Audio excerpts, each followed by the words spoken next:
just rewind all of the time. We should just rewind. I know it's been a while since we talked all through the night. You still got that smile that makes you shine so bright. Even after all this time, you're the one that's on my mind. Maybe it could be a sign that we should just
rewind all of the time. We should just rewind. I know it's been a while since we talked all through the night. You still got this smile that makes you shine so bright. Even after all this time, you're the one that's on my mind. Maybe it could be a sign that we should just rewind.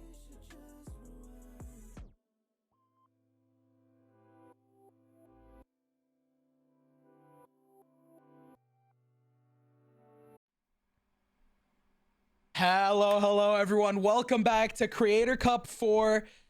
I am Nerds, and here with Paulsable, we are going to be the voices here today. $1,000 on the line. Playoffs are getting started, and things are heated up. How you feeling? Oh, I'm feeling great. I mean, this is a little bit last minute for me, so I've had to catch myself up to the Creator Cup here. But from all I can tell, this is a great tournament. We had a fun time yesterday. Got to go back see a couple of those matches this morning. Had a blast. I mean, there was so many crazy plays, so many amazing like thrifties, and the movement is crazy on these players. Look, these guys are streamers, but don't get it twisted. That just means they're better performers. You know what I mean? I was gonna say, homie was watching Temet play. I mean, honestly, yeah, exactly. that's the thing. Some of these content creators, they have some one tricks. They have some sneaky styles. They have some really unique play styles. So that's what I'm excited about, because we're going to be ready to back with one of the teams that I not only got to commentate, but also got to interview and talk to, Temet and Leah, the duo, that kind of, had a team come together. One Cell versus Loved Ones, I believe, is going to be on the docket here today. And One Cell, there we had a whole biography as to the name. I don't know if it's biography or what is it? Etymology of the word. Yeah, I was going to say etymology. I mean, I'm excited. And, Team Leah absolutely popped off yesterday, right? One Cell, I think, is the, returning champions, right? Of Split 3? No. I wrote that down in my notes. I don't know if they're the returning champions, but I saw it on the tweet. I could be wrong. Maybe. I think maybe Leah's team. But what I will say, though, is One Cell does, the whole etymology of it. Oh, no, I'm sorry, not One Cell. Loved Ones, I think. Loved Ones, yes. Loved Ones, yes. So we've got absolute fragging monsters in One Cell versus the Split 3 champions in Loved Ones. The one threw me off. 1 versus 1. A 1-1. The etymology, they had a premier team where everyone was a one trick. So now it carries over here. So we're going to see the one trick demons. And Leah told us that they were going to be playing a little bit of Reyna. They are, the 1,000 hours on Reyna kind of content creator, well known for that. Shouts out to them. I hope to see that. That's kind of my prediction going into this. We're definitely going to see Temet on Neon. We're definitely going to see what's called Leah on Reyna. But that's enough about this team. Let's talk about the rest of the bracket. We have a lot of other teams to highlight. Yeah, I mean, this team has been jam-packed. Started with, I think, 16 teams. Now we're down to just 4 after one day of play. Like we said, we're starting off with One Cell versus Loved Ones. The battle of, I'm just going to call it the 1v1 all day long. I hope you guys are okay with that. And then on the other side of the bracket, we got the Ayuri Lovers. I hope I said that properly. Versus Team Lil Grizzly. That'll be coming up after this first semifinal. So much action going on today. Lil Grizzly, not only, I believe they played at the ROK LAN, so I didn't get to commentate them recently, but I did get to go to that LAN, commentate a little bit of them. So hopefully, I want to see them go far into the grand finals. Just kind of a little biased there because I've seen them. But I do want to note, Paulsable, there's a staggering trend here. 2-0, 2-0, 2-0, 2-0 for all of the victors over on the left-hand side.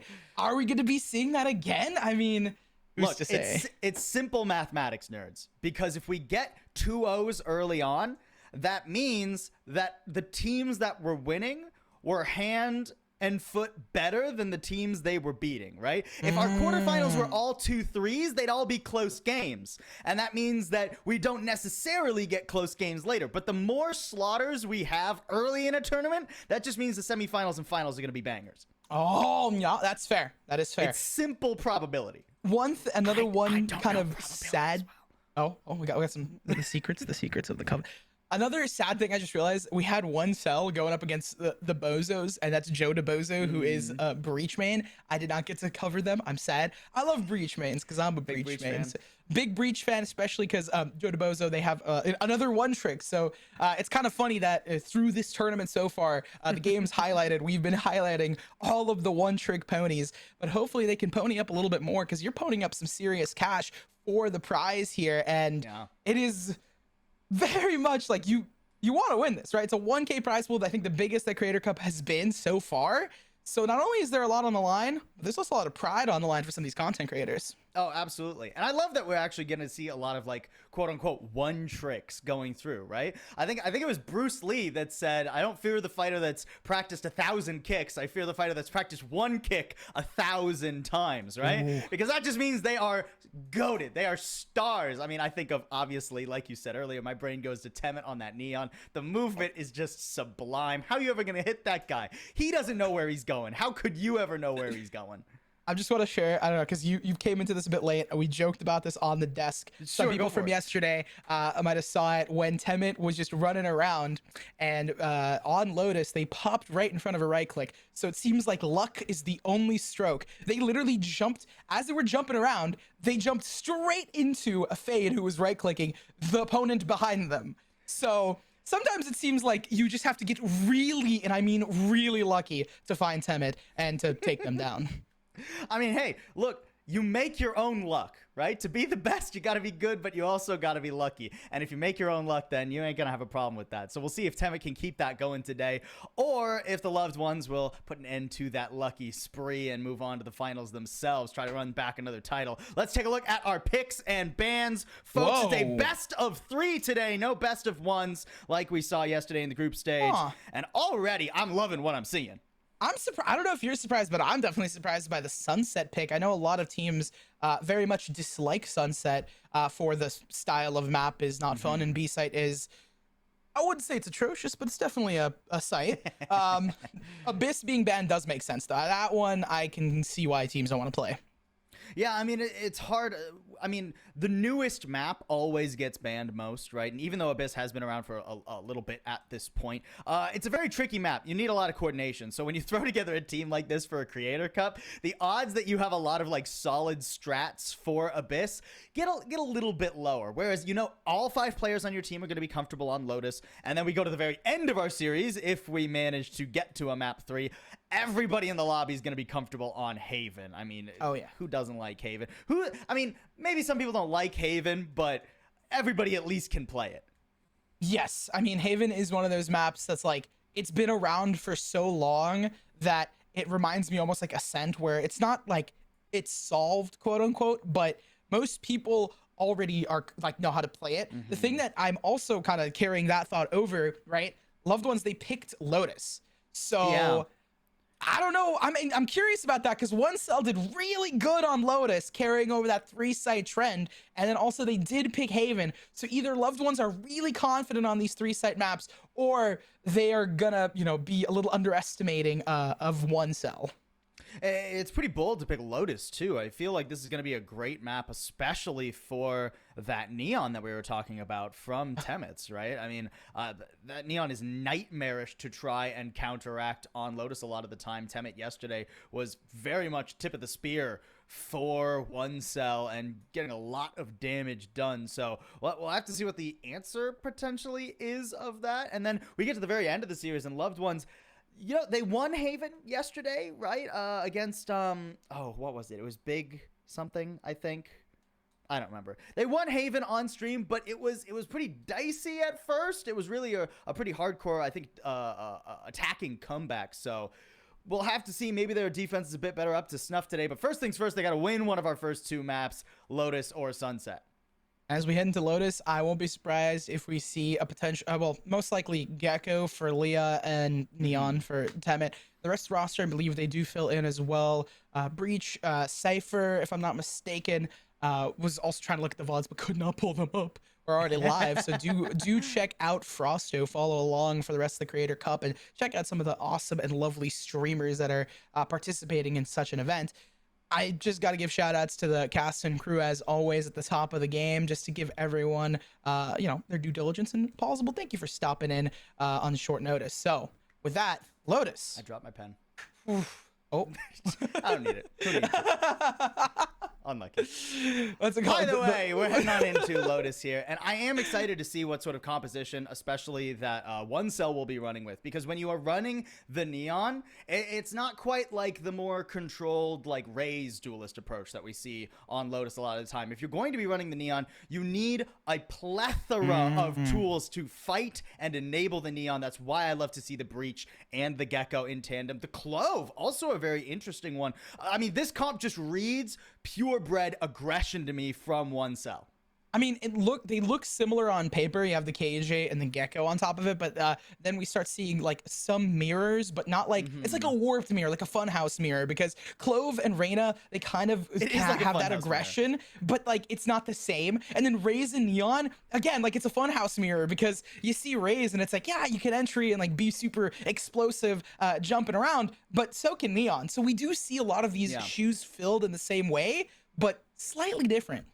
The specifics here, I think what we should be looking for is the numbers when engagements happen, right? One cell's comp strikes me as one where maybe they'll have a lurk, like maybe the Clove or the Killjoy will be lurking and holding for map control elsewhere because they can, but most of the time it's going to be 4 players pushing a site, 5 players pushing a site, and looking to overwhelm numbers, and vice versa on their defense as well. They're not going to want to take a ton of engagements with like just the Neon and the Clove or just the Killjoy and the Breach, right? They're going to want to try and fight as a more total unit, whereas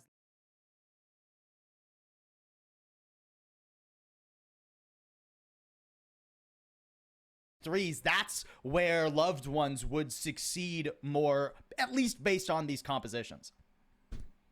I mean, I'm gonna have to kind of just agree with you there, right? Because I've seen how loved ones have played a little bit, but I also know how one cell plays. And one cell, the way that they played this map previously when we talked to them was just simply, we tried to like we just dominated, like we tried to IGL and whatnot and then realized we could just run it down. So I feel like Temet's gonna do the same thing. They're gonna try and IGL a bit, and if they start just being successful running it down, they're not gonna stop. There's no reason for them to change. Already teasing out some map control. Gotten utility pretty early too. A very defensive, very passive setup here from the defense. I'm a little bit surprised that they gave up so much space on C. They were expecting something heavy, but I mean, you can actually take this and completely bait. I love this from Temet. Just gonna get out of there now. Hey, C is free, but they're on their way. Let's get A while there's nobody home.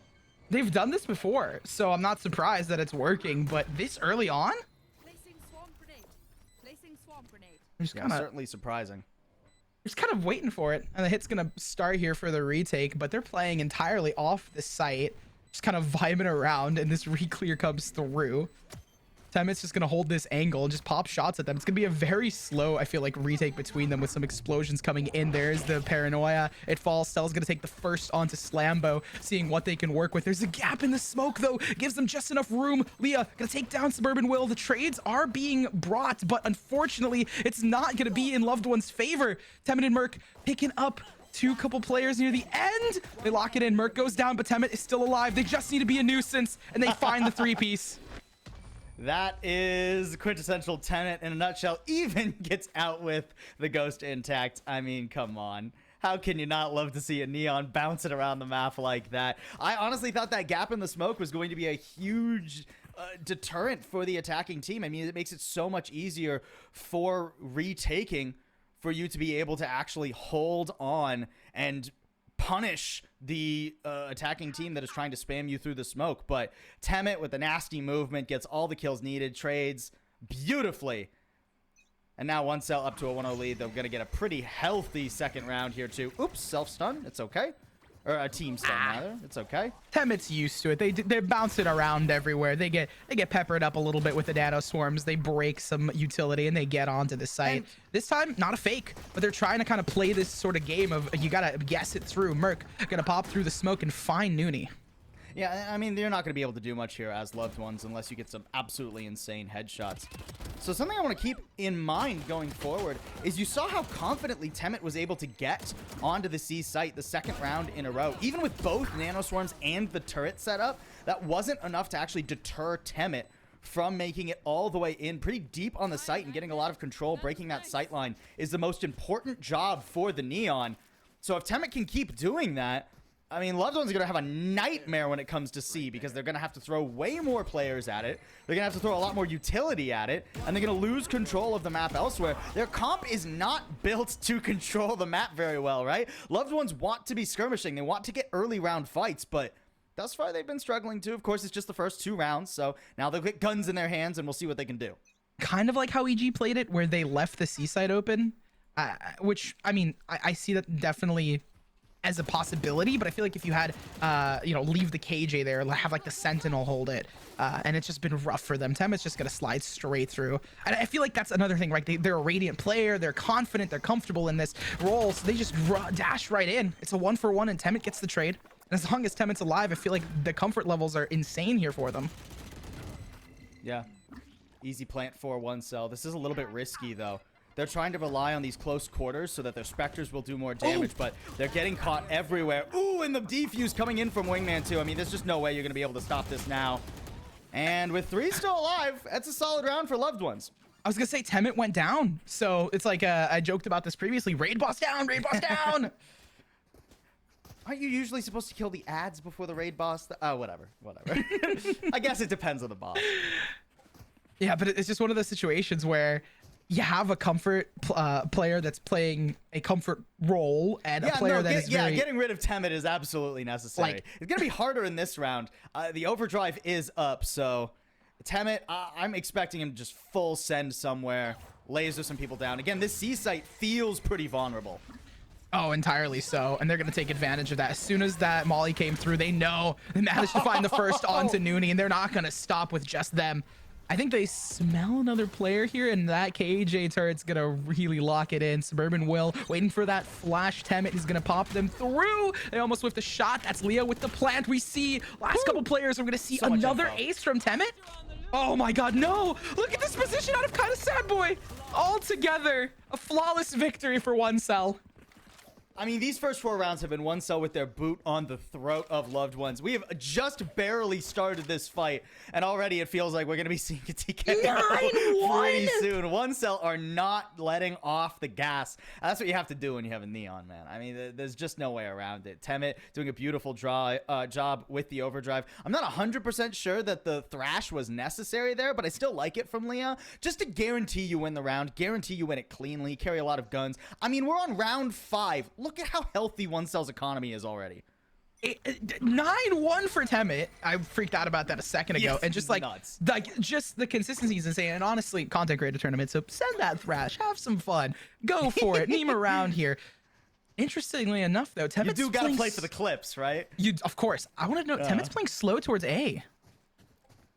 And this is a great swap up in pace, right? Loved Ones going to be thrown for a loop. I mean, already 1 cell have done quite a bit of strategic diversity in these first few rounds. I mean, it's Ableton will be able to hear this all going on now. Try to sneak out that smoke, but timing doesn't work out, unfortunately. And there's pretty much no retake for Loved Ones either, right? Like against the Breach, even if you got 3 picks here on the eco round, like that Rolling Thunder is a nightmare, right? So it's just about trying to take away guns, keep the economy in check, but okay, finally 1 drops. Great classic control from Noonie, honestly, but it's not going to be enough to leave a lasting mark. I was like, oh, maybe like a single-handed 1v4, 1v5. Noonie wins it. I always like rooting for the underdog just to give him like a little bit of credit. Like it's possible, and then it doesn't work out. With the classic, it's pretty tough. The classic Bucky combo, I wasn't quite feeling it, I gotta be honest. But this round I'm feeling a lot more, and this is where Loved Ones have to start to dig their heels in. They've got 3 ults up. This is another issue though with Loved Ones comp is like the Empress and the From the Shadows, not exactly round-winning ultimates. So really you're relying on Noonie with that thrash to try and take over the round. Could be very doable if we end up actually committing to B. Already getting so much KJ util out too. But Temet falls. Great pick from Stella. Oh, that's just huge because they can't enter in now, or at least not as confidently as before. But still, we have seen a lot of these individual players on one cell pop off. Leah is still alive, and so is Merc. And Merc on that breach is, nothing to snooze at. They have their ultimate to play for post plant. Getting caught lacking though. Smug gonna find the first to get things started. Second is locked in as Leah falls. They use a thrash of their own. Up close and personal, kind of sad boy. Gets the double. Wait, onto Nooney as well. So they find two, but it's gonna be a timing? No, Stella gets it. I was like, what's the time on that? They do have Wingman just running around and getting the defuse.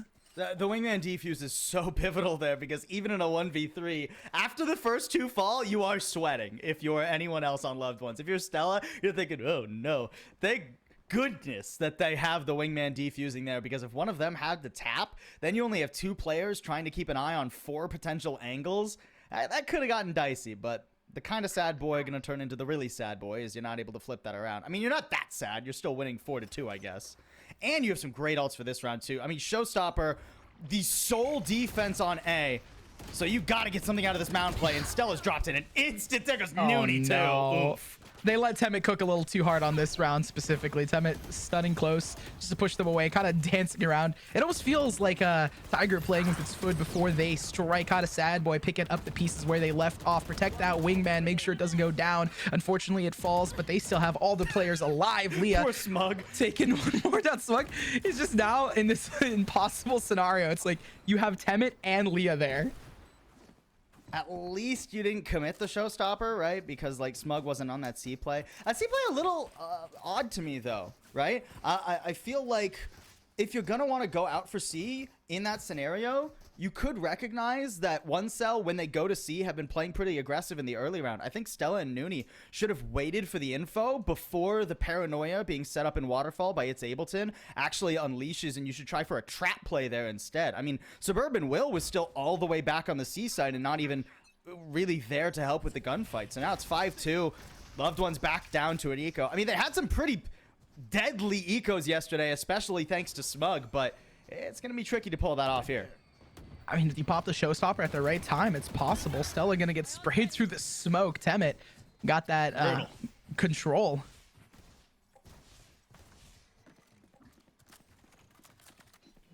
I mean, yeah, now you just slow work your way to A.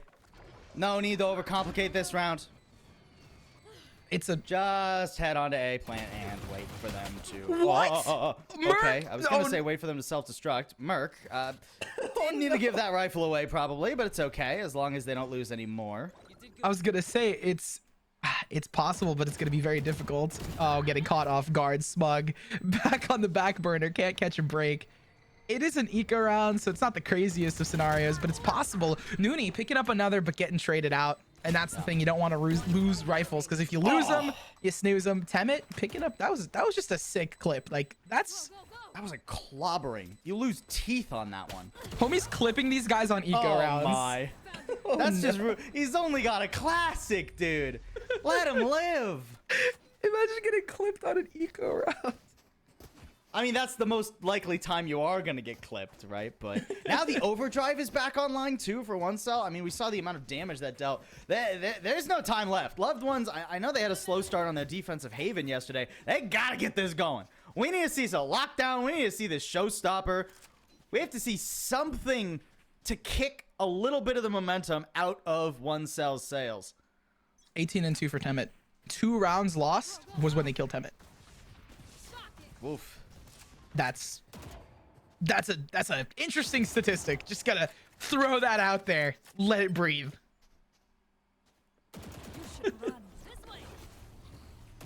Ultimate's gonna get locked in, hopefully to push in. Temet is still just waiting for the smoke and waiting for the timer to tick down. But look at this, Leah taking that bomb towards C, a masterful fake. It's going to confuse a lot of these players. We do see Gecko, Nooney, seeing what they could work with. They're going to try and catch Merc off guard. First shot whiffed, but they still find it. Look, Loved Ones might be losing out overall, but Nooney is absolutely winning the 1v1s against Merc. Just Merc. I mean, this is going to be a difficult retake. Although the timing here might work out favorably. It really depends. Nooney needs to lock this down now. The thrash. Oh, it goes a little too far. 7 health, and it's not going to last long. Temet with the overdrive. Still back at it again. Smug seeing what they could land. A Rosa on Lotus. It's almost a bouquet. Temet's just waiting for the slow play in the smoke. You would expect it to go fast, but no. They blast in at the perfect time. Stella getting taken down by Slambimo, but not without a fight. OneCell finds the 7th. And you could see Loved Ones knew they had to try and make a play there. Everyone on their team was going for something a little bit bold. Whether it was Noonie pushing out and trying to 1v1 the overdrive with the Thrash. Whether it was Smug going for the pseudo-blind showstopper. Just holding that someone, or hoping that someone is holding the corner close in tree. But none of it goes their way. OneCell perfectly prepared for all of it and trading each other beautifully. I mean, this just goes so phenomenally. Hey, at least Temet finally died in a round that OneCell won. Right in the end, martyring themselves. Fair enough. I mean, still casually septuple positive, but you know. Oh yeah. And then just running in. Leah's gonna get the first blood on Stella. That takes him down. And Stella was such an impact player, so them going down this early is gonna be rough for this anti-eco. If they wanted to try and thrifty, it's gonna be difficult. Again, man. Clips on and off eco rounds, doesn't matter. And charging all the way around for the lockdown. You're a maniac, Temet. All right, realizes, hey, the Raze's position actually makes this impossible. So bails out of that play, and that does mean one is detained, but a beautiful rolling thunder too. I mean, Leah's gonna be fine. Smug, on the other hand, not gonna have the same opportunity, and there's just no way you're defusing this. Do you save? Do you go for eco frags? Do you lose your gun? It hardly feels like it matters. This is OneCell domination. Nooney's just hiding away. They're like, I want to try and catch one cheeky pick. If I get that, I'm lucky and I'm doing great. But even if you killed all 5 here, their economy is still fine. Yeah, the thing about OneCell is that we so often when we commentated them, we commentated only one game of a best of one for groups. So we were always joking like, oh, they're literally like a one-celled organism. They share the same brain cell with how coordinated they are. Yeah. This is just, you know, a repeat of that. They're OneCell too because one person has the majority. Actually, hold on. Let's do math real quick. 10. Okay, Temet has exactly the same amount of kills as the rest of OneCell combined. That's crazy. And hold on, wait. The math, 4, 4, 6, 8. And actually, Loved Ones also has 22 kills altogether. It's So like Temet, 3. The rest of OneCell and all of Loved Ones all have 22 kills as 3 separate entities. He's got a third of the kills on the board, is what you're saying. Yeah, a third of the kills throughout the game. Yeah, that is wild. And we get to see Temet go down. Stella's gonna grab them. Okay, this is very winnable. That's like the main thing is like take down Temet, see how it goes. Merc gonna fall as well as Stella is popped this Empress and they're gonna go for the whole 9 yards. Plant's gonna go down towards B as they reposition Leah. Taking down Ableton and Smug getting a pick with the pain shells. Gonna pop through as much as they can. Leah goes down as well. OneCell having only one player. Smug shot. finally finding their stride. And those are the sorts of engagements that Loved Ones need to have been looking for this entire half or for the rest of this map, however long it goes, right? I mean, Stella is able to isolate a couple of quintessential picks over on C. Then you're able to use that to regroup a bit, play the numbers game on B.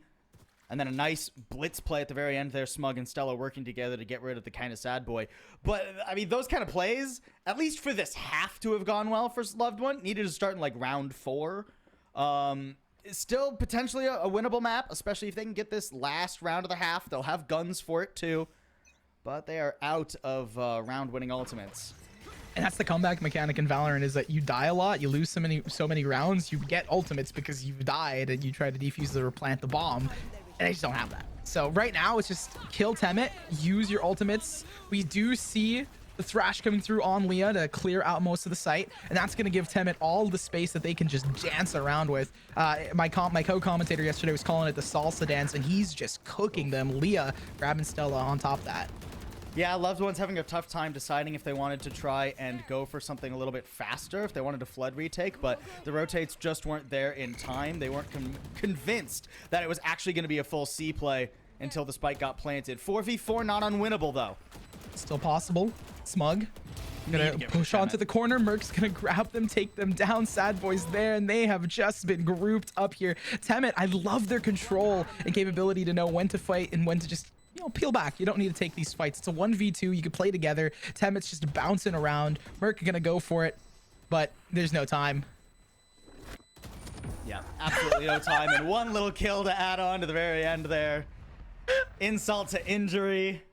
That's why I'm Temet is throwing in. I mean, what a masterclass on the Neon, and from the entirety of Loved Ones too. I mean, Merc was actually the key player in that round. It's not Temet. They know that Temet is essentially a dodge tank at this point. All of Loved Ones is going to be looking for Temet in that retake, but you could see because of Merc's positioning, the way he was holding down by the site, to swing Temet, you had to go into Merc's sightlines too, and he's able to pick up, I think it was 2 or 3 for basically nothing. Nobody even sees Merc before they die there, and Temet never has to actually commit to a fight.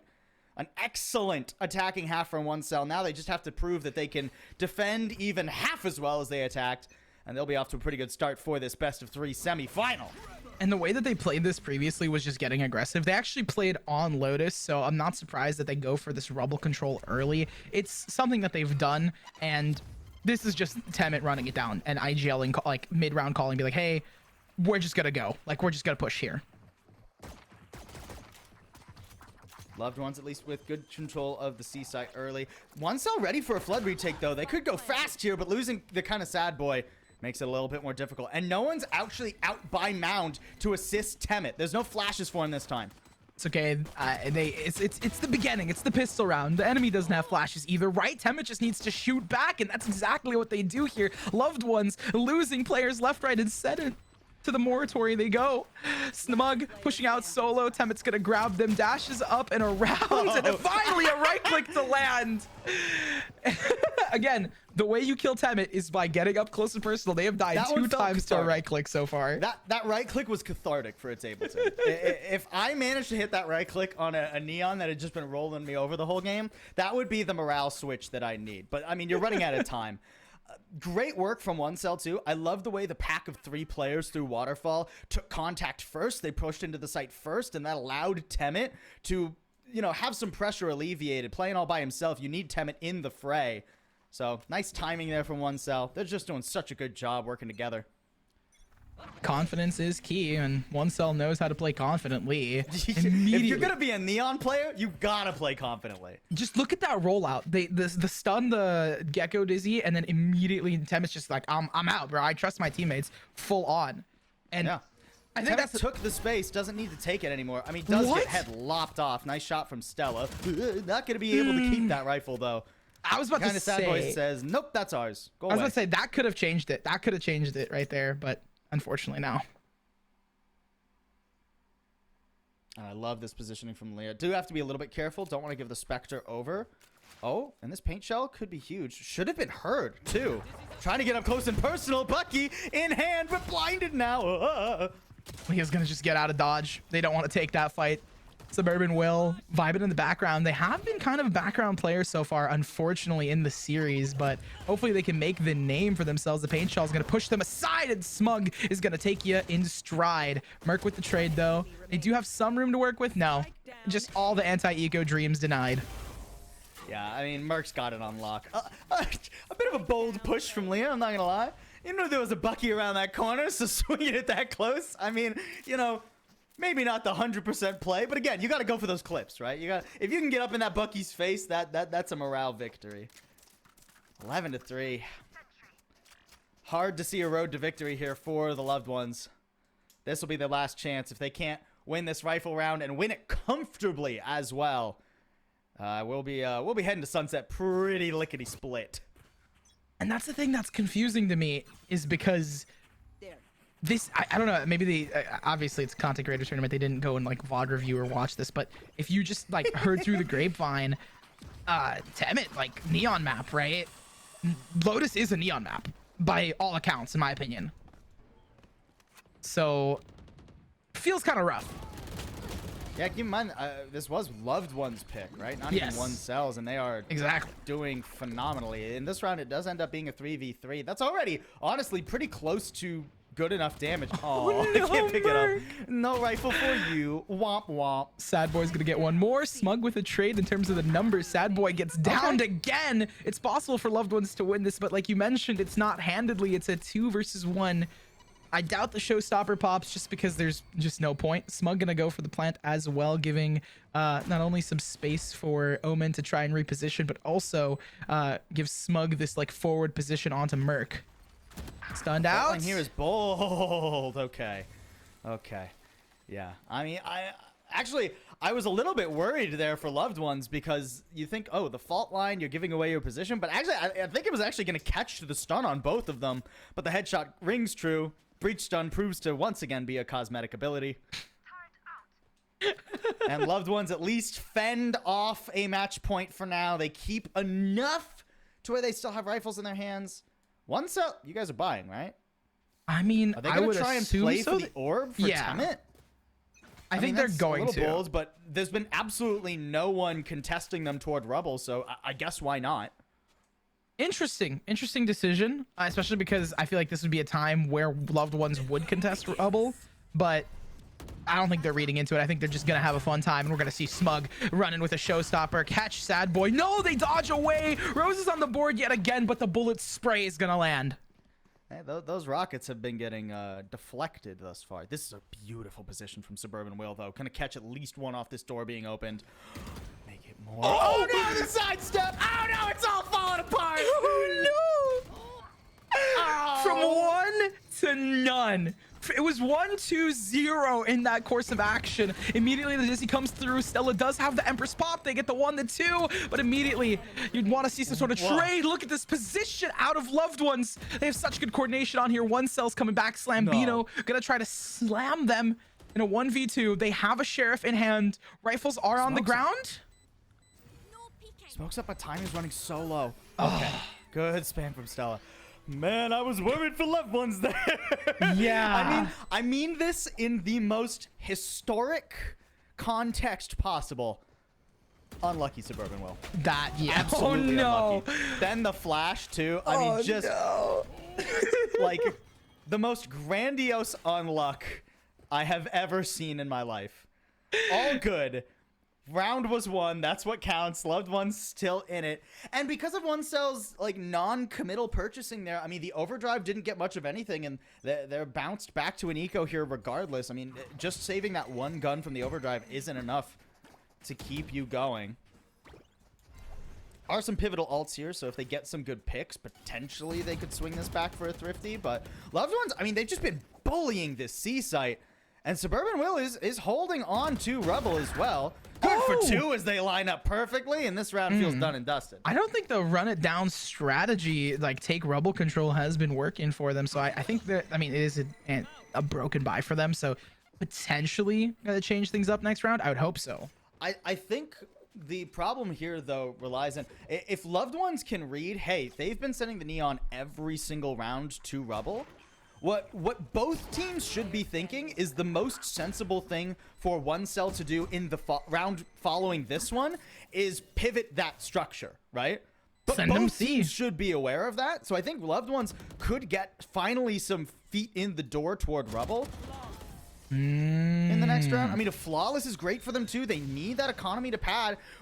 We saw it yesterday on Haven from Loved Ones. They had a rough defense, but when they got to attack, they started to wake up, and they ended up winning that map. They weren't in such a deficit yesterday, so still a long way for them to go. I'll believe that the comeback is possible when we get to, like, 10 rounds for Loved Ones, but at least this is looking more competitive than our first half was by a mile. I was gonna say I want to see a 1 to 2 round deficit before I start rooting for him. I'm still gonna root for the underdog, like, yeah, let's go Loved Ones, but at this point, One Cell has 2 really good retake ultimates along with Temet, who's just been going on a tear. They've sent Temet towards C this time. I kind of called it earlier, like, just send him C, right? It's a little different, but it would work. Was he trying to knife? What? Traded, all good. Traded, all good. That's all that matters. And the people with utility can still hold this. Nice shot again from Merc. Merc has been... Look, Temet has been the tip of the spear, but Merc has been an absolutely reliable handle on that spear. Slambo going down is going to be rough though, because they don't have that the smokes, and they still have one cell still has 3 players up and 2 really good ultimates. Smug with the 3v3 ball. not unwinnable for either side. Smug making a lot of noise for how far he is from the rest of his team. Oh, be a they little got bit caught dicey. by something. Oh, the nano swarm is there. It's gonna take him down Ouch. pretty low. Still gets the plant off though. 16 HP. Leah investing this ultimate to try and get them this 12th round, and are they gonna use the breach ult? I think so. It seems like Merc was You positioned can't, for though. it. It won't get Suburban Will. It doesn't matter. This Oh. position that they've chosen to assail from is just unwinnable. They're such low HP. Both of the players down in stairs. They're staring down the barrel. One enemy Smug remaining. waiting out in the corner. Ableton gonna finish off Leah. They just have nothing to work with here. It's simply unwinnable to win the A retake there if you don't have smokes. They needed to try and come from like slope or at least rope on site. Try to isolate a tree fight, but The there bot wasn't gets enough the kill. information. There wasn't enough time. The Thrash didn't get really much of anything coming out of the hallway. Really, I mean, it feels like an unfortunate round for one cell, but nicely done by Loved Ones. I love Suburban Will's positioning there. And at this point, it's 4 rounds in a row picked up by Loved Ones. And you know, it was 23 kills in the first half for Temet, but in the last 6 rounds, only 3 more have been added to that score. I mean, Neon, much more difficult to play on the defense a lot of the time, especially on a map like Lotus, where you really need to have successful retakes for the Neon to see such monstrous levels Merc! of success. Of course, Leah and Merc are just murking the enemy team. Now, finally, Oh, we switch off. Nooney is gonna take some space here. Hopefully, maybe a counter, but no, They're not Leah's just taking off. squat. They're not. No, Leah's just there to grab down Nooney, and Loved Ones seem to finally have lost something. yeah, 1v5 for Suburban Will. Exceedingly unwinnable. I And mean, finally, we will have they have a map lockdown. point They just here plant the for oneself. bomb. Don't even see. Didn't even hit him. No, and like flawless, no damage. I wanna know stats where it's like There was flawless some plus damage, no just not damage. there. Would be insane.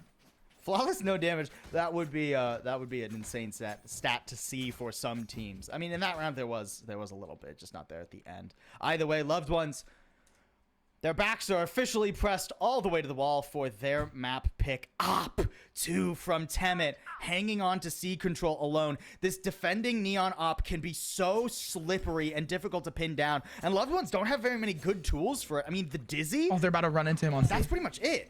Oh, they're about to run into Temet on C. Especially because, oh, what is this is devious out of Temet if they could find this pick. Nice. And Stella has been their biggest kind of counter as well. So having I mean, without Stella the out of it, leers, you don't it's have the gone. option. C is off the board. You have to push A, and here comes a Rolling Thunder. Oh, they're gonna go for it. A satchel to get out of dodge. Leah's gonna take them. Paranoia to try and counter, but at this point they cannot push through. The breach utility is just a little too strong. Temet slides in, gets the 1-for-1, but still, One Cell has the players, they have the numbers, and they are comfortable and confident. The peak comes out, it's gonna get traded, but look at this high-low little setup here. You gotta go for the top and the bottom, and they're gonna go to the bottom. 7-13 on the board. It always does. Temet and the rest of One Cell throwing in some haymakers on map number 1. A little bit slow to start on their defense, but eventually, like I said, their defense just needed to be half as good as their attack. And in that metric, they succeeded because their attack was so universally dominant. I mean, just like you said, a single cell organism anytime they went for a site hit. Hardly anything that Loved Ones were able to do on their defense. And while their attack certainly looked better, it wasn't as monstrous as the Neon on the other side of things. Just a phenomenal performance from One Cell to start their day off, get them one map closer to the grand finals of the Creator Cup 4. I mean, with such a dominant scoreline, such a like insanity, it goes it just not only goes into question the fact that they picked the 3-site map, but also that they picked the next 3-site map of Haven, and we're going on a sunset. Like something ain't adding up here, right? It It's doesn't feel so like weird. it gets easier for Loved Ones. Really doesn't. Sunset's another No. good Neon map, so like we might be seeing Neon Reyna on that map, or we might just be seeing Temet dominate again. But I digress. Once we get into Sunset, we'll know. But before we get into that, I just want to give another huge shout out to our sponsor. Thank you to our sponsor, Online Battleground, for hosting this special Valorant, giveaway right now. If you go to Core Gaming's Twitter page for the details, you can enter into it. So go follow Core Gaming. It is at QOR Gaming, Core Gaming. And, you got to give shouts out to Core because they're not only sponsoring parts of this event and helping out, but they're also, they're supporting Frausto, who, is a Core content creator. So you gotta check them out. But for now at least, we're gonna be heading to a short break, and when we're back, we're gonna be on Sunset. So we'll see you guys there. Oh, Last player standing. One enemy remaining. Gotta go.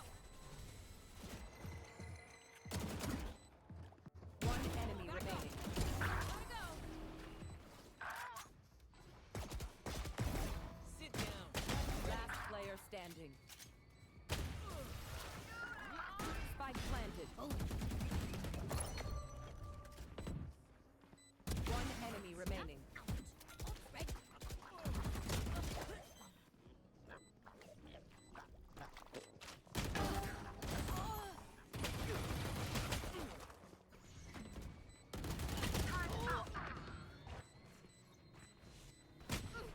One enemy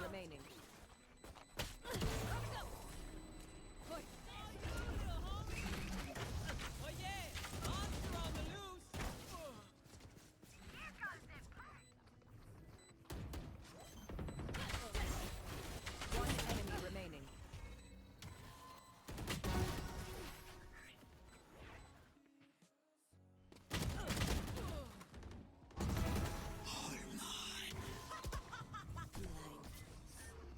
There. Turret out.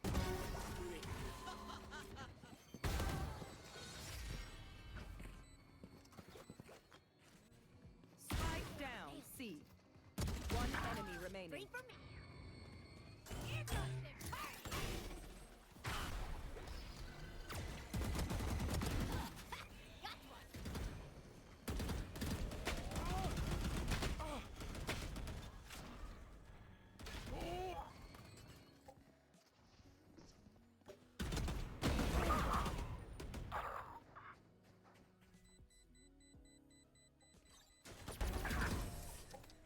You tried.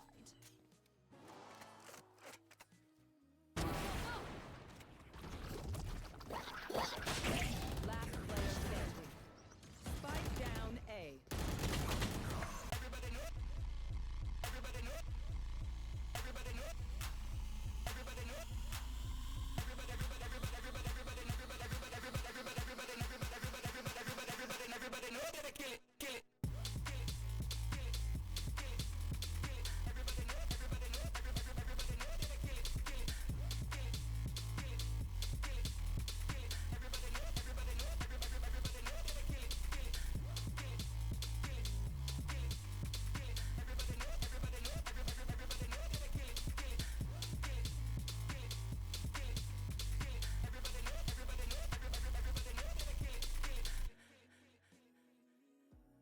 A new era of gaming is here. Challenge other competitors or friends in your favorite games. Join weekly pickup tournaments and open ladders for FPS and real-time strategy games. Or create a league for you and your friends with a generated season schedule and playoff bracket, all on one platform. Be the first to compete on Online Battleground.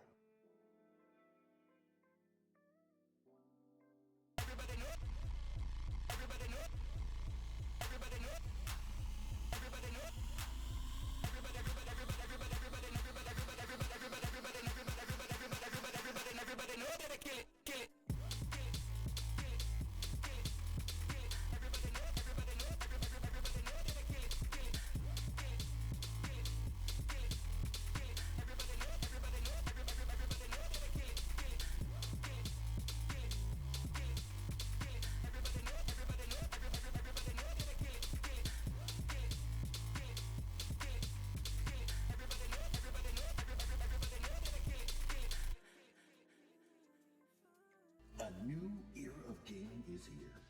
Challenge other competitors or friends in your favorite games. Join weekly pickup tournaments in open ladders for FPS and real-time strategy games. Or create a league for you and your friends with a generated season schedule and playoff bracket, all on one platform. Be the first to compete on Online Battleground.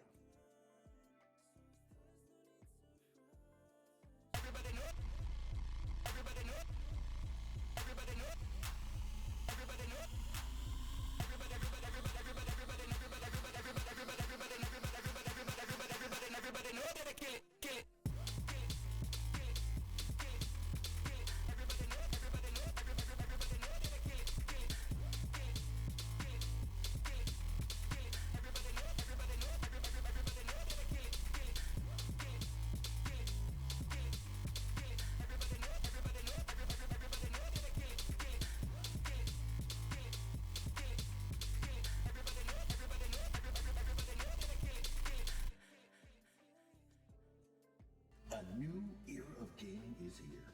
Challenge other competitors or friends in your favorite games. Join weekly pickup tournaments and open ladders for FPS and real-time strategy games. Or create a league for you and your friends with a generated season schedule and playoff bracket, all on one platform. Be the first to compete on Online Battleground.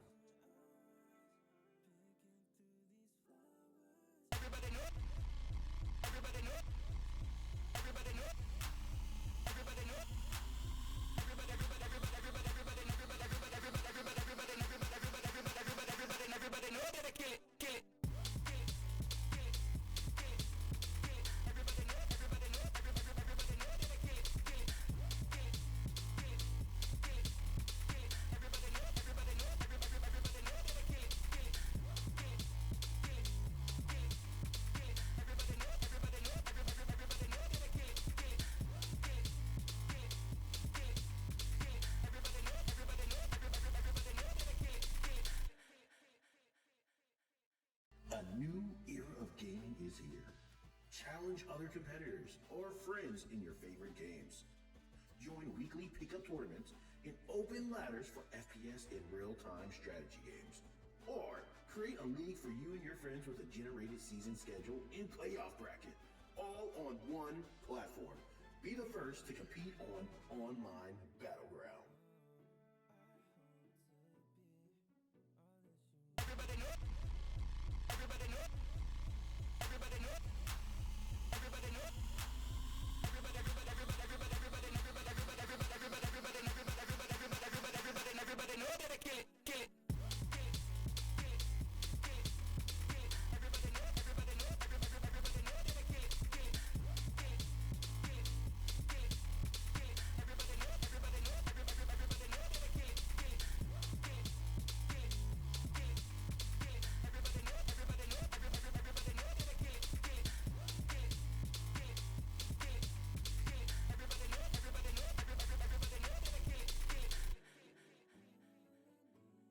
A new era of gaming is here.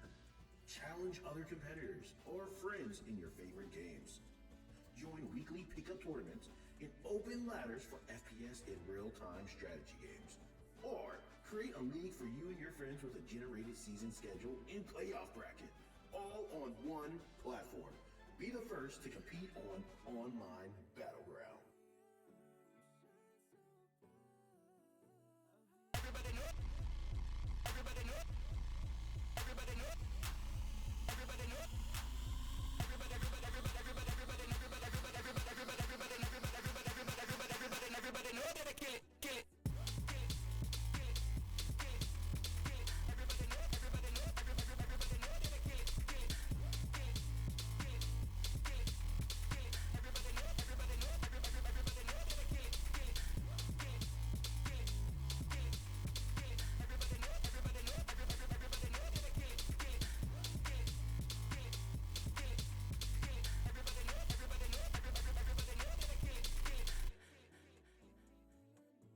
A new era of gaming is here.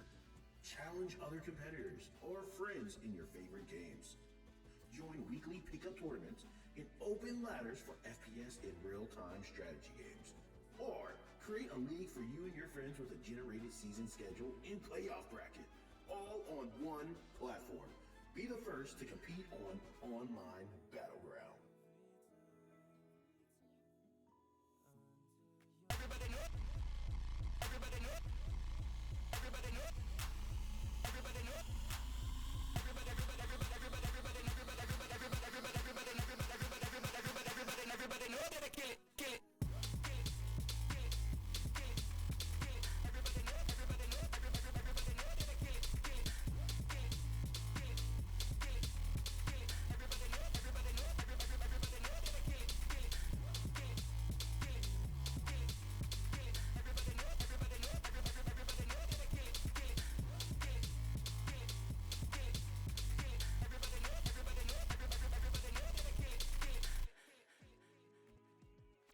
A new era of gaming is here. Challenge other competitors or friends in your favorite games. Join weekly pickup tournaments and open ladders for FPS and real-time strategy games. Or create a league for you and your friends with a generated season schedule and playoff bracket, all on one platform. Be the first to compete on online Battleground.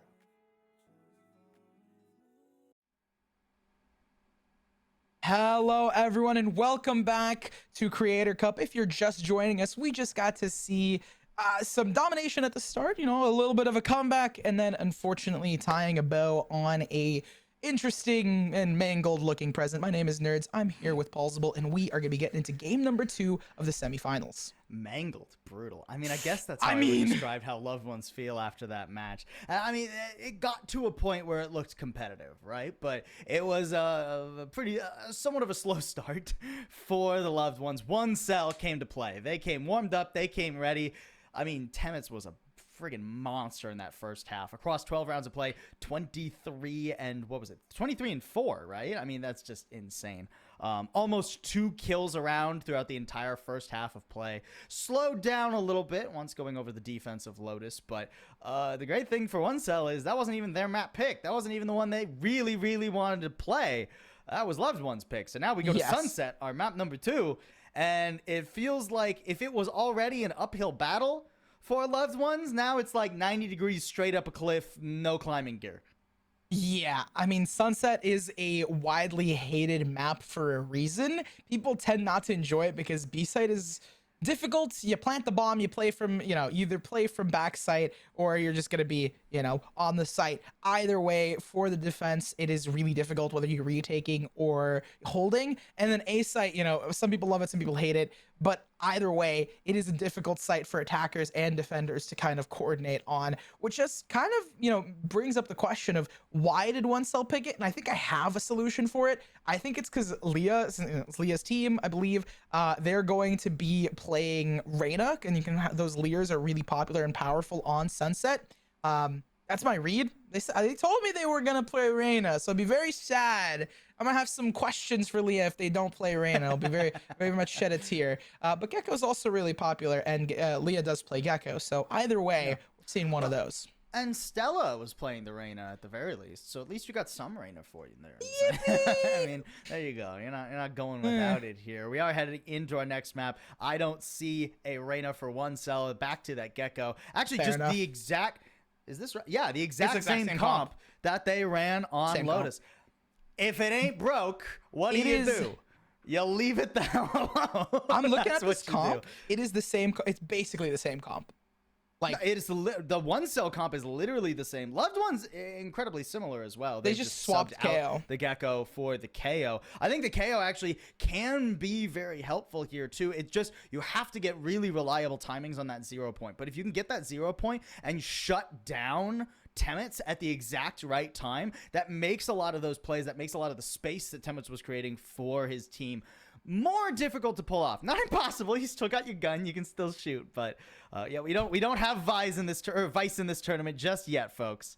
oh yeah, Vice gosh, is jeez. disabled for today. So all our guns are going to be staying in their hands. It's just whether or not you have abilities to go with it. Starting out on the defense as well for a One Cell. So Loved Ones, they showed a little bit better of a showing on an attack of Lotus. Maybe they can carry that momentum that they were starting to garner on into our second map. Sunset going to be their last chance to keep themselves alive in the Creator Cup 4. Otherwise, it's One Cell moving on to the Grand Finals. And honestly, one cell as a team, as a squad here, I kind of half expect them to just, I don't know, I kind of want them to like stumble a little bit, have some sort of like show some weakness before. You just love the underdogs. I do. I really do, Paulsable. I want to see some comeback mechanics here. Smug gonna peek, and Stella with the double. We're already seeing the dogs barking and ready to roar. Yeah, stacking up there a little bit tough. Good timing on Stella, but Stella's surviving for a moment. Eventually, Temet will clean that up. Swing on in, finds two. That's huge info, at least. Leah's gonna take down Will as well. Smug, the fight is there, and it's won by loved ones. Hey, talk about the underdog. Talk about showing something at the start and, you know, potentially carrying it forward. I know you love the underdogs, but I just love good Valorant. And one cell, little tough to see him stack up like that there. I mean, it is a pistol round, so you think to yourselves, okay, we can play a little bit closer in terms of our positioning than we normally would, because the guns aren't that dangerous, but it can't overlap your skulls together, unfortunately. That's how a bullet goes through all of them. So nicely done by Stella. Bulldogs almost across the board for loved ones, as this will be the first lead they've had this entire series, actually. We'll see how long they can maintain it. Another just solid B play here. They do also have all Bulldogs, so I expect this to be a very quick victory. I would hope it's a very quick victory, and if they can keep all 4 Bulldogs, that'll be even more crucial to their plan. Stella just taking the space. Spike's gonna go down immediately. Aftershock straight to the face. Aftershock's maybe a little bit early, but the fault lines paired up with it is spectacular. Need a bigger pace, though. Stella unstunned and going to be able to unleash that Bulldog underdog right into the toes of one cell. Yeah, there goes another. Smug helping with that one, and a very clean second round for loved ones. This is what we were waiting to see from them. A flawless for them. Yeah, map 1, they left it behind. Yeah, they're like, this new map, new me. I'm trying to think of it. New map, new knee. Yeah, I guess all the memes could be made for that, but it's hard to. That works. You should have committed to it. It would have been really good if you just committed to it, but the stumble there made it a little. You weren't confident in the play. It's okay. It's okay. Just like these guys, you got to be confident in the play. Nerd. Real, honestly, real. I'm snapping my fingers. All right. Merc with the Guardian, but otherwise it's rifles for one cell, as expected, but a very healthy bonus off a flawless round for loved ones. Smug so fast into market. Wow. And that's the thing I was talking about, the similarities between Neon and Raze. Speed. Leo getting ready to roast these players, but Stella's going to come in from the sideline. This is what I was talking about, how powerful Reyna could be on such a map. Bizarre positioning there from one cell too. They had 2 players on B. Both were watching for a market push. One through all the way back and the other one a little bit closer, but no one was just watching straight up B main. I mean, at least Temet gets rid of the lurk, so a 4v4 not unwinnable.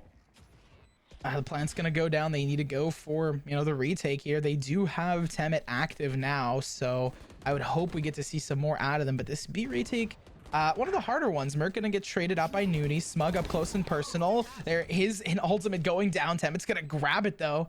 Off towards the side. Slambito and Temet are running in, trying to see what sites they can take. And they go to see it. It's gonna be a victory. But loved ones, they did do a chunk of damage onto one cell. Yeah, nicely done by loved ones, honestly. Getting confident control of the site. You just look for damage in your 3rd round. One cell, they'll piece together a buy more than likely, but it will be a bit of a dicey one. The overdrive does buffer that, though. That is one of the differences between the Neon and the Raze. You know, you talked about speed. Yes, they both go fast, but they are... That is where the similarities stop a lot of the time between these two. Is Temet actually going to throw that rifle to a teammate, though, and pop the overdrive? And if you pop the overdrive, are you going aggressive for it? I would hope so. Well, you could also save it for a retake, potentially, right? But then you're looking at a little bit of a softer presence across the map. We do seem to have a timeout here. That's why we're getting up close and personal. You know, I think you can zoom in all you want here, guys. I don't know if we're going to be able to see his face. That's not going to stop us from trying. I mean, at this point, it just looks like a weird cover for a EDM like how it pulses. song. Is that weird? Is that weird to say that this is like the background No, of an could be EDM song on cover. YouTube? I Like, see it. Yeah. Anything can be an album cover. Honestly, it just reminds me of like the background replay thing that's happening in a YouTube video when you like listen to some random like EDM and it's like this is in the background.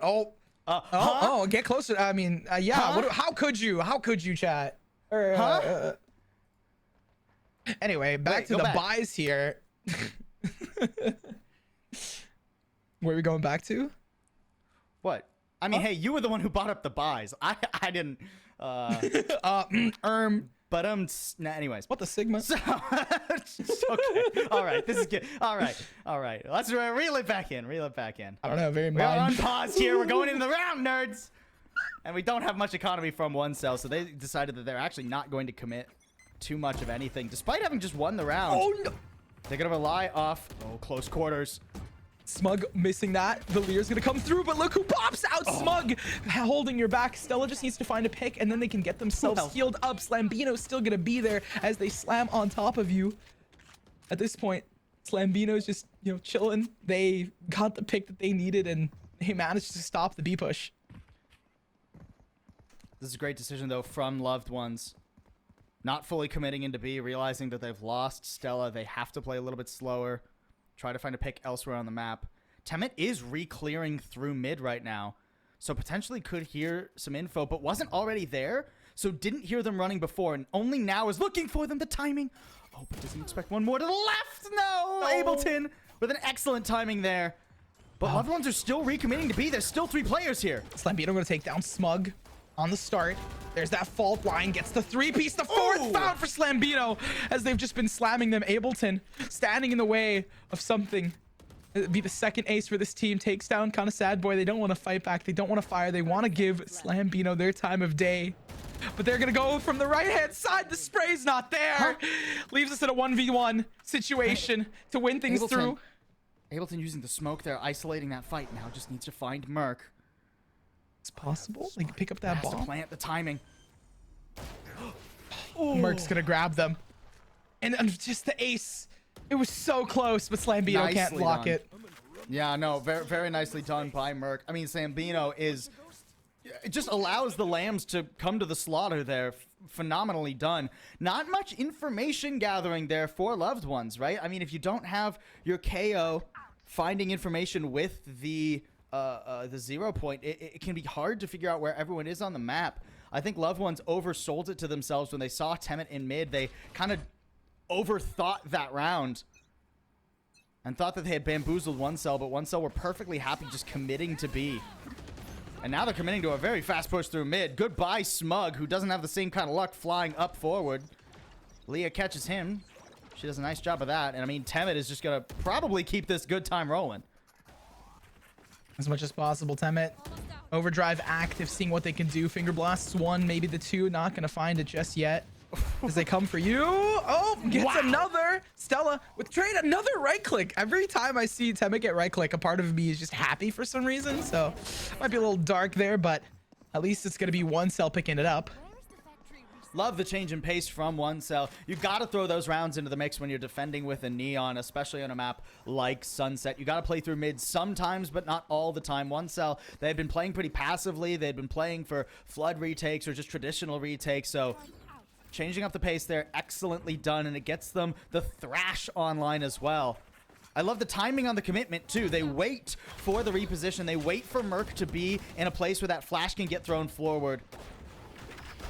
And then, I mean, the awareness from Temet, the speed with which Temet dispatches Suburban Will. Excellent. Stella gonna be pushing in again. There it is, that Thrash. It's gonna come in. It's gonna grab 1, but they're not gonna really play off of it because they just can't. The smoke is there. Players are there. Honestly, that's great for loved ones. Getting the Thrash out that way in a position where no one gets punished and it's not recoverable. Leah can't step up and just get the Thrash back now.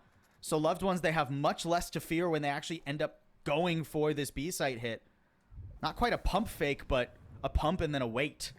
And now they'll go for the re-hit off this Lear. Stella's just waiting for the right time for it. Ah, the smoke comes through. They're gonna have to go for it. Fire in the hole, but it's gonna be Roses again on the board. Have we seen one of those collide? I don't think so. A fault line in hand's gonna give Smug some positional advantage and at least a little bit of pressure. Kind of sad boy picking up the pieces. It's a 1-for-2 trade as Temet equalizes the scales yet again. But OneCell, they've been dropping players left, right, and center. Suburban will pick it up another with the utilities gonna lock us in as Ableton finding Merc. Leads us into a 3v3. This has been the most competitive a game we've seen so far today. So I mean, certainly. I'm excited. I'm calling it a strategic Rosa from Smug there. Look, the showstopper goes wide for the third time. It's tough. It wasn't intentional. But when the showstopper goes wide, OneCell actually get a little bit too big for their britches there. They quote unquote flood retake, but it's not really a flood retake because they're kind of going in one at a time. Slambino hasn't retook, just never actually gave up the site, ends up falling. It's a bit scattered from both sides, but Loved One had more presence on the site, so it works out in their favor. Temet just barely getting back here in time. Oh, what a good position. Gets the double. Slambino picks up another. That's the 3-piece found as they're just gonna dash right through. A flawless 4K for Temet. What a round from OneCell. Every round where Temet makes a play, OneCell look dominant. Every round where OneCell decide to, wait back, try to counter what Loved One is doing, let them play their game and then we'll it looks a lot more close. But if Temet's on, there's just nothing you can do. Already, again, heats up so quickly in these games. 12-5 after 7 rounds now. And I mean, that second swing from Temet is the one of pure beauty. Not bad on the fourth either. Beautifully done. And Loved Ones, I think they've run out of money. They're going to have to just go for a full eco now. Oh, look at where Temet is. Just going to pop down done. Stella. Oh, they leave them alive just a little bit? The combinations are insane. Merc's going to pick up the pieces, though. That'll take them down. Too. Oh, that's rough. Haha, funny. That's rough, Ooh, buddy. Nice dizzy from Smug. Oh, that's even more beautifully rough. timed there. Smug's gonna fall. Will taking down Temet. Nice shot. Again, it's just the classics and the sheriffs that seem to be taking them the most. But unfortunately, Loved Ones, it's an eco round. They're gonna have Vanuni win the back line. This is possible. Not really, though, because of the way that OneCell have spread across the map. Oh, Nooney is going to get spotted. He's only got a stinger. I mean, even if you get this one, there's no rifle to recover. There's a rifle and now to they the left. know that you have to go toward A. It's going to be very difficult. He's going to double back and try to bamboozle them, but still one anchoring B. There was a rifle to the left of Nooney? I was like, they get the stinger, then they pop the rifle? Like that was there was definitely a rifle. Timing is everything, and suddenly, what shouldn't have been winnable has become winnable. OneCell, after they lost one, they needed to regroup and accept the fact that they need to just play numbers. Don't give him any more 1v1s. I mean, a stinger isn't as good as a rifle, but in close combat, it is. Weren't you talking about the stinger? It's possible! I called it! I was like, there's no way. But, okay, there's also a rifle right there on top of Heaven. I'm sorry. Absolutely ridiculous. No, that's just a ridiculous round. That was just Nudie popping off. But, like, they doubled up so perfectly. Oh, my. And that's the second time OneCell have fallen prey to doubling up like that, too. I mean, I am bamboozled by OneCell in that round, but they still have money. We'll just have to go past it. It happens. Go next. But look at all of the tools now available. I mean, Empress immediately out. The thing I'm null conflicted command on? available as well. Merc's not going to have a chance to even fault line, much less rolling thunder. Of course A-site not. should be Loved Ones, easy peasy. Of course not. And again, like, that's going to put us at 4-4. They pop their ultimate as well. Attacker KJ lockdown's going to push them through here. Smug tries to get the shots, but not finding it just yet. They roll back, though. They do not want to take this heat just yet. They're going to wait the lockdown out before they flood in. But look who's on the side. Ableton seeing what they can do, keeping this play alive. Potentially, Temet gets one. And Temet getting active here, you know what that means. We're going to be seeing probably kill feed light up here. Sad boy gonna pick up the pieces. There's the fault line. They get denied their utility. Smug gonna take down Temet, but Sad boy gets the trade with the re-swing. And now Loved Ones down to the last two players. They hold across together. That's one down. Stella repositioning slightly. Get the second. Merc's gonna take them. It's a 1v1 scenario. No time. There is no time? No.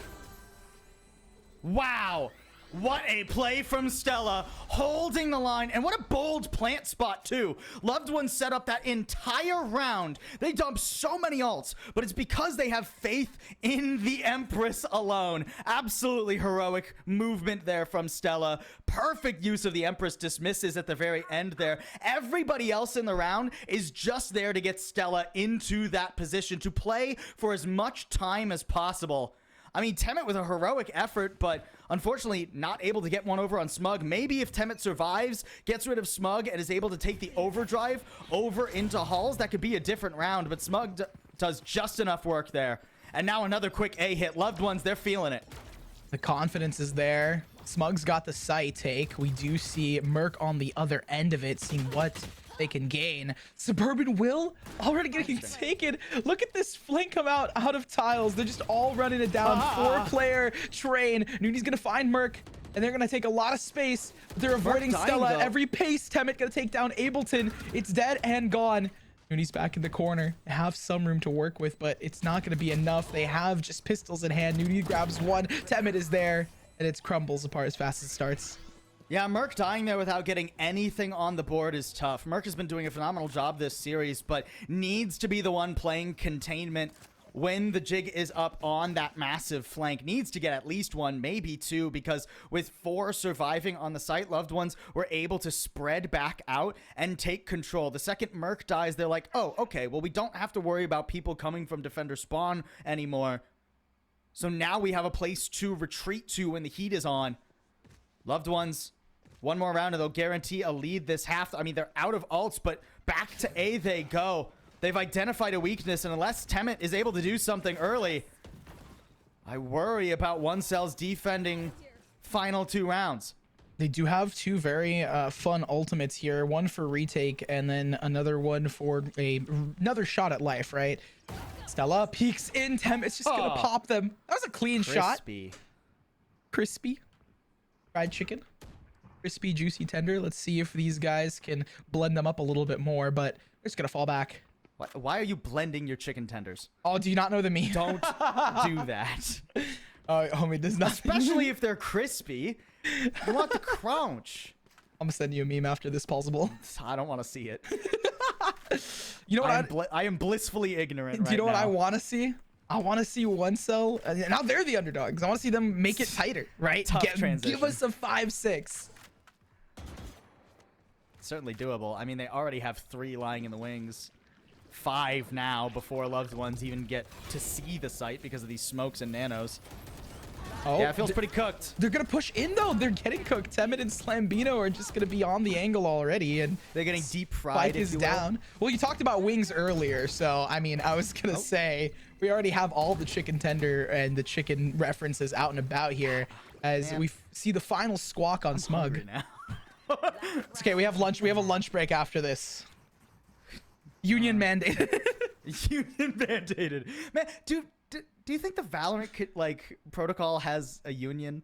They should. Oh they my should god, unionize. I wonder. They have really dangerous working conditions. They should absolutely. They have need to get hazard Anyway, I pay. digress. We go into the final round of the half. The Not Dead Yet and Lockdown available. Huge alts for OneCell, and we'll see if Smug can finally put one on the board for the showstoppers. I mean, possible. If you're getting 2,000, Temet going for this again. Really aggressive this time. What? The headshot, but it's not quite enough. Eventually finishes it off, though. they have to bounce away. Smug's gonna push in a Lear on the angle as well. Needs help. Oh, they have to get out of dodge. It's a fake though. No, it's Nice. gonna be reality. Unfortunately, they don't want to stake for it. Stella's gonna stake you, and now they're gonna stake you out here. Flood onto the site, but look at where Merc and Leah are. The shot! No! Another Rosa, but it's not even gonna be shot through. Stella grabbing Merc on top of that. They're gonna try and pick up Leah. The crouch's not gonna stop them. The 3-piece found 28 HP, healed up to CV, and hopefully they can get Slambo down here as well as they fall back slowly. The shot's there. Slambo's gonna win it out. The time is ticking. Sad Boy pops the lockdown to flood the players out of sight and potentially win this round, pick up the 6th. Slambino has to be the aggressor here. Has to go forward and get one with the Not Dead Yet. Oh, they do. They just jump straight into it. Not Dead Yet active. They're back online. Slambino gets out of dodge. They get some info. Last player standing. Switch to the sidearm and win it out. Slambino gets them the 6th. That's a grand slam Bino right there. Bases were loaded, and One Cell come back with everything they could have hoped for. Beautiful positioning from Slambino and the swap up to the classic at the very end. That's the kind of Valorant I love to see. Perfectly played by Slambino. I mean, unfortunate you don't see one when you go through the smoke, but you've done your job. You've pulled the attackers out of their position. The spike had been hit so long ago that they simply have to body check through the smoke. And there's no way that they can clear every angle. There's no way that they can stop Slambino. Tied half. This is what I was hoping for from this semi-final. Much more competitive map number 2. Let's keep it going. Let's get on to One Cell's attack. Loved One now on the defense. I'm excited. Like, I'm at the edge of my seat here because, like, not only have the what's it called? Has the broadcast been on fire, but these teams have been as well. Smug immediately fall line on the angle. Temet's there, getting active off rip. This is the attack side that we expected from One Cell. Temet might be on low HP, but not only have they already found the 2, but they've gotten space on site. And Loved Ones, to continue this series, have to prove to us that they can put up a defense.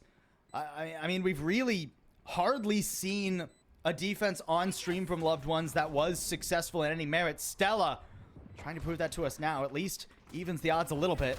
Oh, they peek straight into Temet. Again, Stella has been the heel for Temet at every corner, at least thus far. One Cell.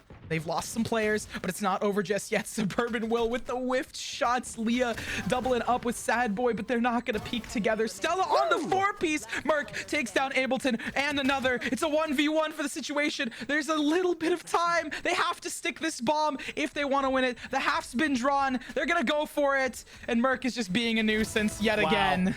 Ace Perfectly found, played by Merc. but it's over. It doesn't matter. Perfectly played by Merc. I mean, so little health. You can't afford to check, but you can't afford not to. Plays with the sound. Plays with Stella's heart. I mean, for all intents and purposes, in my heart, Stella, you won that round. But unfortunately, in my heart, it doesn't count. It doesn't put numbers up on the board for you. So instead, it's One Cell with yet another pistol. I think that's 3 for 4 on this series for them. Nicely done. I mean, that's heartbreaking. I mean, you said it yourself. That's a round that if you're not careful, if you don't have, a mental made of steel, that can be where the game starts to fall away from you. So I hope Stella these guys is are content creators. more formidable than I am, because if that happened to me, I'd be very sad. Possible. These guys are content creators. They're gonna. Yeah, they've seen it all before. I'd hope so, right? Push straight in. Temet's gonna get swung. Smug wins out. It's again with the classic Slambino and Leah, though, carrying their own weight. It's an anti-eco, and Temet going down early definitely surprised us. They do pick up the rifle, so there's some capability here, and Stella has a gun to boot. It's a 1v2. This could be a thrifty here. We might be seeing this eco work out, but Leah is just gonna swing and bring things back to reality. Huge from Leah. That's a very nerve-wracking situation for Leah, too, because I'm not 100% sure if she knew where the Omen was, but she's able to play the angle just right. Knows, hey, probably can't be anything other than back sight right now with where Stella retreated to. Just has to hope that isn't pushing left. Instead, plays it perfectly, isolates Stella, and then gets the pick on Abel. Nicely held there by Leah. She does a phenomenal job, and now even has the Thrash available. That's pretty huge going into round 3. You can see One Cell, they're not even bothering with a bonus. They're committing to rifles for this because they have this Thrash. Of course, you play off of it. You let Temet kind of get situated on the site. I mean, it's not that bad of a play strategy. Temet, again, playing as the jester towards this A site, just making as much noise as possible while the rest of the roster creeps up. Slow round. One where Temet was actually making noise toward A. You can see the rotates get pulled that way, but Smug and Suburban Will doing a phenomenal job. I mean, without Temet, it's harder to get past those nano swarms, so even though the fake is successful, the B anchors do a phenomenal job. They hold it through. At this point, Smug's just going to be playing Overwatch and making sure that this bomb is not going to get picked up. Stella finding one more out market, and seems a flawless is on order. I don't know if that's how you... Whatever. Either way, an excellent round from Loved Ones. I mean, they just held the line. Just really nicely done by Smug and Suburban Will. And I think One Cell maybe overthinking themselves a little bit there. were hoping that it would pull more attention, just hearing Temet, hearing the neon over toward A. But while a small bite was taken out of it, Loved Ones didn't bite off more than they could chew. It was the exact amount they could chew. A perfectly sized bite, if you will. Temet, where are we going? Oh, my. Oh, he's just running in. Oh, what? Oh, And they still win with a Bucky, and now they have The a stun. Vandal on top of that. breach stun for once, not cosmetic. Gotta love it. The stuns come through. Unfortunately, poor Wingman is going to fall. Is Temet going to go for the plant so they have their ultimate? No, they're going to drop it instead. Give it to Leah as they play Protector here. And this eco could work out for them just off of that one kind of play with Temet. Certainly a difficult retake here for Loved Ones, getting harder all the time. Thrash, good for the detain. That's just going to buy time. You don't, I mean, you didn't even have to push for that, but you certainly can, I suppose. Pinstripes back on the kill feed, and Temet's just going to dash straight through. Like, there's not much they can do here. It's a solid Thrifty for one cell. Beautiful Thrifty. Really nicely played. I mean, that Bucky play was phenomenal. A bit risky, but because neither of these teams have really been putting much pressure on mid, there was no reason for Loved Ones to suspect it. There's no reason for them to have more than one player market in that situation. And now, for the rest of this half, they're going to have to be thinking about, okay, well, what if they try to run it mid again? What if Temet does something absolutely insane, especially now that the overdrive is up? And you can see so much pressure has been put on B. There's 3 players market now in this round to make sure that Temet doesn't run that back. But instead, he's off to A. I'm pissed. And Temet is going to get, well, not dismissed, but they dismiss him away because they don't have your utility. But there's no way for Loved Ones to actually stop an A hit here. I mean, the 0 point was nice, but will Nooney even survive? Not a chance. The refresh on the overdrive and an information piece gain. Smug is going to be there. Temet finds another. Stella taking Slambino is going to apply pressure. They're hiding in the corner. Temet didn't clear it. Flashed out, waiting for what they can work with. Stella going to go down. The 3-piece found. Merc calling for another. They're just holding this angle yet again. We're going to see another clip out of Temet here as they dash through. They finally get stopped by Suburban Will. It's not over just yet. One cell needs to keep this up for Loved Ones so they don't come through. And look at them. They're just hunting. They're sticking together in alley. I think there's still util available here, though. I mean, there's just no way you're going to be able to hit this defuse, even if you had the time. Yeah. And Easily dispatched. Abel's not even going to get the gun away, I don't think.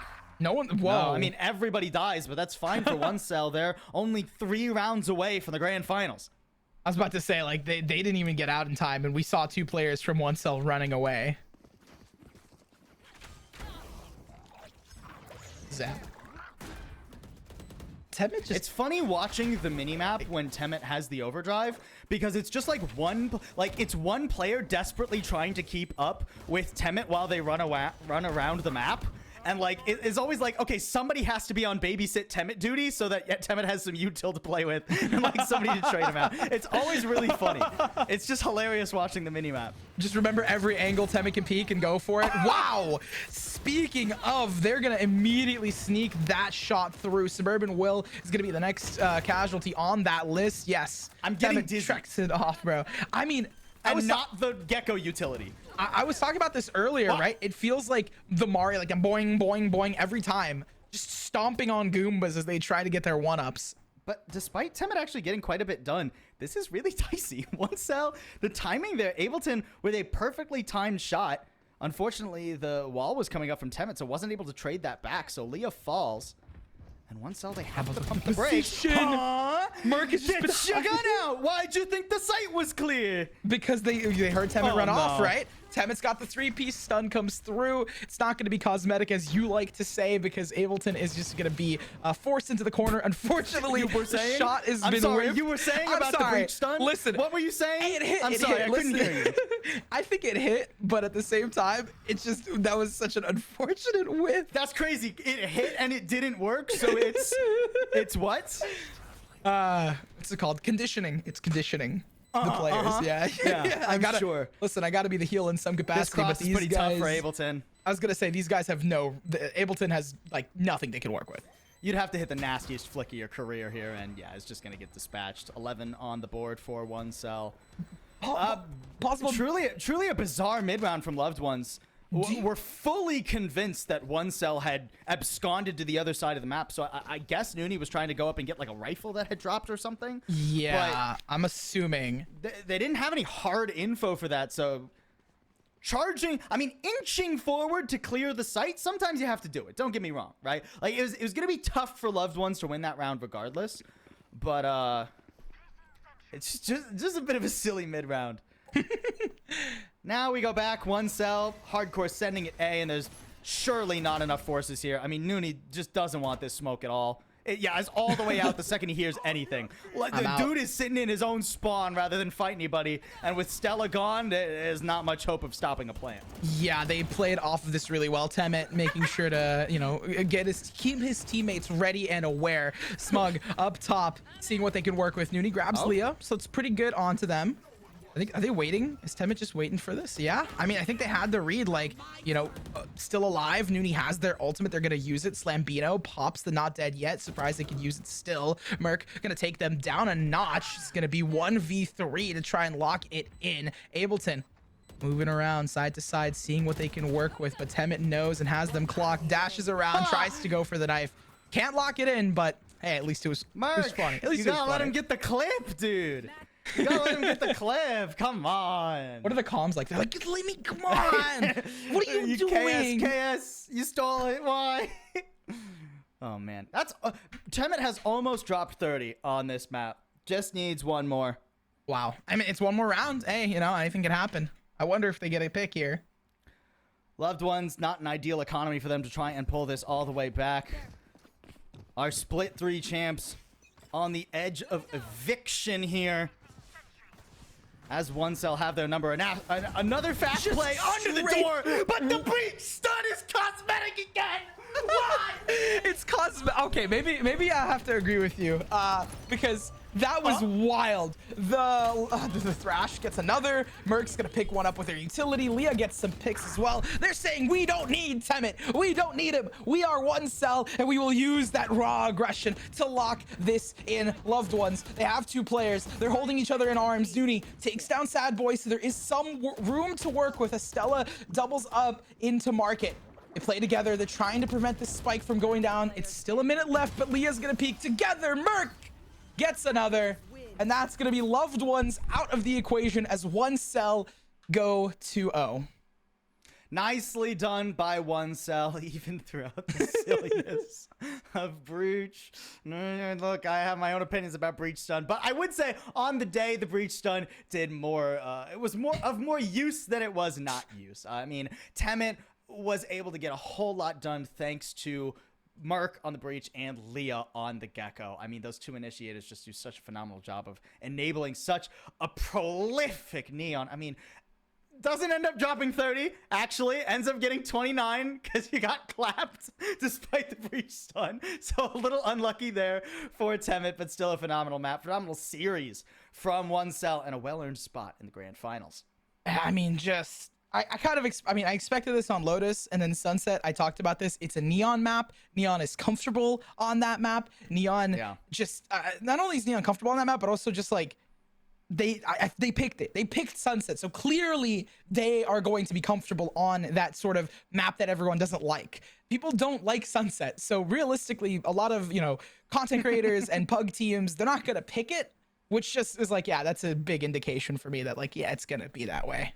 Hey, look, it's like Southpaw. If you play the map everybody else doesn't like, eventually, when you get to it, you're going to be able to clobber people because other people aren't used to that map, right? So I'll take it every day of the week if I'm on one cell. They did a fantastic job running the same composition back on both maps. And honestly, the great thing about that comp is it's so synergistic with its own agents. There are few maps where it just flat out wouldn't work at all. Right? Like where it flat out would just be bad to run that composition, right? I would argue most maps in the pool, it's at least playable, or you can swap out 1 or 2 of the other agents to make it playable. Yeah, I mean, That's the thing, right? I think that's why That's the 10 thing minutes about so being a popular. one-trick dude, I think is if that's you the- play Neon and you only play Neon, it doesn't matter what the map is, you're gonna be good enough at Neon. You know what the tricks of the trade are, you know what corners you can and can't fight with, and what util you need to swing effectively. I'm thinking about it also like from like the Neon just got buffed and like yeah, there was sometimes where helps it better too. and sometimes it was worse. And then seeing, you know, Heretics and EDG running Neon as well. Oh, yeah. Like the height of that popularity is gonna it's hitting, right? Which just goes to show like it's interesting like because it used to be Raze and then it became, you know, Jet and then they nerfed Jet and now like I wonder the balance in the future of the game. So that's where my mind is headed to, just like the analytical, like the perspective, right? We're trying to like not perspective, what's that, you know, trying to predict the future sort of, right? Yeah. But I can't really say too much about that. I am kind of sad that Loved Ones didn't clutch through, just because like Haven would have been fun to see. Another 3-site map, another fun map for Tema to, you know, showcase their prowess. But unfortunately, powerless. We cannot see it. And the 2-0s continue. The staggering kind of like statistic from the beginning of the playoffs into now. Yeah, we'll see if our second semifinal of the day, maybe we have a little bit more luck with with that one. Before we head off, though, we have to thank one of our amazing sponsors. Thank you, Online Battleground, a new tournament platform that allows you, yeah, you, right there, you, I'm pointing at you, to challenge your friends and other competitors in weekly tournaments or ladders. So make sure you go check out Online Battleground, guys. There's a whole qrgaming.com/joinobg. Go check it out. It's super interesting, really well made. So make sure you go there. It's thanks to them that we're able to put on these creator clashes, right, nerds? Oh yeah. They even Core Gaming actually even supports Frausto, something that I'm hugely like. There we go. Yeah, support the content creators. You know, get more of us into Valorant, make more tournaments. I'm always like, you know, clapping and singing Core's praises. How could you not be? Well, I think that's going to be about it for myself and for nerds. Thank you all so much for joining us. It was great to pop on in here for the day. That's not it for the action, though. There's a whole other semifinal after this one. Plenty more action today in the Creator Clash put on here by Frausto. So make sure you don't go anywhere. We'll be right back.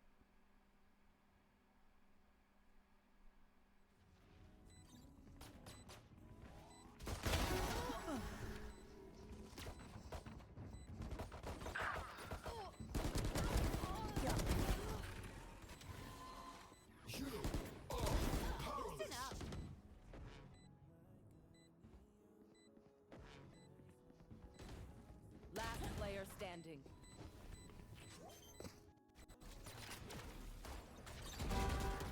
One enemy remaining. Spike down B. 30 seconds left. Last player Standing. Almost out.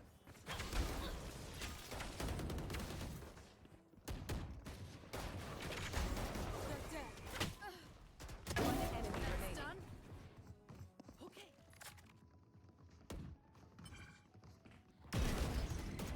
Watch out. Spike down B. One enemy remaining.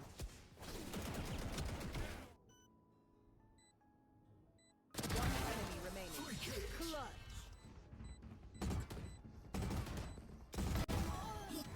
Last player standing. One enemy remaining.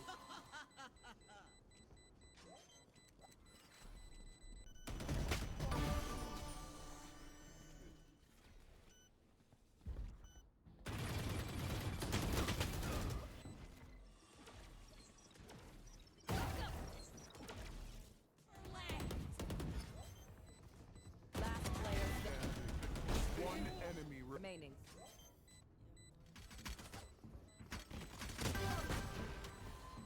One enemy remaining. Last player standing.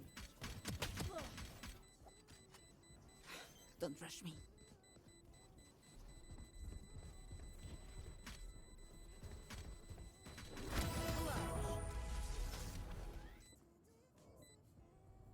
One enemy remaining.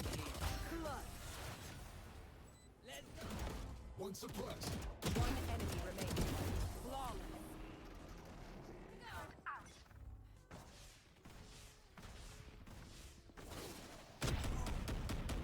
I'm out of here. We're good.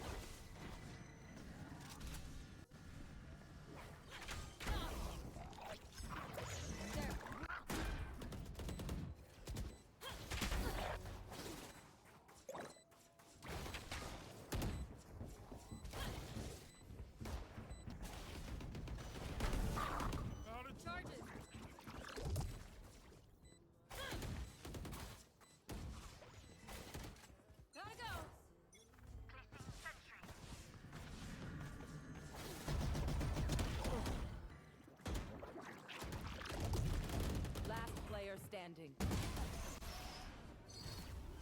A new era of gaming is here. Challenge other competitors or friends in your favorite games. Join weekly pickup tournaments and open ladders for FPS and real-time strategy games. Or create a league for you and your friends with a generated season schedule and playoff bracket, all on one platform. Be the first to compete on Online Battleground.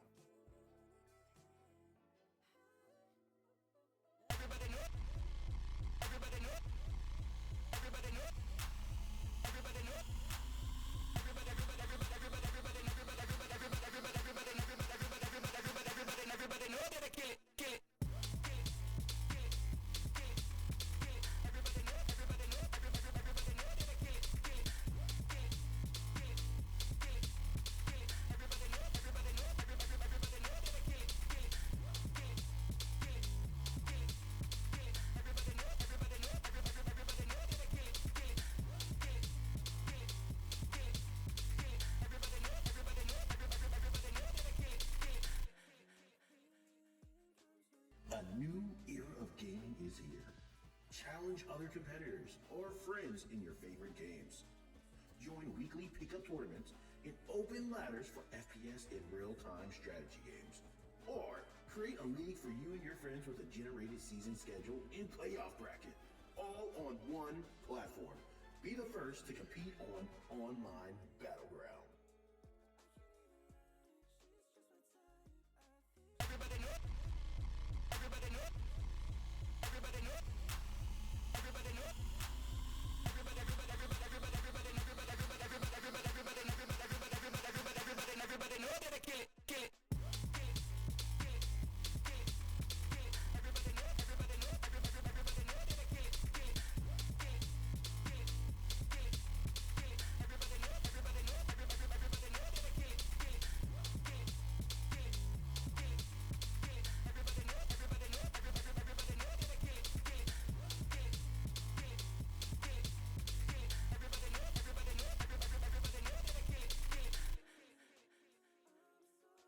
A new era of gaming is here.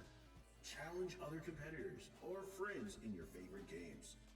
Join weekly pickup tournaments and open ladders for FPS and real-time strategy games. Or create a league for you and your friends with a generated season schedule and playoff bracket, all on one platform. Be the first to compete on Online Battleground.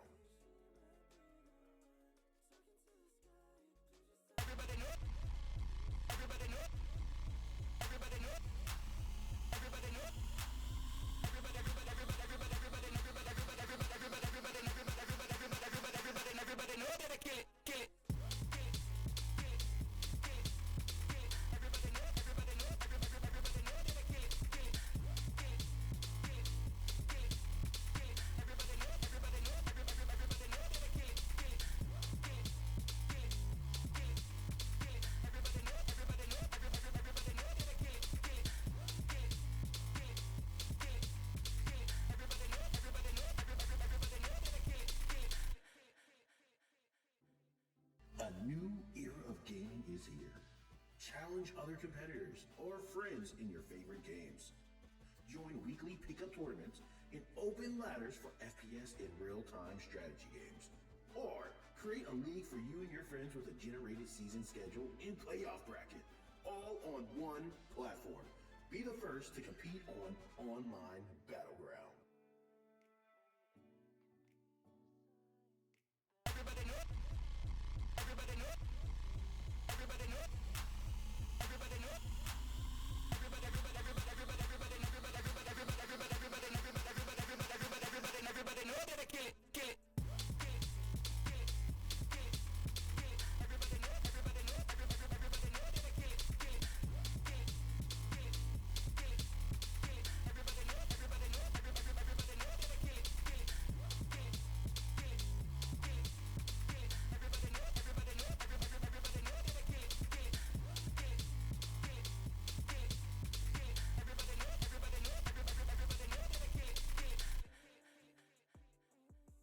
A new era of gaming is here. Challenge other competitors or friends in your favorite games. Join weekly pickup tournaments and open ladders for FPS and real-time strategy games. Or create a league for you and your friends with a generated season schedule and playoff bracket, all on one platform. Be the first to compete on Online Battleground.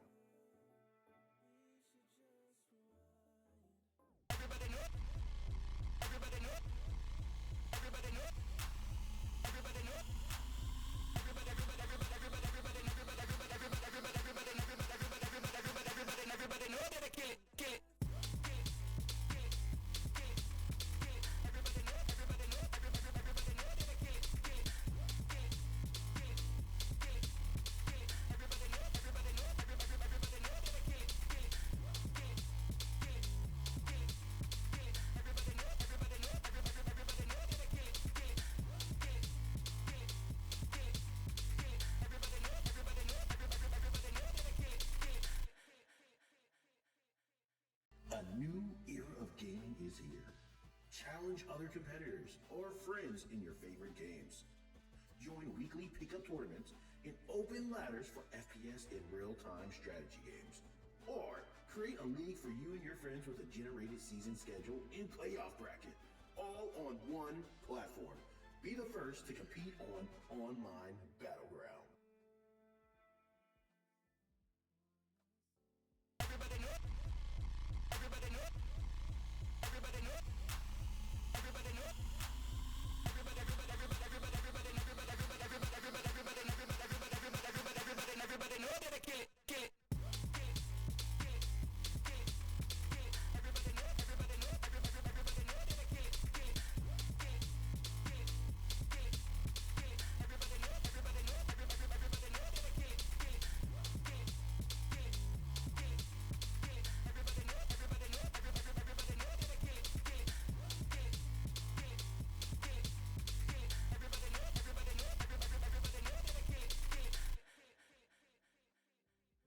A new era of gaming is here. Challenge other competitors or friends in your favorite games. Join weekly pickup tournaments and open ladders for FPS and real-time strategy games. Or create a league for you and your friends with a generated season schedule and playoff bracket, all on one platform. Be the first to compete on Online Battleground.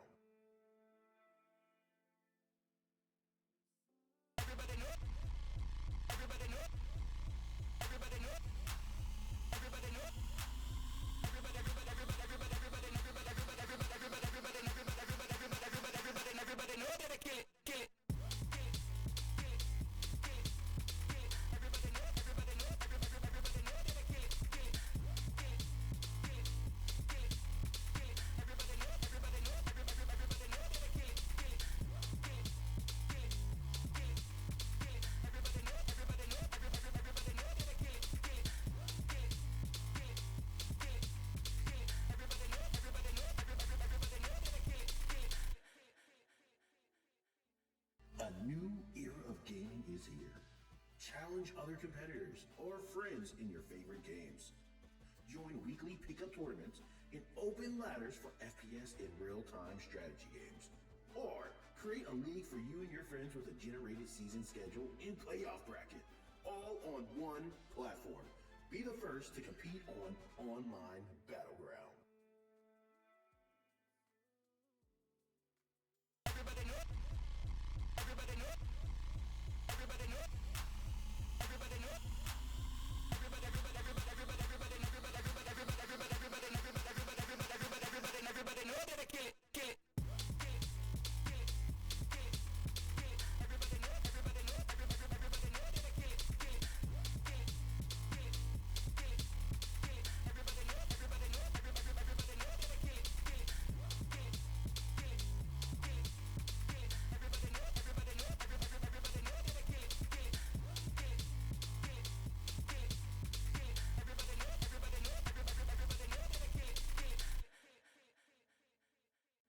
A new era of gaming is here.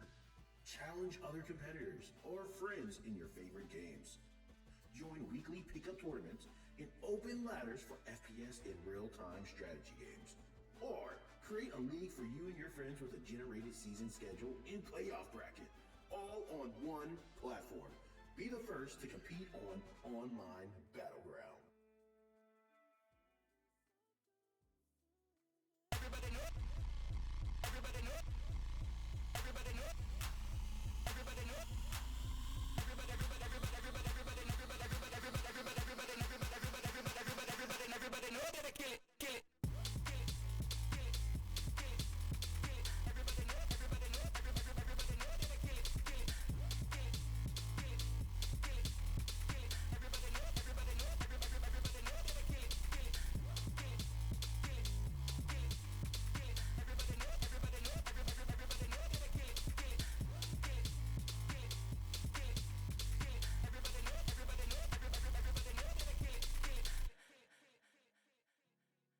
A new era of gaming is here.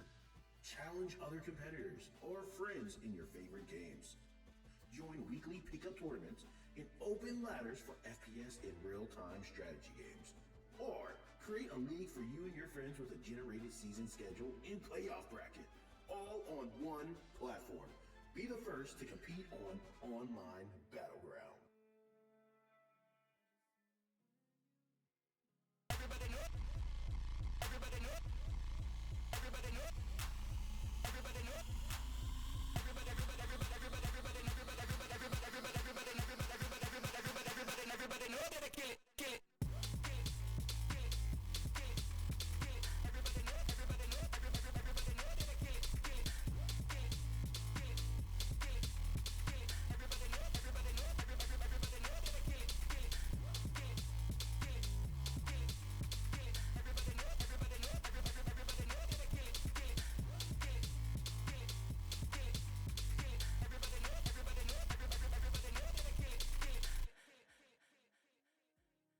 A new era of gaming is here.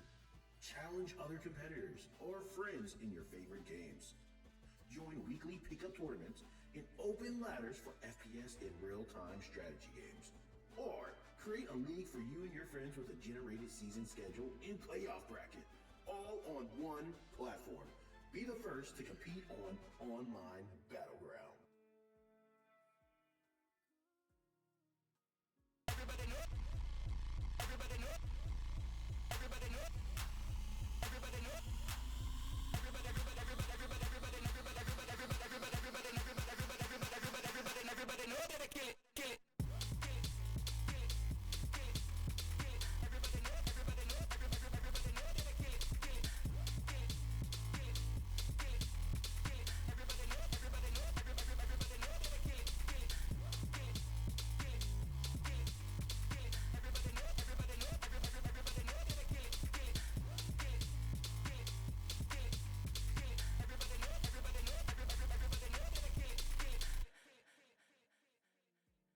A new era of gaming is here.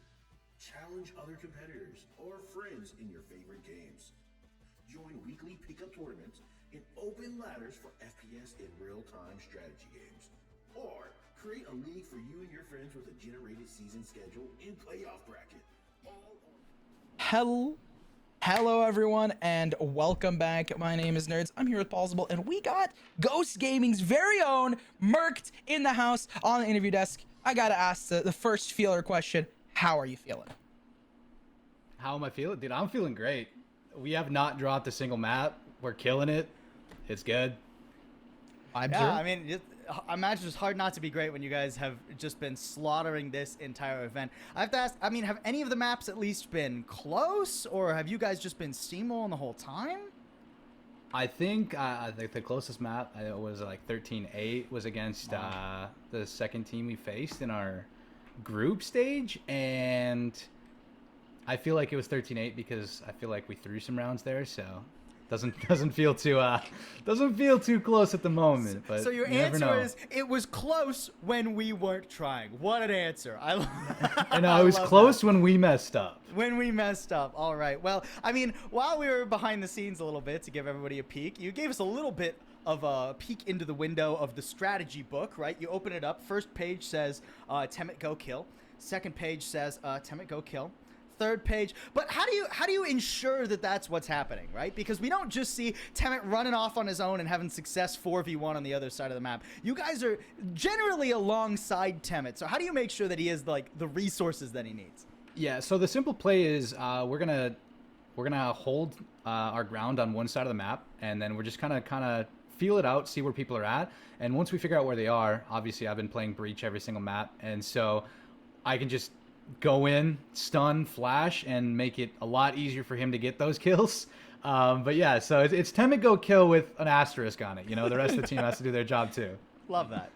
I mean, hey, I was talking about this for the rest of the roster. You guys honestly played really well. I mean, shouts out to Slambino, shouts out to Leah as well, and yourself, right? You said you got like 60 assists throughout the entire thing, and you know, just as I know you're a content creator, I know you've played with some of these other creators in the past. How has that experience like helped you kind of with the synergies on the team? It's so nice. It's like a complete breath of fresh air from actual ranked, because we're all on the same page. We're all listening. We all kind of agree on the strategy. And so it's a lot nicer than, you know, going into a ranked game, trying to calm a strategy and people, you know, decide against it, or they don't really like pay attention because it, you know, it's ranked. Fair enough. But, you know, playing with the synergy of 5 people like all together, it's so much better. The pace is better. The comms are better. And obviously just, you know, we're all happy. You know, there's no throwers, nobody's angry. We're all accountable for our own mistakes. And yeah, no, it just feels good, I guess. It just feels good. Yeah, hard for it to not feel good when you guys are, what, 5-0 on the weekend, right? Or, I guess on maps, 6-0, right? Yeah, exactly. 6-0 on maps. Well, but like, so you talk about like the good energy you guys have going on in the comms. What does the comm like structure look like for you guys? Is it kind of just like off the cuff? Is it like freeform jazz? Like whoever thinks that they have the right idea kind of pipes up, or is there like a primary voice with other people chipping in? I think we all have a good understanding. So, I mean, we basically have the same kind of groups split up on each side of the map. And so I guess I'm only listening to the people that are with me. They're only listening to the people that are with them. But when there's a major comm, somebody just screams it out, you know, like, hey, let's figure out where these people are. Let's rotate, like, keep together. The most important thing for us, I think, is playing trades, not getting isolated. That's, like, super important because we have silvers on our team. So if they go off and they, you know, go die by themselves, it puts us in a 4v5. So we've just been trying to keep that part of the game in check. And I guess that's probably the simplest way to put it. Sure, keep people tied together, right? Don't give anyone too long of a leash. Speaking of leashes, actually, I wanted to kind of just ask this real quick. That I don't know if you know the round, but it was a round I called like there's a stinger, it's possible, and then you guys lost a 1v4 stinger. What were the emotions like? Just give me like a little like play-by-play scenario. All right, so after the first 2 people died, and it was me and Leah, we decided, hey, let's group up together. I had a stun ready. I was ready to stun the planter, but everything we did was just a bit too slow. And pacing-wise, everybody was trying to take those solo fights, and instead of playing off util, playing off each other, it was just 1v1. So pretty much after that round, we literally took a step back. We're like, listen, that can't happen again.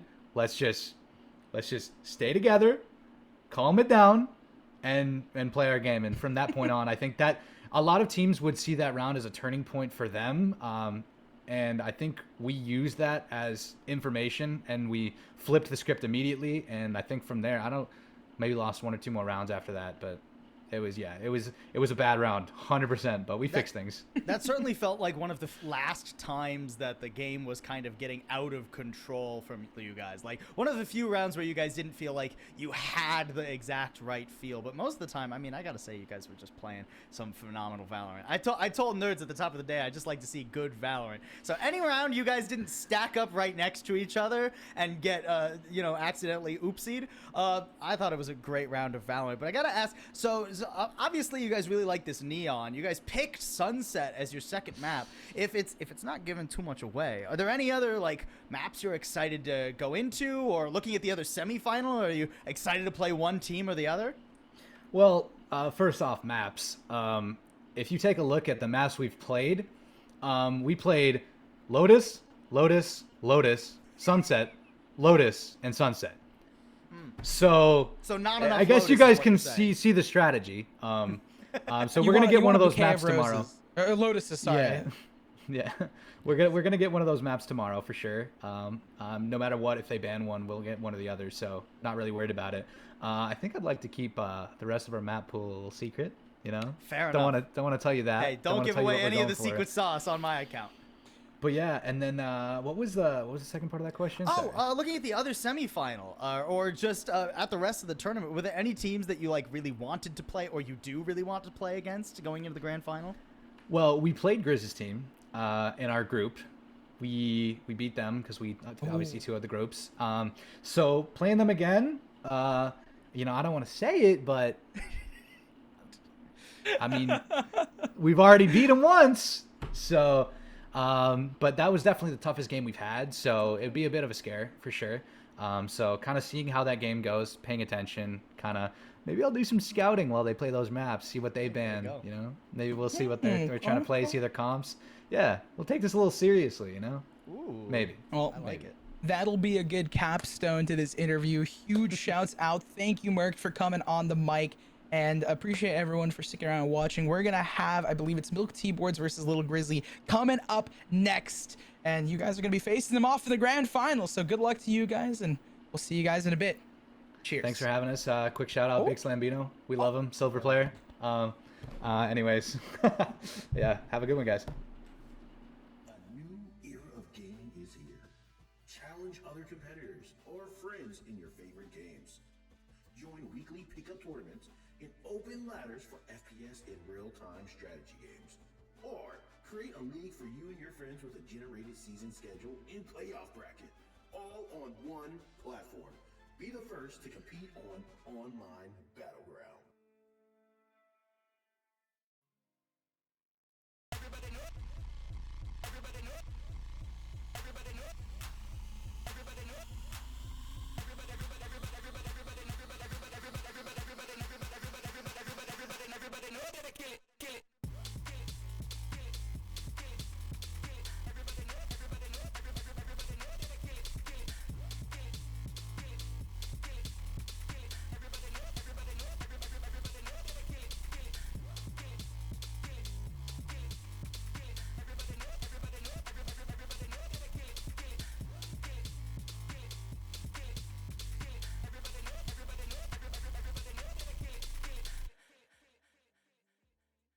A new era of gaming is here.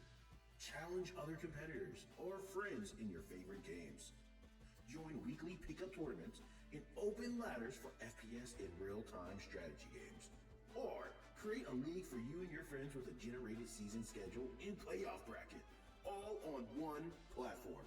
Be the first to compete on Online Battleground.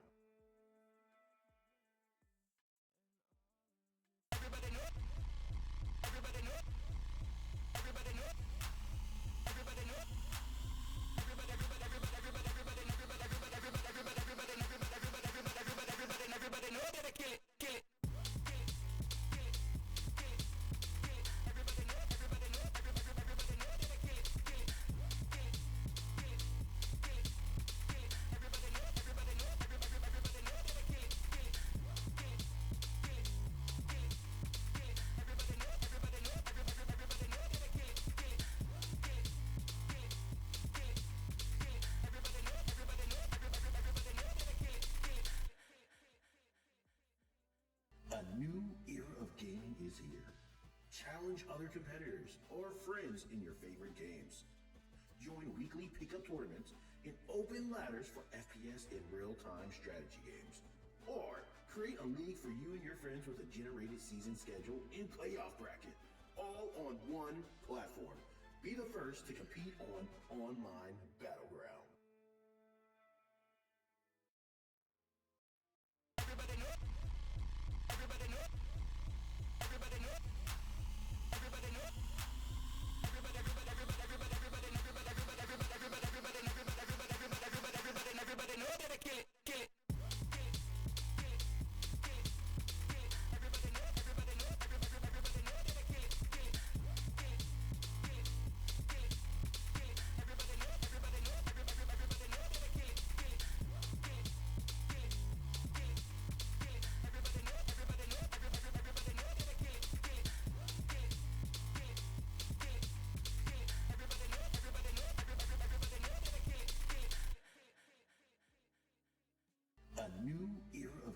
is here.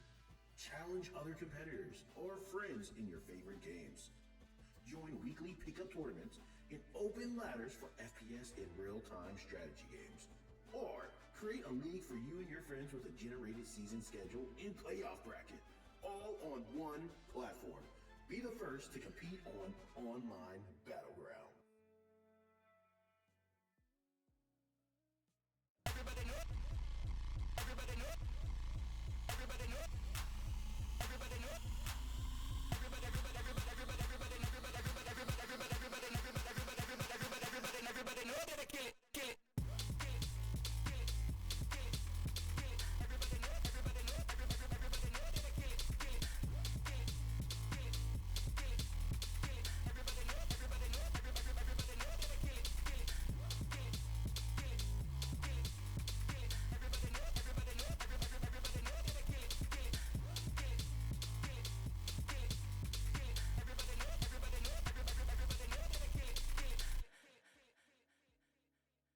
A new era of gaming is here.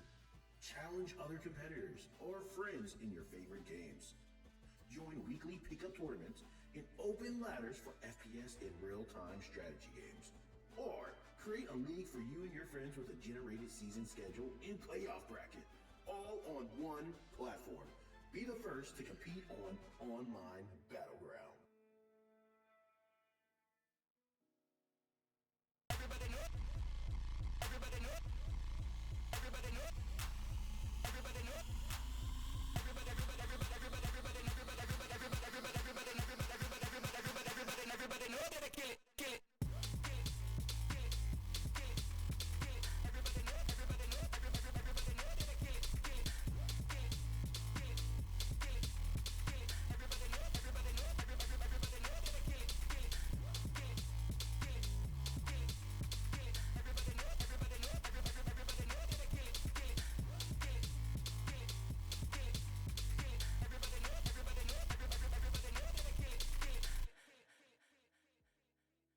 A new era of gaming is here.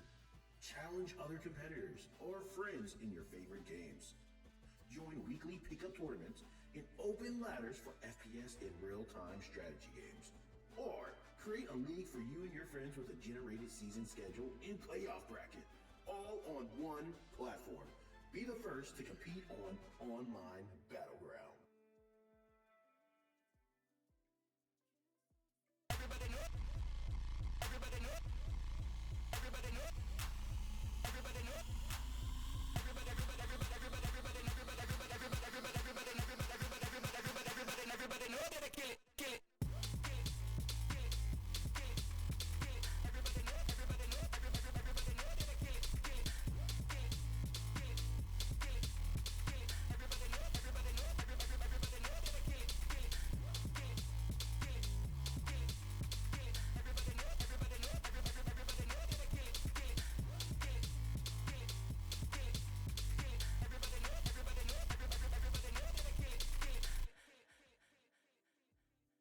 A new era of gaming is here. Challenge other competitors or friends in your favorite games. Join weekly pickup tournaments and open ladders for FPS and real-time strategy games. Or create a league for you and your friends with a generated season schedule and playoff bracket, all on one platform. Be the first to compete on Online Battleground.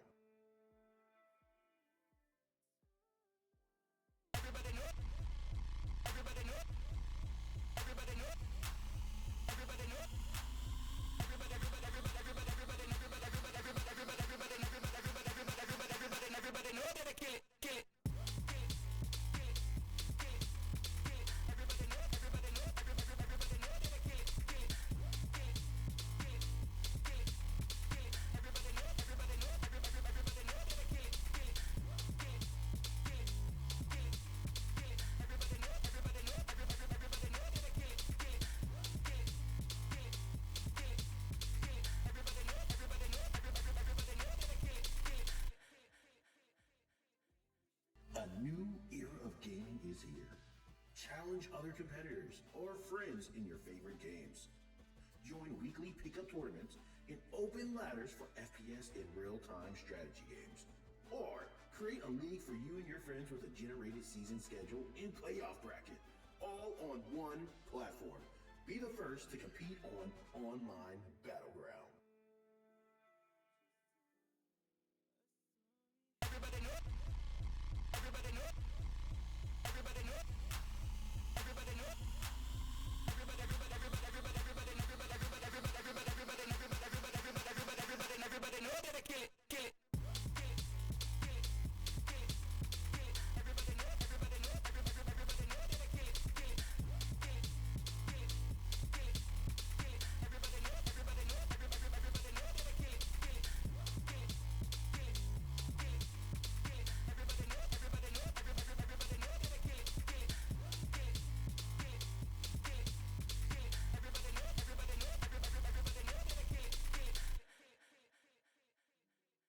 A new era of gaming is here.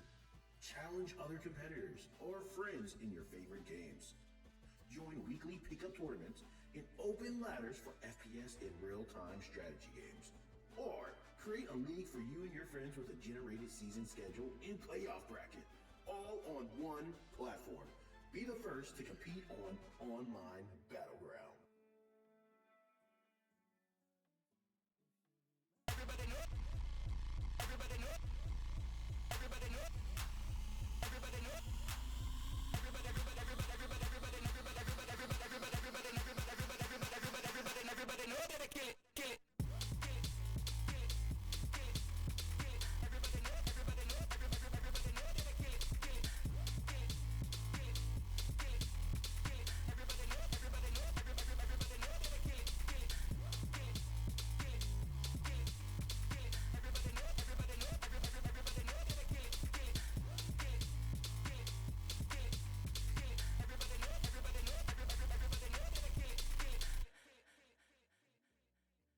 A new era of gaming is here.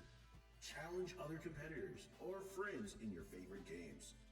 Join weekly pickup tournaments and open ladders for FPS and real-time strategy games. Or create a league for you and your friends with a generated season schedule and playoff bracket, all on one platform. Be the first to compete on Online Battleground.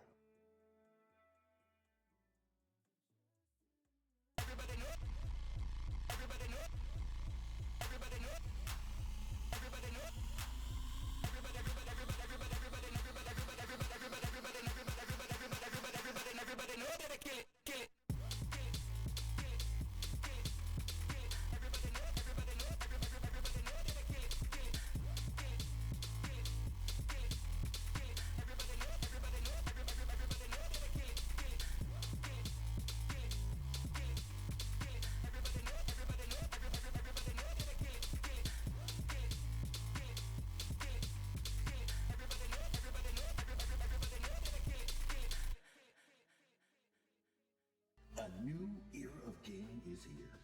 Challenge other competitors or friends in your favorite games. Join weekly pickup tournaments and open ladders for FPS and real-time strategy games. Or create a league for you and your friends with a generated season schedule and playoff bracket, all on one platform. Be the first to compete on Online Battleground.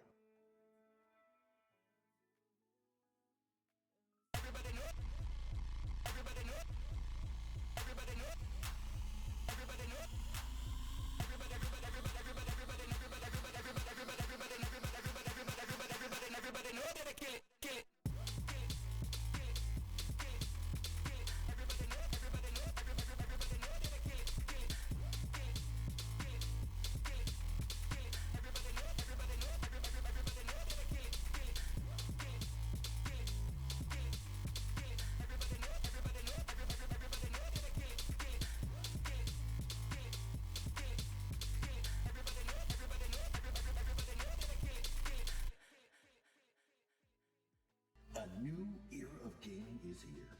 Challenge other competitors or friends in your favorite games. Join weekly pickup tournaments and open ladders for FPS and real-time strategy games. Or create a league for you and your friends with a generated season schedule and playoff bracket, all on one platform. Be the first to compete on Online Battleground.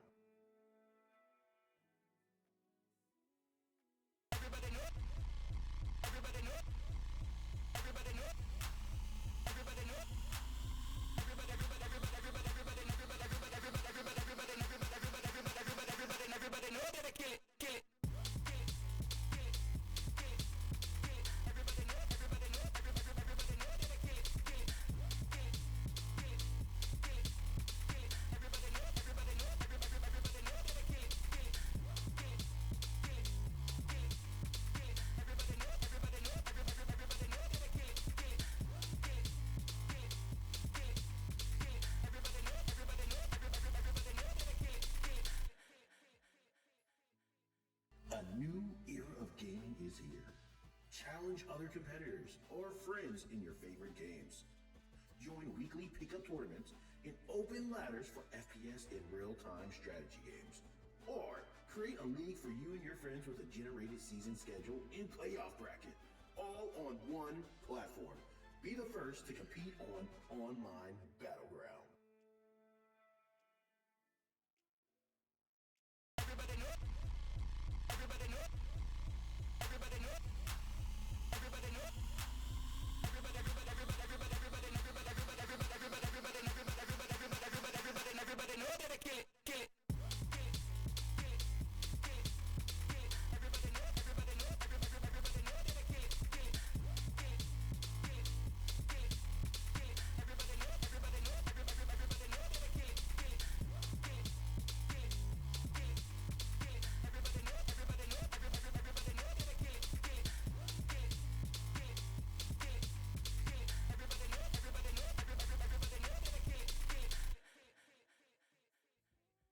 A new era of gaming is here. Challenge other competitors or friends in your favorite games. Join weekly pickup tournaments and open ladders for FPS and real-time strategy games. Or create a league for you and your friends with a generated season schedule and playoff bracket, all on one platform. Be the first to compete on Online Battleground.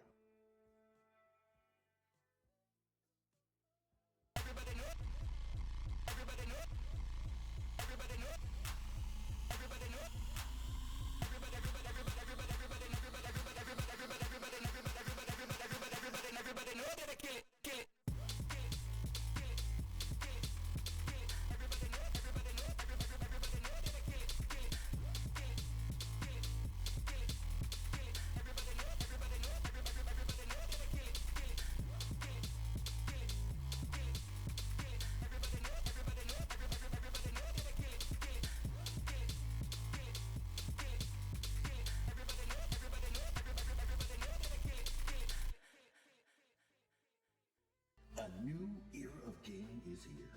Challenge other competitors or friends in your favorite games. Join weekly pickup tournaments and open ladders for FPS and real-time strategy games. Or create a league for you and your friends with a generated season schedule and playoff bracket, all on one platform. Be the first to compete on Online Battleground.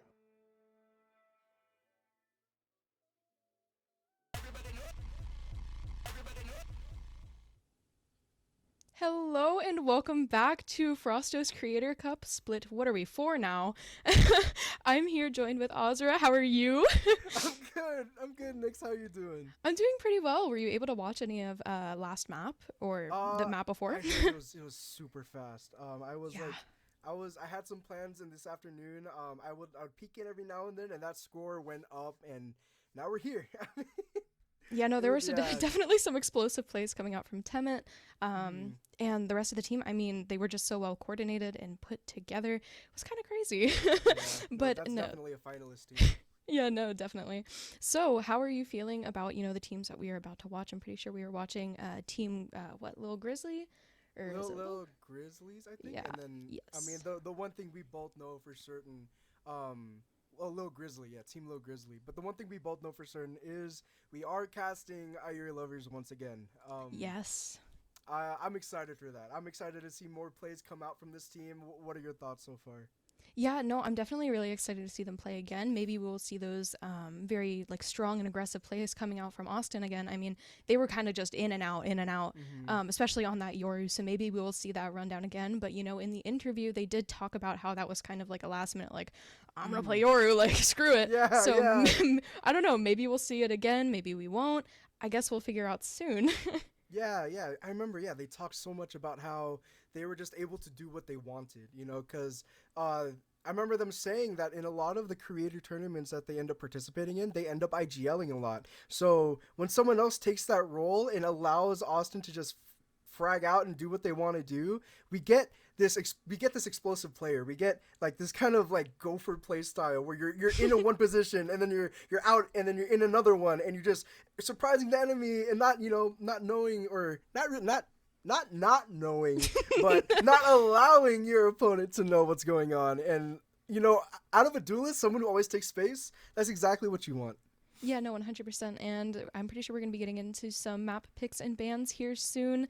We ban out that Abyss pretty off the rip, which is not very, I don't know, it's not anything uncommon to see, considering it being a new map, I guess.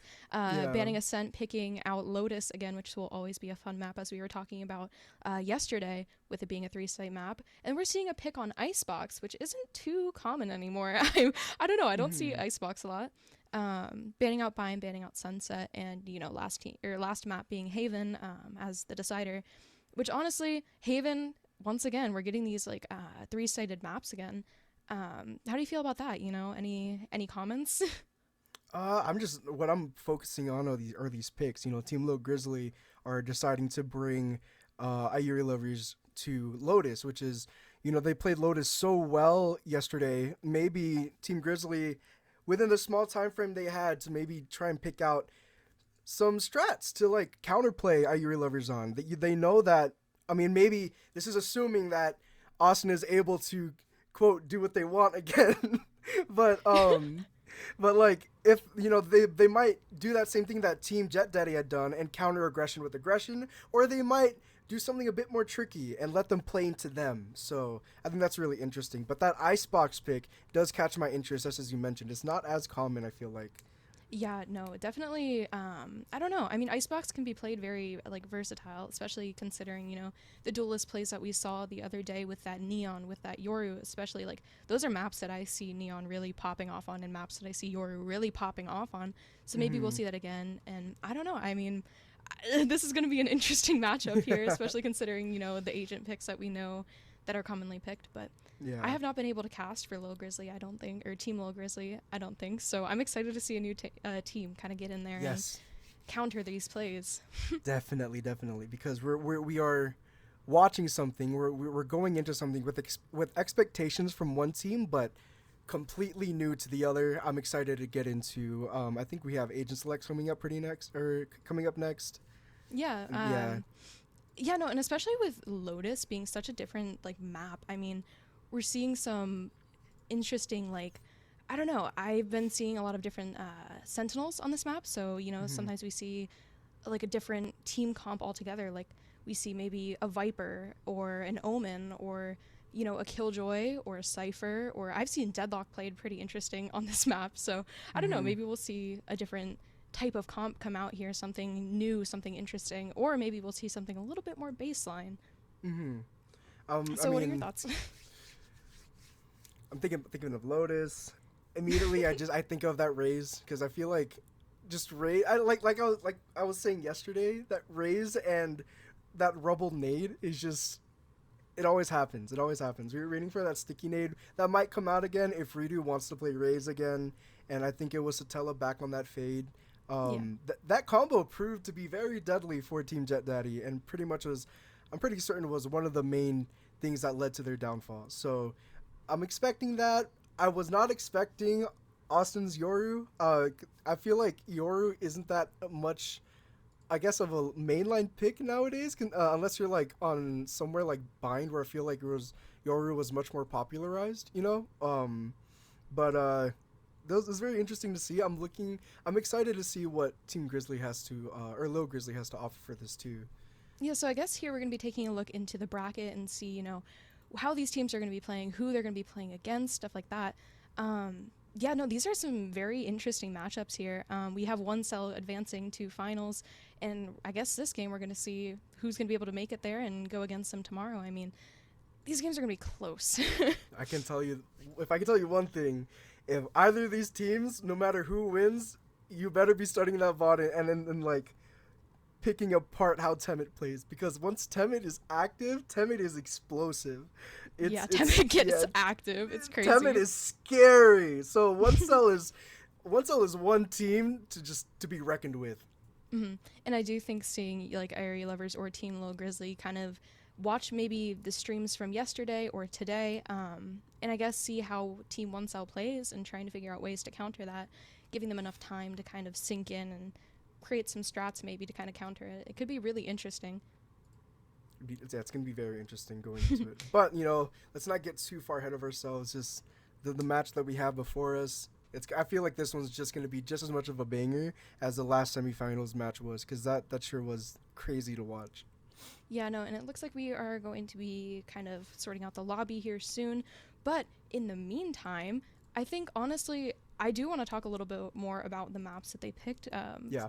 Like especially Icebox, Mm-hmm. because we talked about how Lotus kind of can have a lot of different comps and how Raze can be really, really strong, especially on defense if they have maybe a breach or a fade or any type of stun, really. And so maybe they pull back in the neon on that, but that's besides the point. I think we should talk about Icebox a little bit more.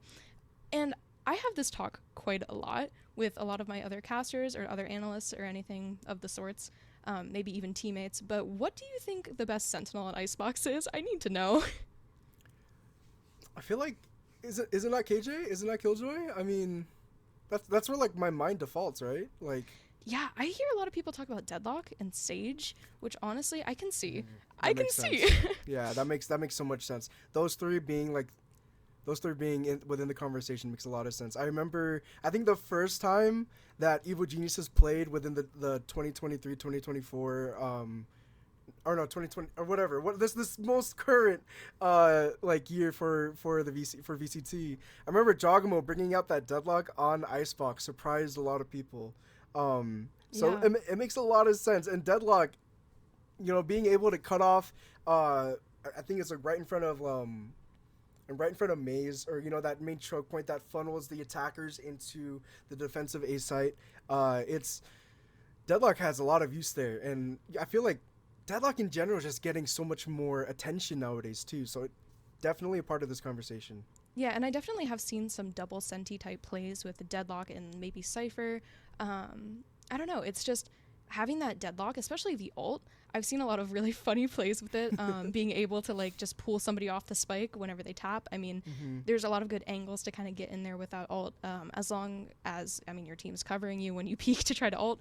But the wall is also really strong, being able to kind of block off orbs or block off common entry points, maybe even mid if you need to catch off a lurk or something, or a full mid push. I mean, I don't know, the utility is really useful.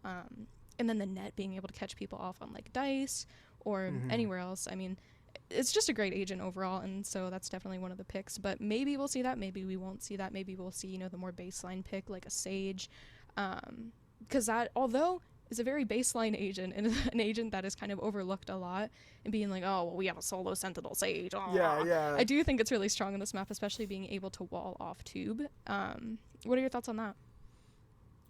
Tube is a very interesting spot on the map, especially with that window now open. You're able to look in to see if anyone is like creeping in through there. Yeah, no, that's a big change.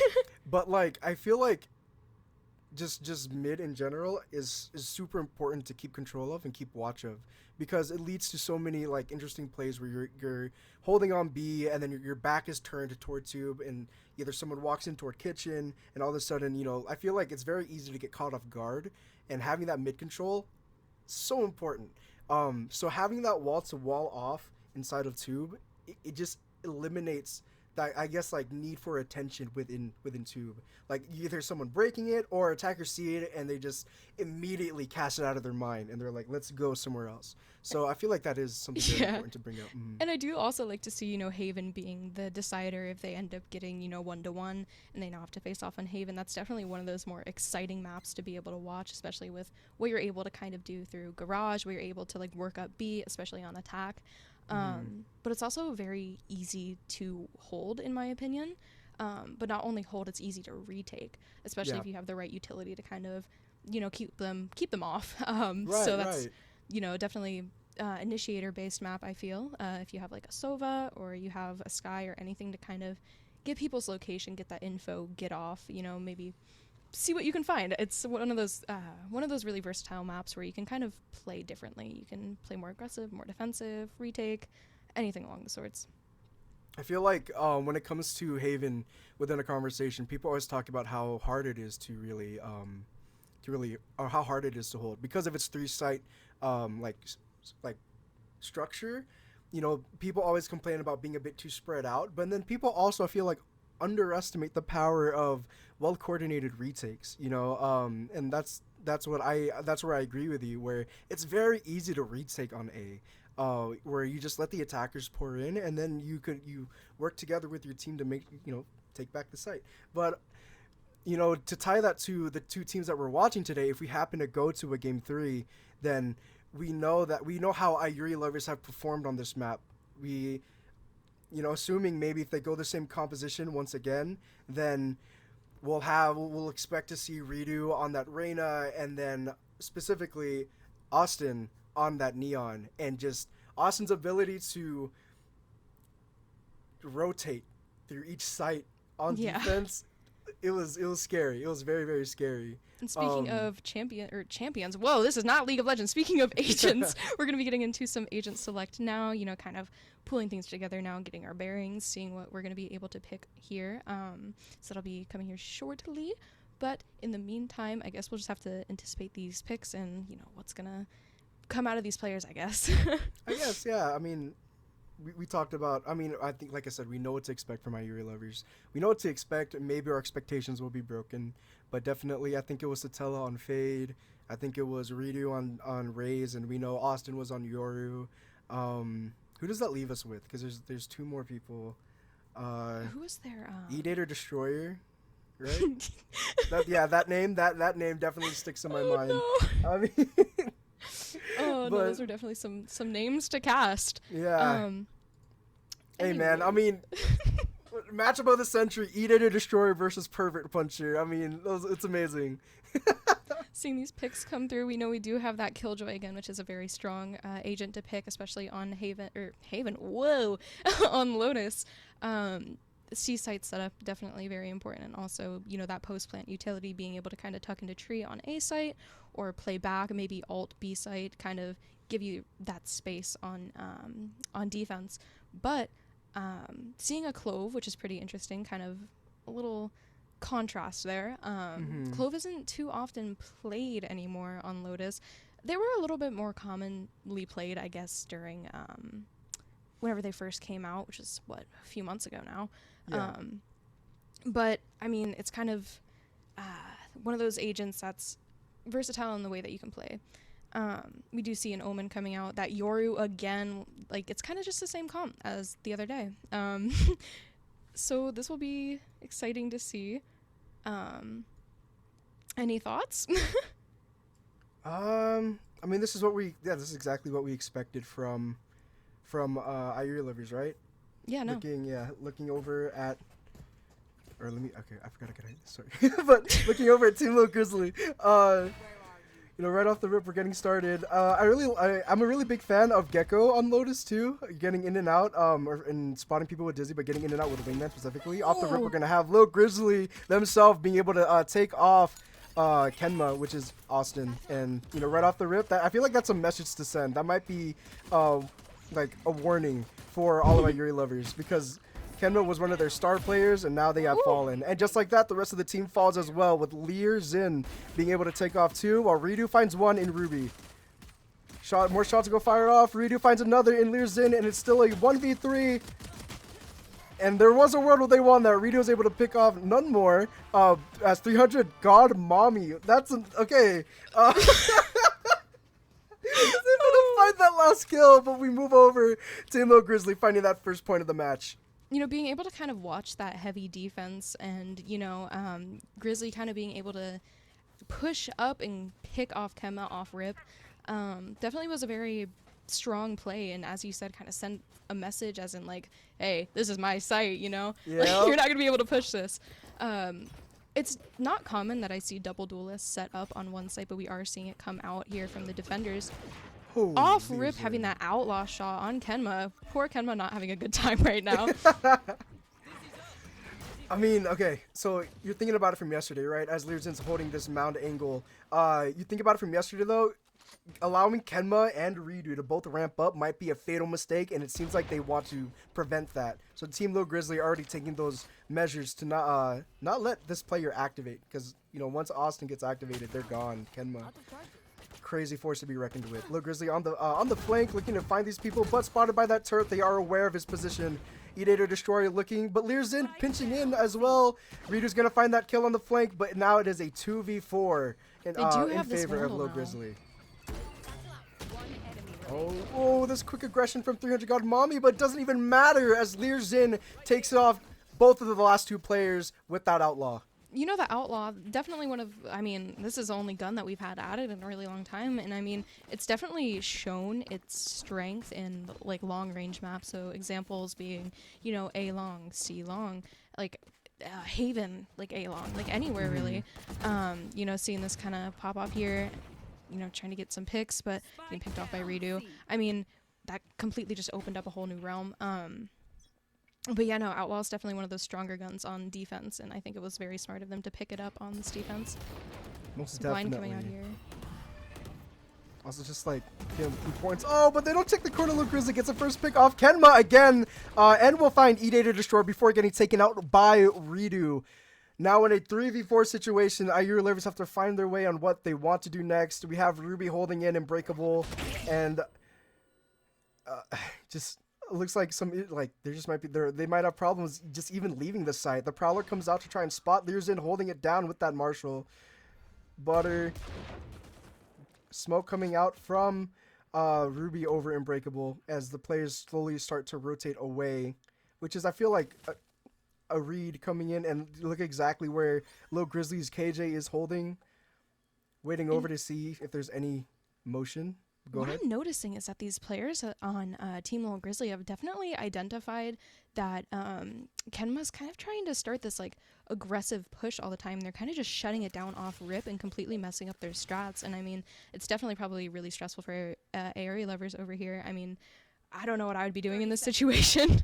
Exactly. And it goes back to what I was saying before. It's you allow that aggression, you allow yourself to get walked on, then Kenma will activate.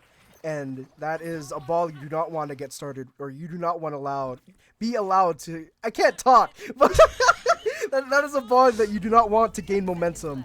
Learzin is gonna let out that thrash and prevent that. Prevent the plant and Butter's movement from getting off of Mosh. Mosh will be able to find that kill while Ruby finds one with the Bulldog onto Ridu, leaving Sujin on the site and no bomb planted. That is 3 rounds now to Team Low Grizzly, and what I'm like, as I was talking about before, they're recognizing this aggression that Team Area Livers want to start putting out into the game, but they're kind of shutting it down as soon as they're recognizing it. And I don't know if they watched yesterday's games, but they are definitely picking up on it very fast. So maybe they had some strat plans before this. But Lear there with that ult coming out, you know, being able to completely shut down that plant at 10 seconds. I mean, that's just exactly what you need out of your Gecko player. It's like Lear has been definitely an MVP so far. Most definitely. I mean, the use of that Dizzy, and then like the Thrash to make them like the Mosh had been thrown before the Thrash as well, and I think that's very great. And then just look at all this use that come out from Lear. I think that was mainly just Lear too. Like before smokes have been putting down anything. All of Gecko's little buddies. It was like an all-out attack where you had like Dizzy blind them for a bit. You had I think it was a Mosh stun or like on the ground for a little bit, Wingman clapping right in front. I thought it was really funny. But Lear find that first pick off Sujin. But Kenma finally retaliates as they take Lear off. Clean 4v4, but gotta remember that IU livers are on an eco. Low Grizzly finding 2 more. Kenma and Ridu shut down, finding another in Edator Destroyer before finding the 4th and last in Butter. Low Grizzly being able to kind of hold down Mound completely. It's just, once again, this defense is very, I guess, like, well coordinated. I mean, they seem like they've been able to plan this out. You know, seeing this Mound play here, being able to pick off 2 of them. They open up door and immediately get shut down. You know, Butter being so low. Yeah. And just an amazing play there, being able to watch somebody kind of have that confidence, have that strength to just completely shut down a push there. Yeah, this team looks very scary. I mean, given, you know, Austin in the interview yesterday did mention that they were very proud to have made it finally past their top 16, to finally make it into playoffs. And they had a very strong start taking down Team Jet Daddy, but, you know, maybe nerves might be getting the better of them now, and the whole team in general. But, you know, we'll give it time, give them a bit of time to ramp up as well. Rito's going to find that first pick on Ruby, and as two fall on one side, another 2 fall on the other. Ridu will find interaction, but Lear Zin will be the ones to come out on top. This ballsy ult coming out with the Thrash will detain both players as Lear crouch hid behind Mound. And 1 and 2, an ace is found. Lear Zin clears them out. This hold is just like unbreakable almost. I'm watching this and like Lear being, once again, as I was saying before, kind of the MVP right now.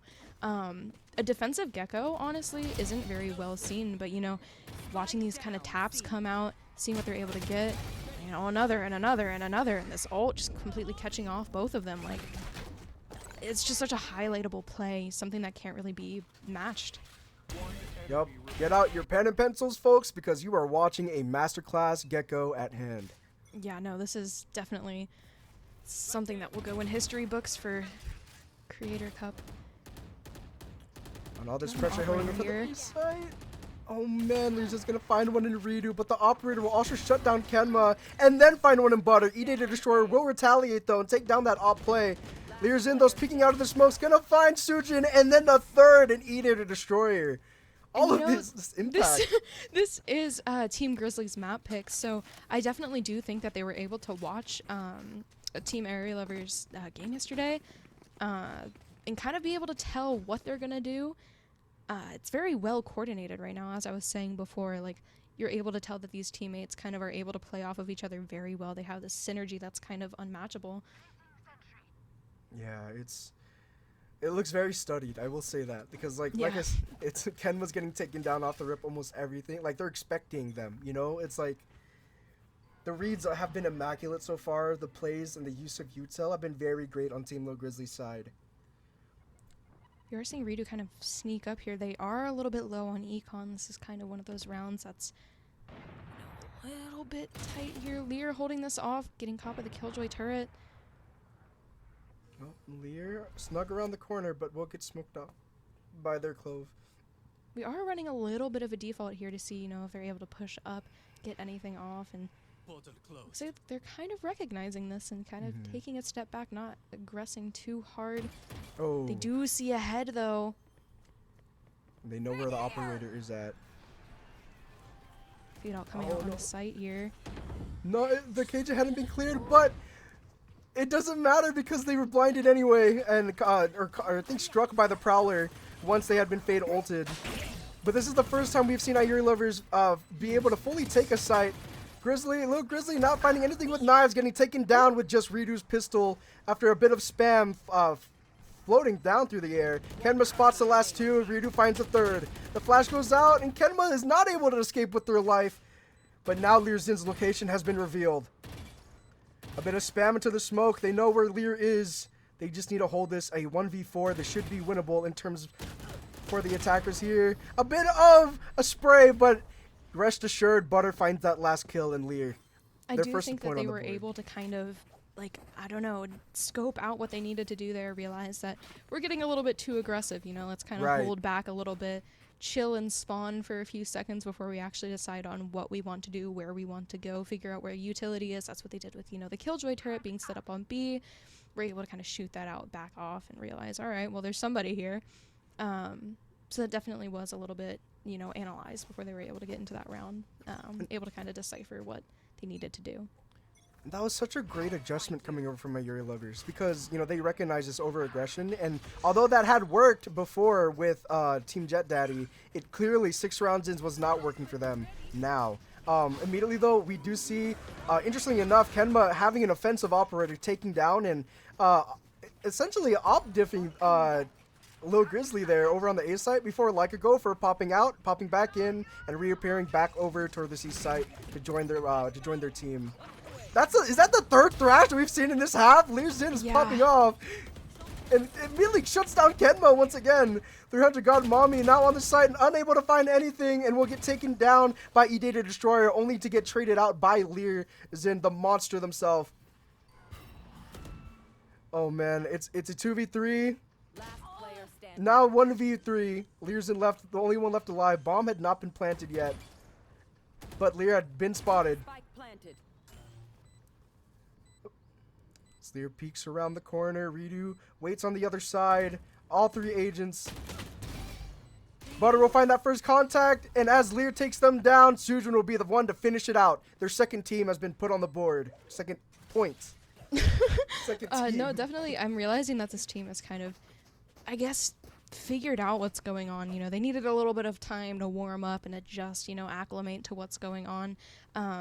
You know, now this buy on Team Lil Grizzly is definitely a little bit staggered. You know, we're seeing some being able to purchase, you know, a Vandal, as others are purchasing, you know, Guardians, and one person not purchasing anything at all, not even having ult.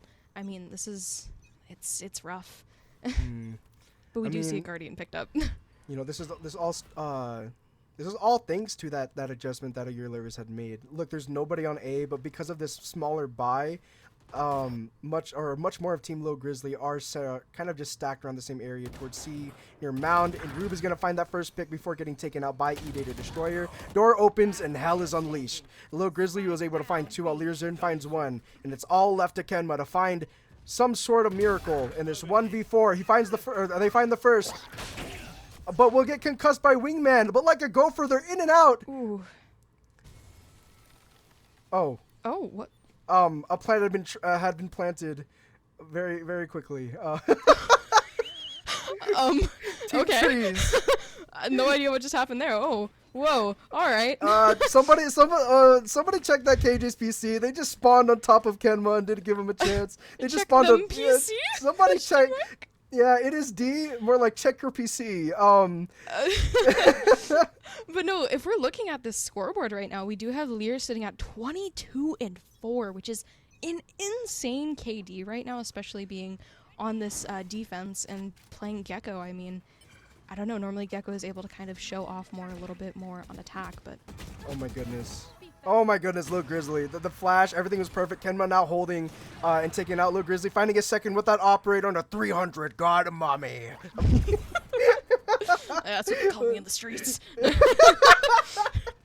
Yeah, poor little Wingman getting another op bullet, or getting a op bullet to the chest.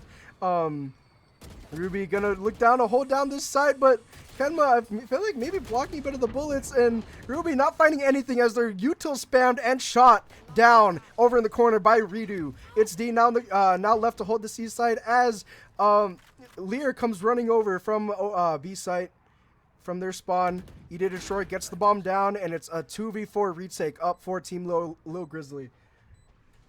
Lear kind of looks through the smoke coming down in from Waterfall, while everyone else kind of shuffles away toward the entrance over to Kenma's gonna get taken down, missing that op shot, and although blinded, Leerzern gets around the corner with this with their life. It's D will get taken down by Redo once again, leaving it down to Leerzern, but the players have been damaged slightly. That's one for Leerzern and a very low Butter holding very close. Another one fallen. 1v1. Leerzern on the bomb. E-Data Destroyer missing a bit of the shots, but it has been halved. They have to find something. E-Data Destroyer will be the one to come out on top. That's the 3rd point over for our Yuri lovers. You know, it's definitely one of those rounds that's like very close there. I mean, seeing how Butter was so low, and I don't know, it was very, very snappy type of round I just saw. I mean, once again, we do have a little bit of retaliation coming out from area lovers here. Might end this half, you know, 7-5.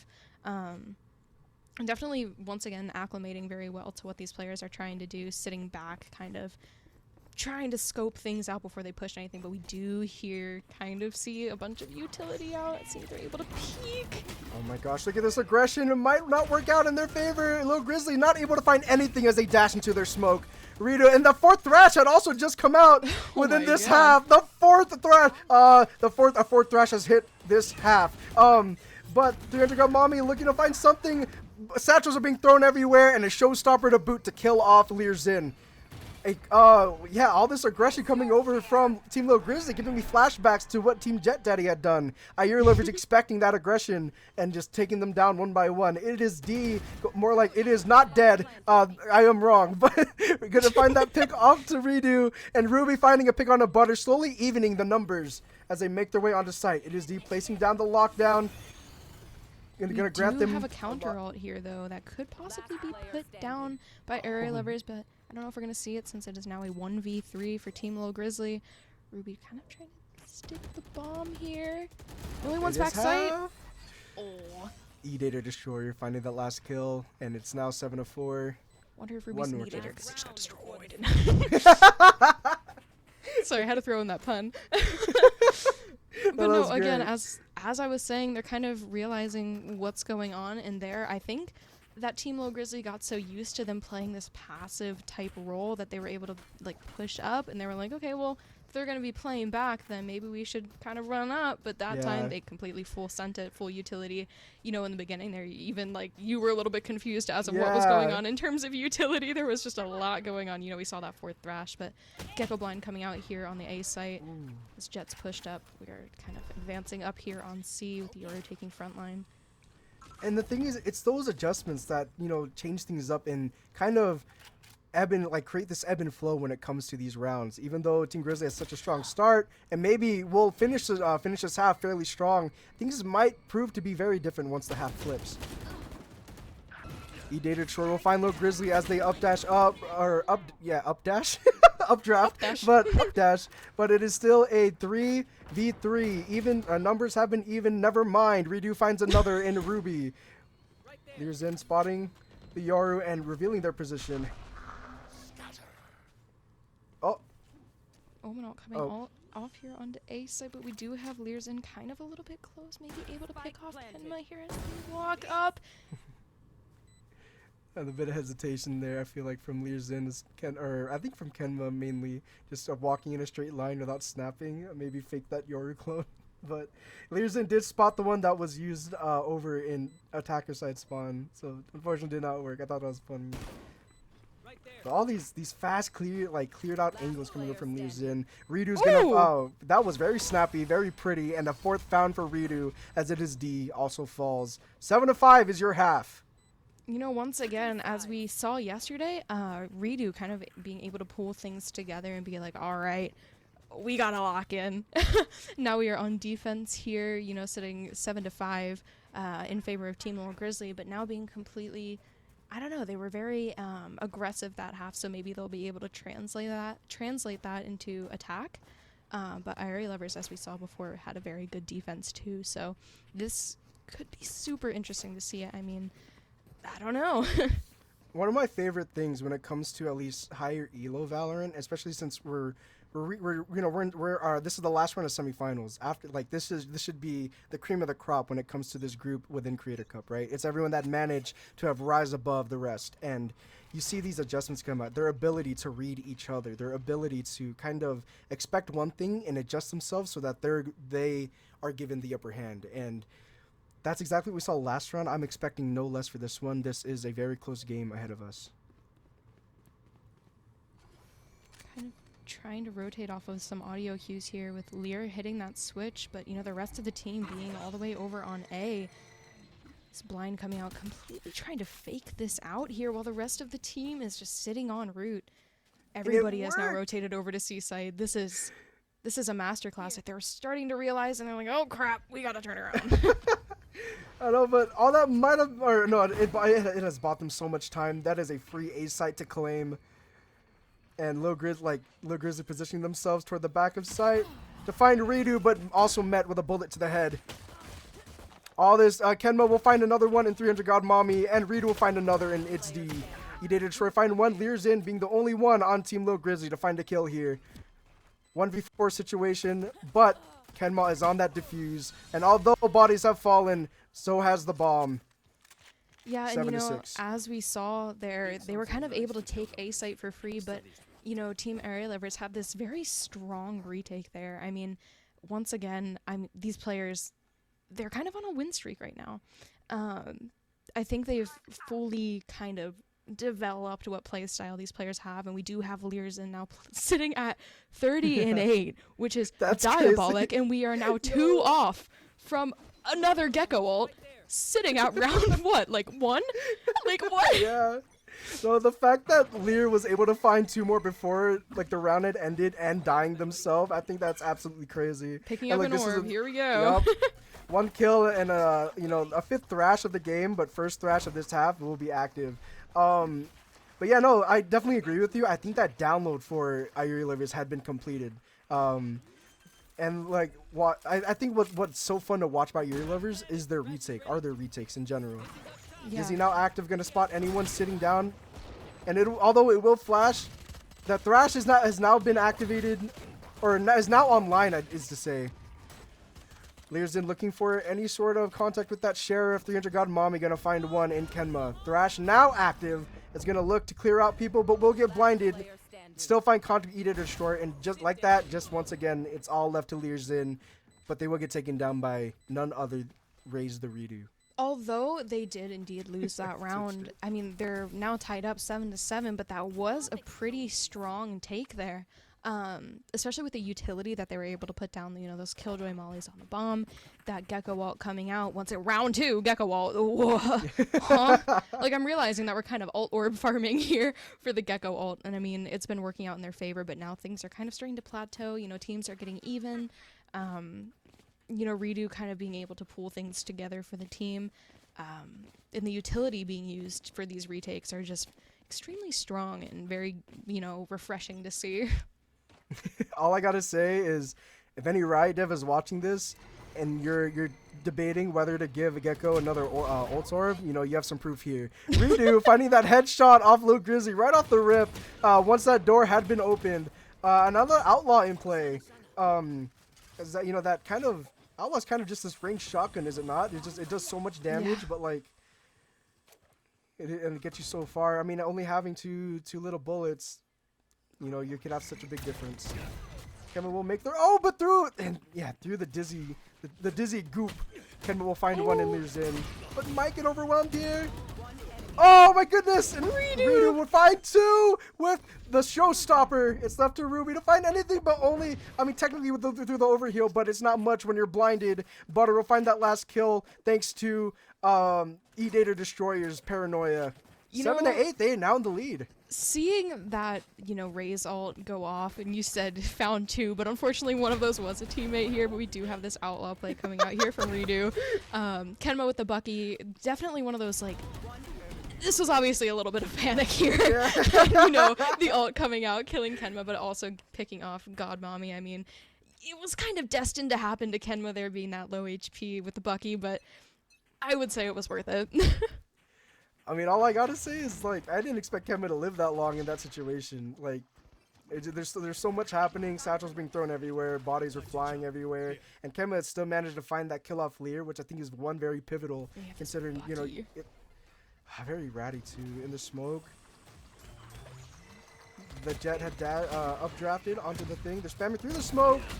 Oh, my goodness. Oh, but unable to get back into the hole. The Gopher does fall. Learsin finding another one with that stinger, and now a very dangerous Vandal in hand. But behind comes Redo, and a 9th round to boot for our Yuri lovers. This is definitely something that you want to see out of these retakes, being able to really quickly just shut everything down. You know, they had that Gecko, the Gecko ult, or Gecko ult. They had the Gecko, what do you call it, Wingman, there we go, come out here and kind of, I don't know, maybe it was sent out too early. In my opinion, it was sent out a little bit early without clearing sight and letting kind of Kenma be able to sit there with a shotgun. I don't know. Definitely not very well calculated, but it did give another round to Team Area Lovers here now on a 4-round win streak on this defense. This is definitely what they needed. I mean, 7 rounds if you count the last 3 from the last half. I think it's also commendable. Oh, we saw that Sticky Nate combo come out from the last game as well. But I think something very commendable is Kenma snapping their attention over to the KJ, even though they had seen the Clove past them. And now we're looking at a 6th Thrash ult, the second of the half. We need like a counter on screen. A number of Thrashes Learsin had farmed. I mean, the first pick will go to 300 God Mommy though, as the other Raise Redo is to fall. No Redos there. Bomb had been planted over on C, and Team Low Grizzly is kind of a bit more scattered as our Year Livers get ready for this retake. You do see Sujin kind of sitting here waiting for any form of utility. Lear's ult. Thrash. And Kenma sitting in the smoke, not able to find anything. It is D that's going to find 2. Sujin going to find Low Grizzly, but Ruby will find the last kill. Now 8-9. Attackers finally winning their first round within this half. Yeah, we're seeing them kind of be able to pick things back up, find their bearings, and get their head back into the game after these few rounds. And once again, I need to point this out. We do have the top frag sitting on Team Little Grizzly being 33-11, whereas the top frag on Team Aerial Lovers is 24-12, which honestly isn't that bad of a contrast, in my opinion, considering the fact that the teammates under them are very close together and kind of Yes. wrapping things up. They're playing very well as a team together. So at this point, I don't think that the MVP matters. It's such a strong start from Lears in there, and definitely showing Ayuri Lovers the capabilities that player has. I love this this Nightfall come over out from Satella, and it catches, I'm pretty sure, everybody in this group. And while they are blinded, so much noise, it gives, I think that's the Sujin over in the corner, so much opportunity as well. And all this, I love this use of Yuto coming in, the blinds of flashes, the nano swarms to get people standing on bomb. Rito's gonna find 4, and a potential ace will unfortunately get shut down by their own teammate Kenma. But hey, that is a 10th round for our Yuri Lovers, and a wonderful, beautiful use of utility. Once again, I wonder what these comms are like. No, my ace! Yeah, no, definitely though. I don't know. Sometimes in my competitive games, whenever I realize I'm gonna, I'm on a 4K about an ace, I'm just like, you know what, get the kill. It's not worth it. And I definitely think that was very important there to just, get that round wrapped up and let Kenma kind of finish it off there. Very, very strong retake once again. Seeing that ult come off from Butter, it was indeed a retake. Oh man, I think of like Austin mentioned yesterday that their comms are very loud and chaotic, so I'm pretty sure the voices were yelled, voices were loud. Off the rip though, we're gonna get an showstopper shut down by Ridu over Unbreakable, and although they are unable to prevent the attackers from pouring into the B site, showstopper of their own is gonna find one, and then another kill onto Lil Grizzly. Leerzin will shut down Ridu, but E-Day Destroyer will find its D, and it is a 1v3 over for Leerzin, but impossible as Kenmo watches over with that operator. I'm sure this is pretty scary right now for Team Low Grizzly, especially this being their map pick. But we did see yesterday Aerial Lovers kind of popping off on this map and able to kind of have full control over it against Team Jet Daddy. I mean, it's one of those games. It's definitely one of those games where you're like, oh, we have it, and then they start coming back. You're like, oh, we don't have it. But that ult coming off there, definitely shutting down a lot of space that they had. It's comfort. It's like, I feel like that's what it is. And in Valorant, I feel like it's, if anything, comfort is a bad thing, at least to get too comfortable with your opponent. You know what I mean? Yeah. It's like, a game like Valorant where micro adjustments or any sort of adjustments are have to be made in order to gain that upper hand over your opponent. You can't let yourself get too comfortable and kind of let muscle memory set in to where you're doing the same thing and then getting punished for it. But off the rip, we're gonna get this this Jet ult coming with knives. Ruby's gonna find that first kill over on an E-Day Destroyer, and although the knives find nothing, Ryudu shuts them down completely with a bullet to the head. Ryudu looking to find more, and will find another. Kenma finding one in Ruby as well. Bodies are dropping. A bomb had been shoved in the corner, and one flash to boot as well. Very slowly but quickly, the attackers will be overwhelmed. Ryudu will find a third in 300 God Mommy, leaving Leerzin in the corner. A wingman to find them all, but to find one, and Sujin finding him on the flank. Leerzin falls. Seeing these duelists on Team Aerial Lovers, teamwork there, Ridu being able to push up into Breakable, kind of sit there behind the little box, and Kenma being able to hold that kind of almost like a cross, basically, with that operator. I mean, that's strong. That's really strong. And very, dare I say, egoist of Ridu to kind of just be able to push up and have that, control, that, confidence to hold that. I mean, it's definitely a play.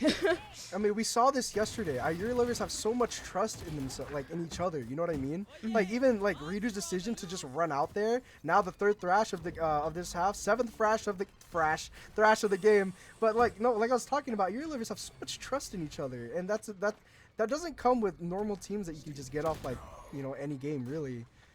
There's a lot of synergy here going on, and it shows. The Grizzlies gonna find that first, second, and third kill. as bomb had been planted and that KJ ult had been planted as well. Team Low Grizzly have to look to really make a handful of plays if they want to keep this map going. Another Thrash. As previously reclaimed, Low Grizzly on the verge of an ace. Kenma holding this corner. Will take down Lear Zin, but allow Low Grizzly to find that ace on their map pick. And this might be a sign of hope for Team Low Grizzly. Yeah, no, definitely. That was a very heavy retaliation there, being able to kind of be like, we are not out of it yet. We are going to be here for, you know, a few more rounds. This is definitely, as you said, a sign of hope here, especially considering now that Team Area Lovers is kind of on a little bit of an interesting buy. You know, we see some late shields coming off. We see a Bucky, but as we know, the Bucky probably should not be a problem. It's one of the strengths we're seeing, but, you know, we're going to see the sticky nade combo again as a flash comes out. Halt that progression. It's going to find one in Lear Zin, probably the most impactful pick that they can find. Butter slowly looking to find something a bit sneaky here as the attackers push up. It's not D, or it is D. We'll find that contact and take down Butter, although a bit damaged themselves. The door into tree has been opened as Redu sits on the other side. An operator shot comes in through from Lil Grizzly here. And the attackers decide to go through Breakable straight into Sujin's grasp. The turret detects their presence. Sujin is now alerted that they are there. The paranoid comes down to blind someone, but Blue Grizzly finds a kill on an Eater Destroyer who pushes in. The Cager ult comes out, and Sujin's able to kill Ruby in order to keep that ult alive. Showstopper now active in play once again. A third for Ritu, but will get shut down by It Is D. It Is D is left to really keep this map alive. Very, very low D. Pushing in, getting picked off by Kenma, wrapping up first map. That's definitely one of those maps that's very close. You know, you see first half and you're like, oh, this is looking very good for Team Lil Grizzly, and then you see Area Lovers kind of being able to get their bearings again, and I don't just bring things back there. That was definitely a comeback of a century. I mean, I feel like I'm feeling a sense of deja vu here because, like, you know, because my mind immediately wants to talk about the importance of momentum, and that's very clearly what happened here. Area Lovers have, like, just shown time and time again, once they get rolling, it's very hard to stop them. Oh my goodness. And then that's what happened yesterday on Haven. That's what happened, like, because I remember Team Jet Dad had, I think, won 4 rounds in a row, and then after that, it's nothing. It's zip. It's nada.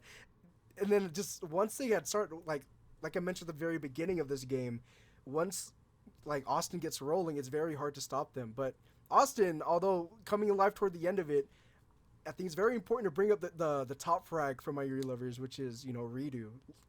Putting up a KD to match even Lear Zin from the first half. Yeah, no, I definitely think that Team Area Lovers is one of those teams that kind of has to acclimate to what's going on first before they're able to kind of pull stuff out and, you know, make some plays that are really impactful. But before we send off into another break here, I do want to thank our sponsor again, Online Battleground, which is a new tournament platform that allows you to challenge your friends and other competitors in weekly tournaments or ladders. And I don't know, they are doing a giveaway right now too on the Core Gaming page on Twitter. So if you would like to apply to that, go check out their Twitter at Core Gaming for a $100 Valorant gift card giveaway. And much love and thanks to Core as well for supporting us and Frausto by helping us run this tournament. And we'll send it over to break and see you in a bit. Or not. Or not. Or not. Or not. Anyways.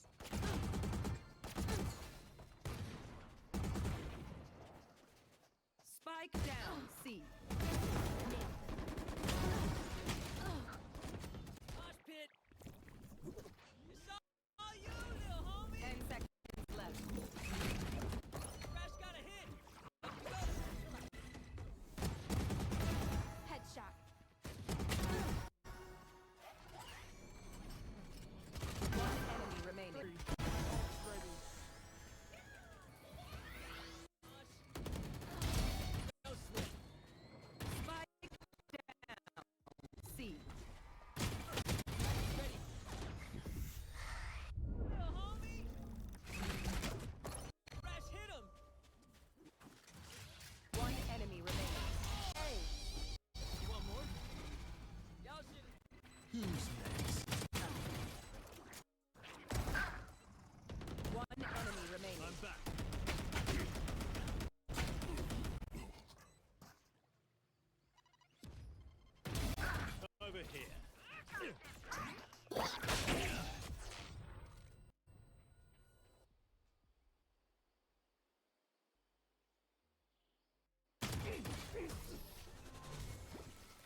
Thrash is ready.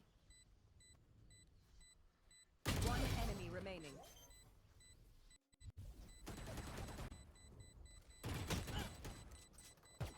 I guess we're doing this.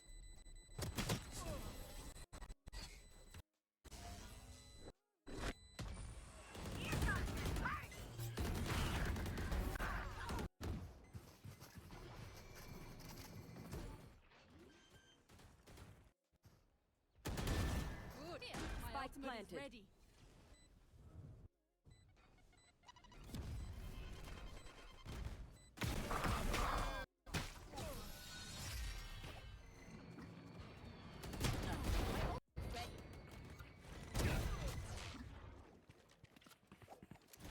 One enemy remaining.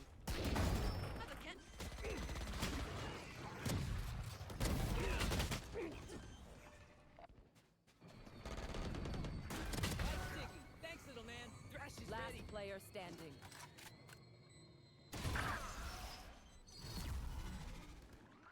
Spike planted.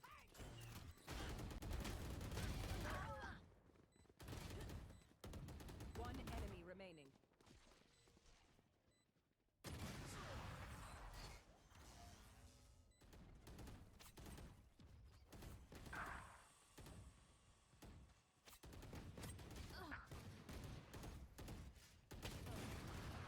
Player standing.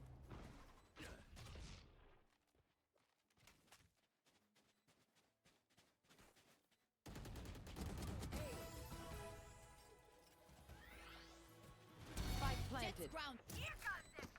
Initiated. Got one. One enemy remaining.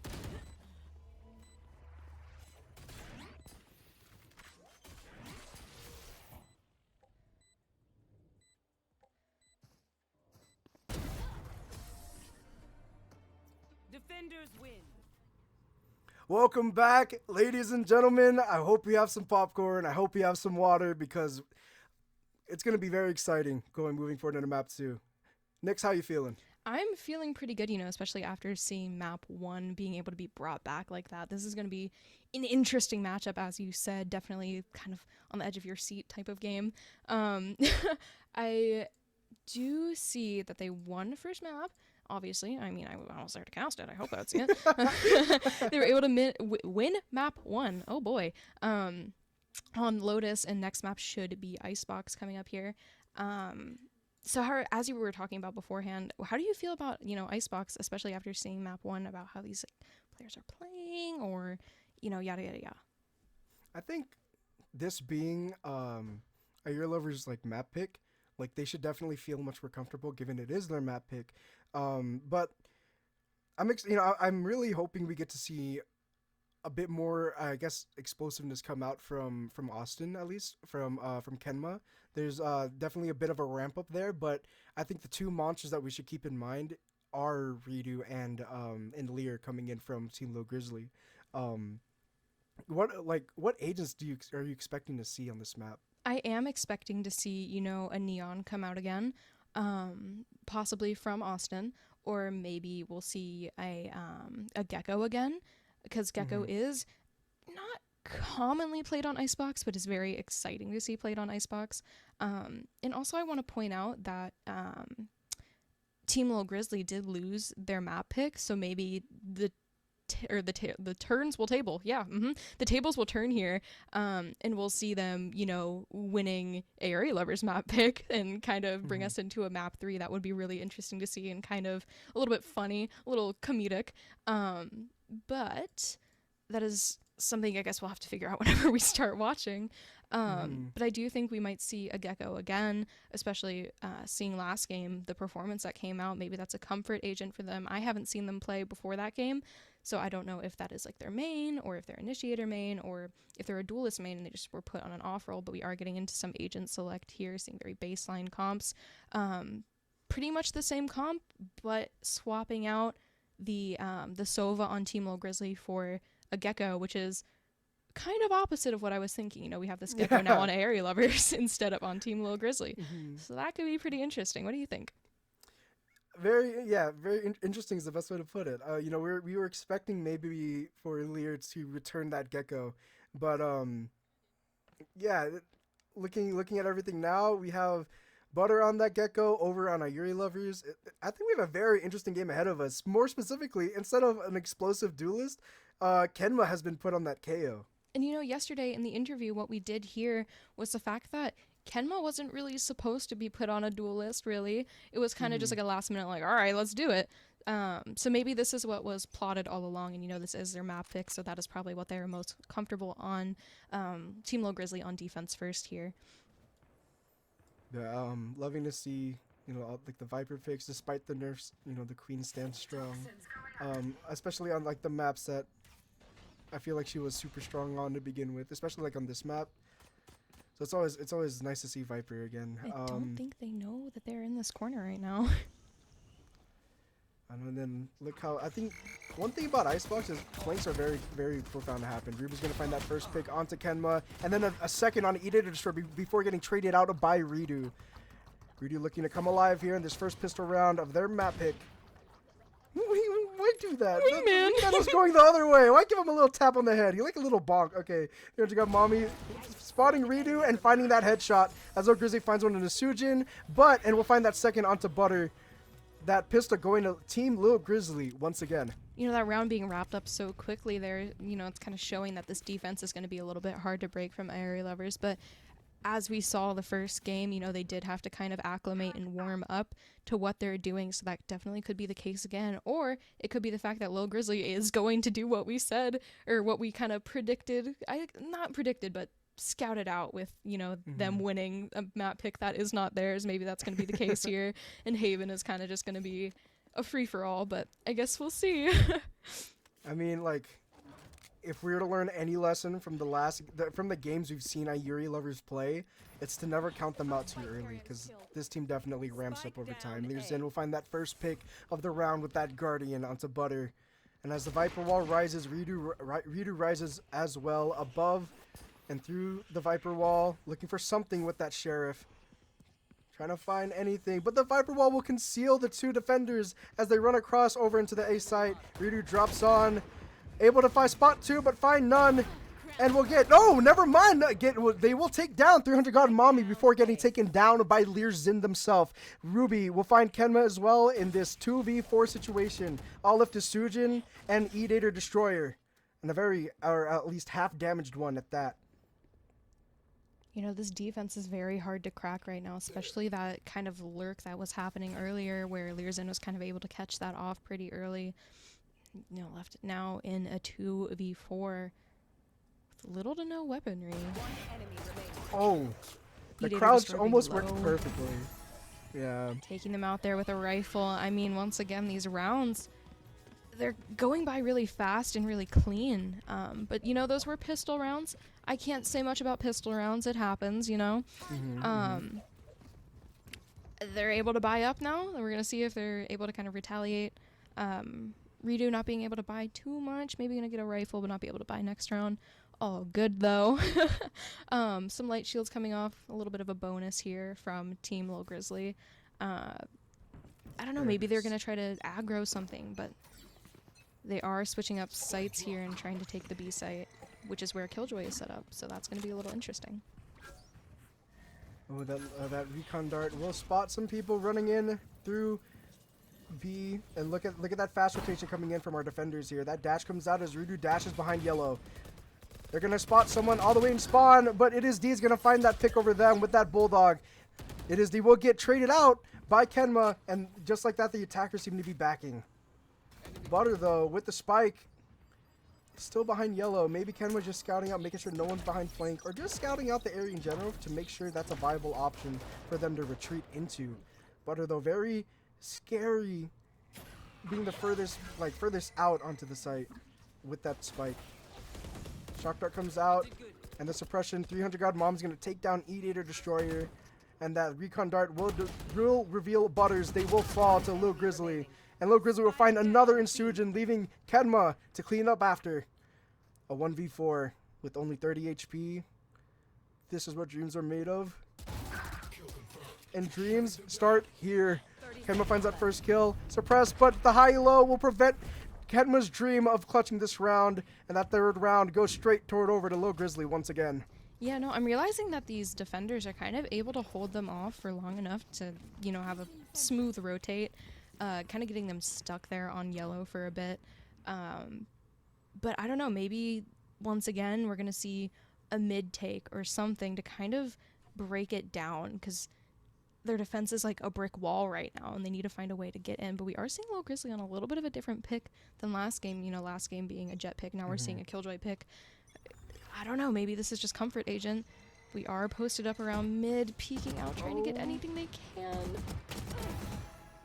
And they will find one in Eater the Destroyer. And avoiding the suppress as well. Oh, Kenma waiting, and the head being spotted, but the head being taken off will belong to Lil Grizzly. Ruby will find two in Redo and Kenma, and on the flank, Lear finds one in Sujin, and the last in Butter. 4 rounds in a row, and we've seen this play out like this before. Yeah, Lear there being able to kind of lurk up through a main, take that control of their spawn and kind of pick them off after they fully stunt it mid. If they are going to want to try to take mid on attack, they're gonna have to have somebody at least sit back and kind of scope out the land, make sure nobody's coming through spawn, nobody's coming through A main, no one's coming through B main. Looks like we're gonna be headed back towards A here, seeing if they're able to send things out. They do have Gecko to plant bomb. I guess not anymore. Never mind. I'm a liar. We do see the blind coming out here getting immediately shut down. 300 God Mommy looking to find something. Oh, and we'll lose that first interaction the moment they peek. Ridu's going to pick up 2, and 300 God Mommy and Lear's in. Kenma on top of, what would you call that? Isn't that like right above Maze, I guess? Like It has a name. It's like a number. I don't remember though. The box. Kenma sits above, waiting to find interaction, and finds that first kill on a Lil Grizzly. Now a 2v5. Kenma slowly going down. ED Destroyer find one for themselves, and Redo will find the third of their own. That first round, and a flawless one at that for Ayuri lovers. Yeah, and especially being able to see Redo kind of heating up now, it's definitely one of those things where you got to get used to the map a little bit. You know, you got to, as I keep saying, you have to acclimate to what they're doing, and I really think that's starting to show now. They're kind of figuring things out, scoping things out, like, all right, this player's going to be playing here, this player's going to be here, this player's probably going to be doing this, and kind of able to warm up to that. And now we're seeing a little bit more of a heavier stack towards mid and towards B.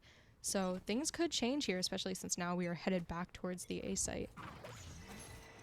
Yeah, Ayuri lovers, like, that's exactly how they play. They wait out, you know, they wait for that download to complete, and once they have a good read, a good scope of everything, as you said, they're ready to like start punishing any mistakes that are made, any repetition, anything where they could find an upper hand. Lear Zen being the one to have an upper hand this time. Find a kill over Butter, but as retreating will get picked off by Redo. Redo will find a third or second as well in 300 God Mommy. But the spike has been left up near Belt. Near top, like the right on side of like enemy nest or attacking nest. Ruby or no, that's not Ruby, but it's Ruby will find a kill though with that shock dart. But no, I'm talking about Lil Grizzly being around on the flank. I guess never mind saying nope. I'm rushing back over to my teammates because this 3v3 sure is dangerous. The attackers looking to maybe kind of find anyone over aggressing, and just as Lil Grizzly was anticipating, they are try to cut noise here. Never mind. We do find a third, but we'll get traded out by Lil Grizzly. Sujin left to find both players in this 1v2 clutch situation. And they're going to find one. Ruby now on the other side. Oh no, they expect him to be. Ah, just like that, Ruby finds it. Happens to all of us, especially in my ranked games. I don't know about you, but I forget to clear corners and get shot in the back. It happens. So many nerves, you know, especially when you're placed in that clutch situation. You start to make, I feel like you make generalizations to where you overlook corners like that. Yeah. Because like Yeah, you're like, oh, I killed one. The other's probably holding on site, and then you just begin to overthink. You think they're here, you think they're there. Too bad they're behind you, and now there's a bullet in the back of your head. You know, the credits over here looking at Team Area Lovers, we are seeing a jet ult on the line, so probably that will be pop this run. Yep, there it is. Sova Dart getting shot through mid. Lear pushing up, getting caught off immediately by Kenma. Kenma very, very quick to punish that as well. Ridu looking to find something at 300 God Mommy. We had a KOVK on, now it's a Jet v Jet. And the one to come out on top will be Ridu with the Stinger after missing the knives. Head now missing. Ridu will find another into It Is D while Kenma destroys the lockdown, allowing them full access over to the site. Kenma will find one in a low Grizzly, and a low Ridu peeks over to see and find the remaining Sova. Kenma has this angle locked down, waiting for Ruby's poor head to walk into its placement. And although it was Ruby's chest, one quick adjustment leaves Kenma to find that last kill, and the second round goes over to Ayuri Lovers. I'm noticing that Kenma and Ridu kind of have this like synergy and almost like very duo type play style almost. I noticed a lot in like duo Q ranked or anything of the sorts. Like if you're gonna have a duo, one's gonna run duelist, one's gonna run initiator, and they kind of mesh together very well. And I'm noticing that they're playing off each other as if they've played together multiple times. Like this is just second nature to them almost. And it's very beautiful to watch. It Oh is. my god, he data destroyer. We'll get out of the way, and Ridu will be able to pick up for them as they run over to the corner. Low Grizzly being the first to fall in this round. A guaranteed orb over for 300 God Mommy and Ruby as a run back around the corner. Ruby will be the one to get suppressed, and as a flash through the smoke will end with positions being spotted, but no bodies have fallen yet.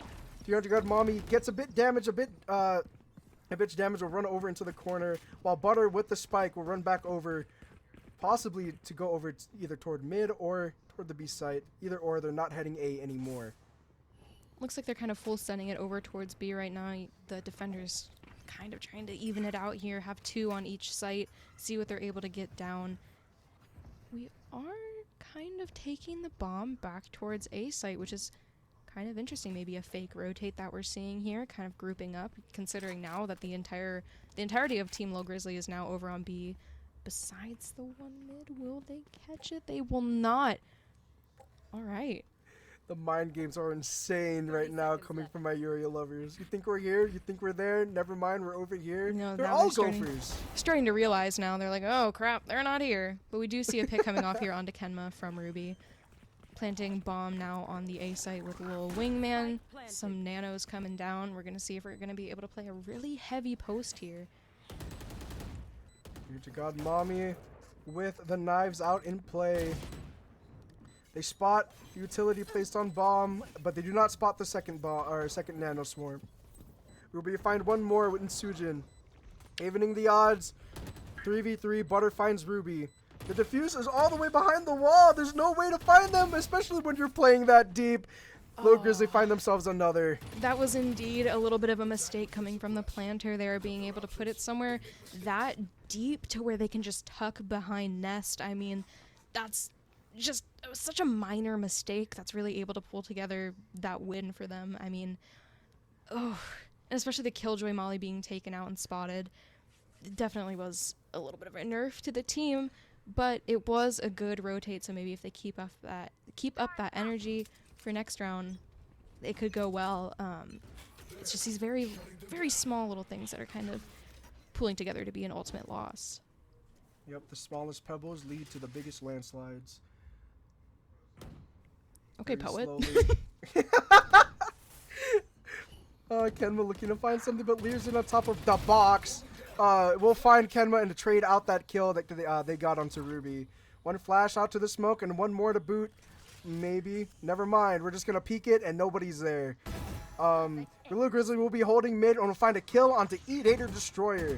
One Dizzy shot down will allow Lil Grizzly to retaliate, forcing the Gecko off away. Ryudu is sitting in kitchen behind everyone.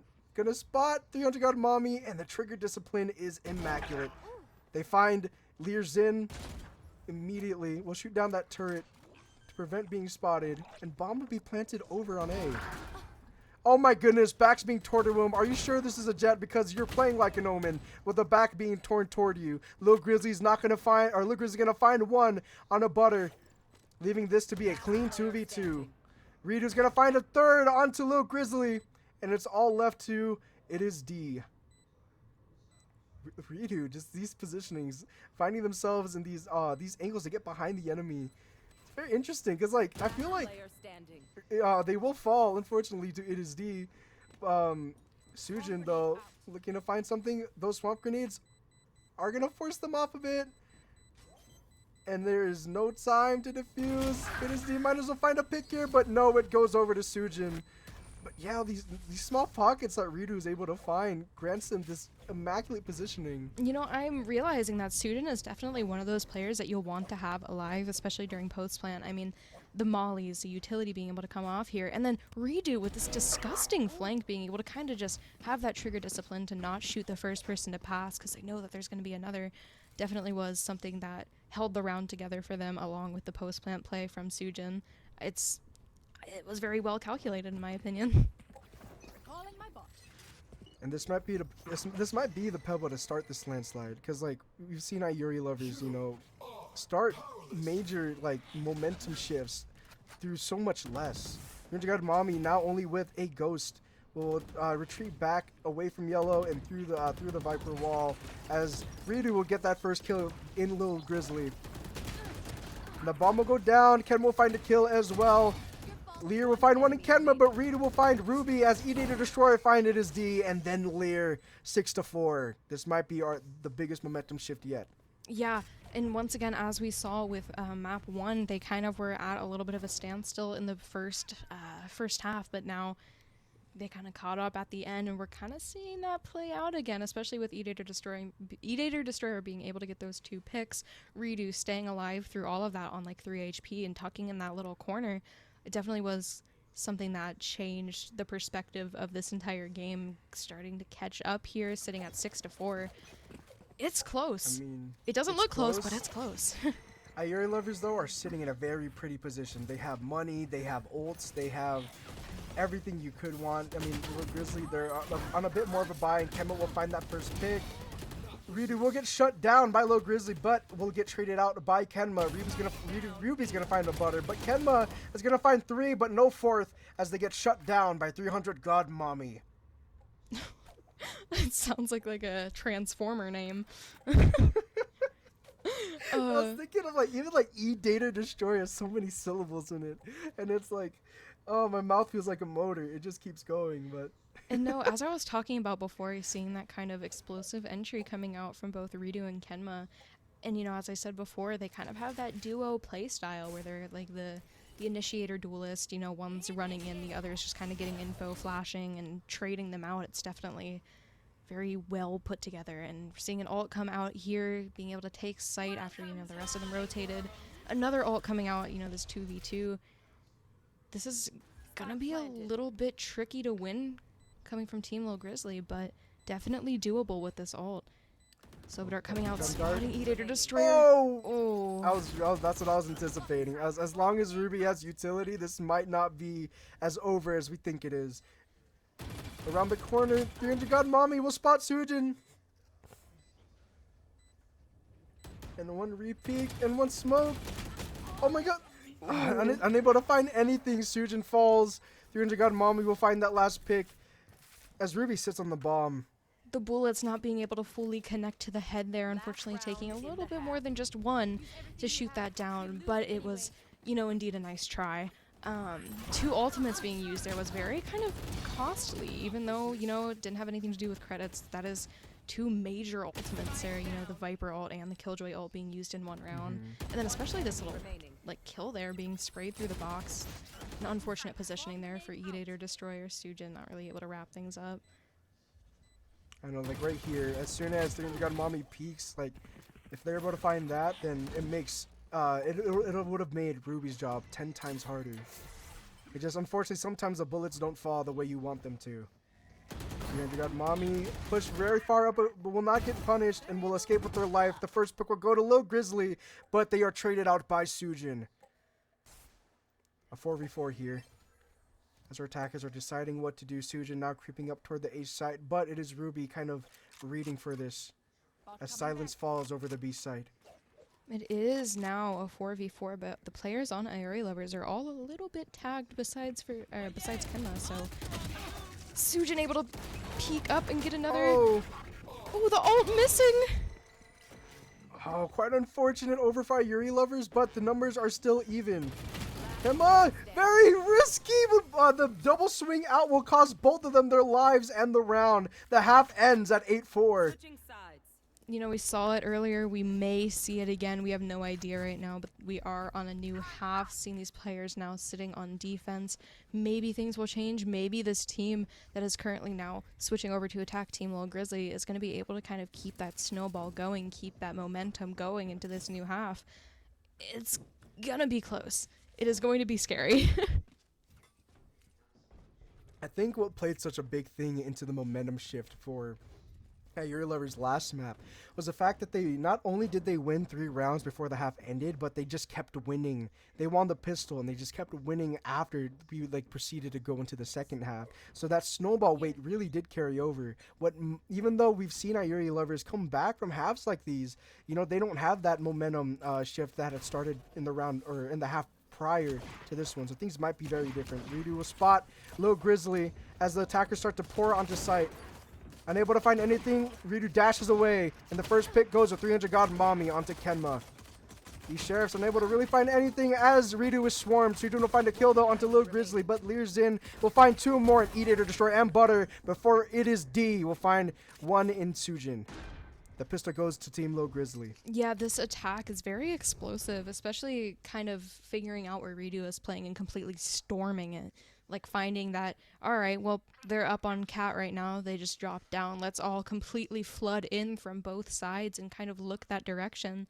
You know, the Viper kind of being able to completely shift focus onto that instead of the players that were playing in screen, whereas the other players were completely, like, that were sitting over on dice, completely shooting them down. It was definitely one of those sticky situations, bad positions to be in for Redo right there. And that completely just won the round for them.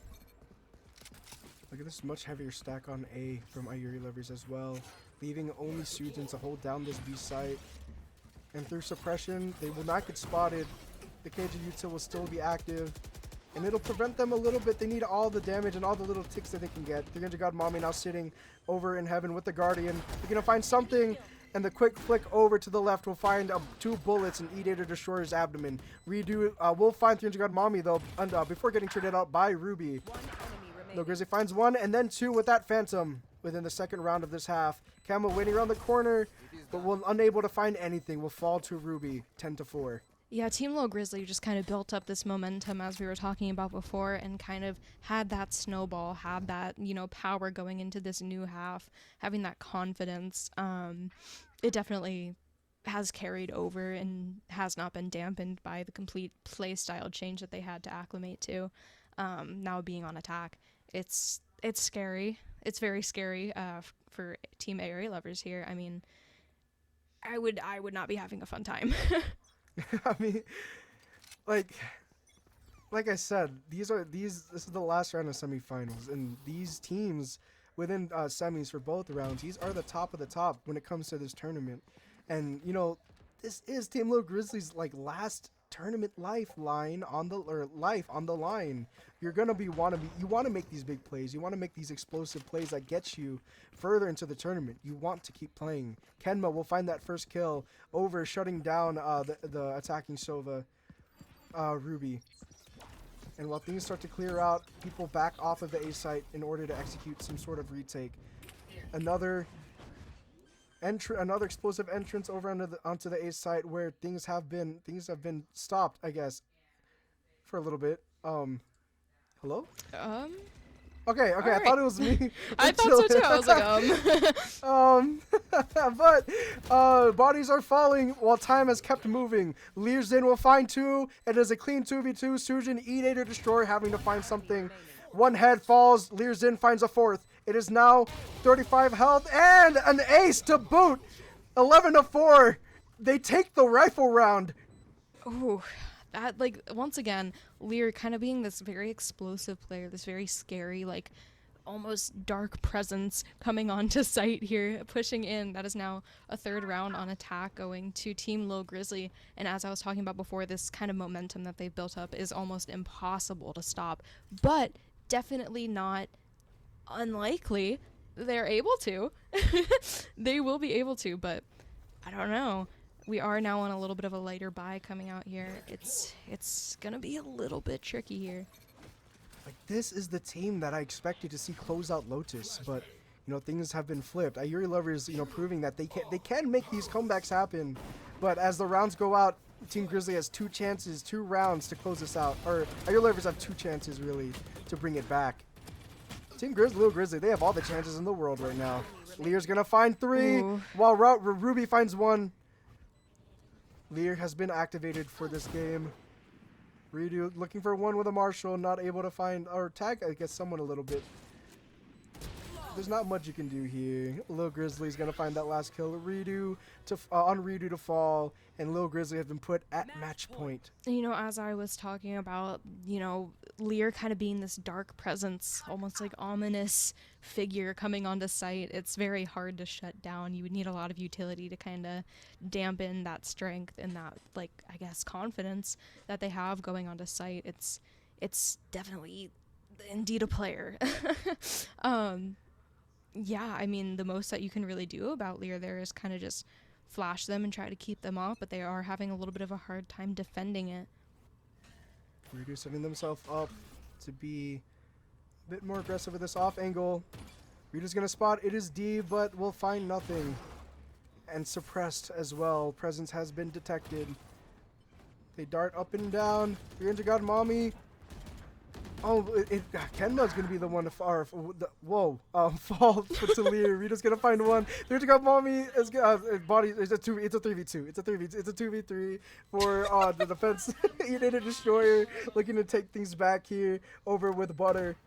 We do have an ult coming out here. This is going to be an extremely difficult retake coming out here. For Team Airy Lovers, we are seeing a pick coming off onto 300 God Mommy. Now a 2v2. The slow wraparound. You have to play this very carefully, yet also so quickly. As your health decays and deteriorates. Ruby's gonna find that kill on a Ruby or onto E-Data Destroyer. And just like that, Team Grizzly wins over Ayuri Lover's map pick. Yeah, no, that is definitely very, very fast to win that map. And as we said before, you know, that was a complete flip. That was Team Airy Lover's map pick, and they just lost their map pick. Whereas, you know, the game before that, you know, Team Lil Grizzly lost their map pick too. So I don't know how Haven's gonna go. It's definitely gonna be pretty close, especially seeing how these players are playing, and, you know, Haven kind of being a, like, although it's 3-sided, I still think it's very baseline. It's very simple to find out how to play around, almost like, you know, the bread and butter, like Ascent. So I guess we'll see how that's going to go. But before we get in... Yeah, go ahead. Before we get into that, I'd like to thank our sponsor, Online Battleground. Right now, there is a giveaway currently going on for a $100 Valorant point giveaway. If you'd like to learn more about it, go ahead and check out the details at the pinned post on Core Gaming's Twitter page. And while you're there, be sure to follow them as well. They've helped us so much for this tournament. You know, they have definitely been a very large support system. So very shortly, we are going to be headed into a break for final map, which is going to be Haven. So I guess we will see you guys shortly after. Yeah, we'll be back.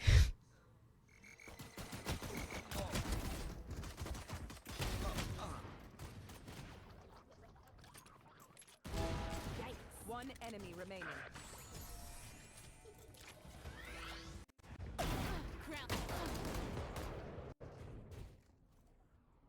One enemy remaining.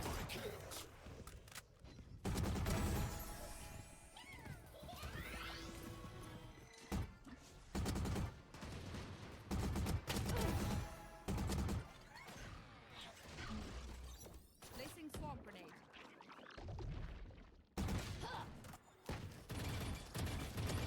One enemy remaining.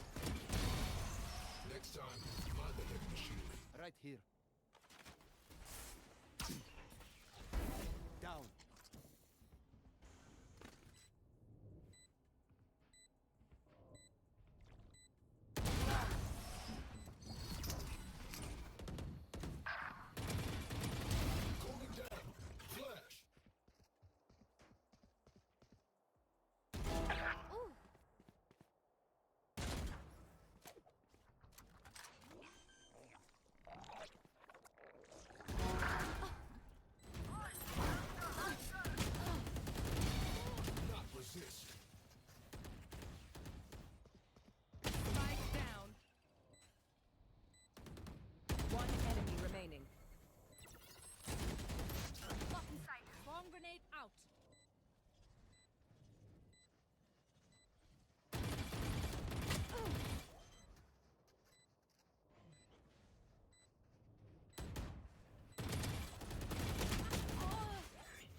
A new era of gaming is here.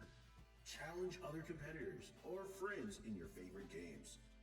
Join weekly pickup tournaments and open ladders for FPS and real-time strategy games. Or create a league for you and your friends with a generated season schedule and playoff bracket, all on one platform. Be the first to compete on Online Battleground.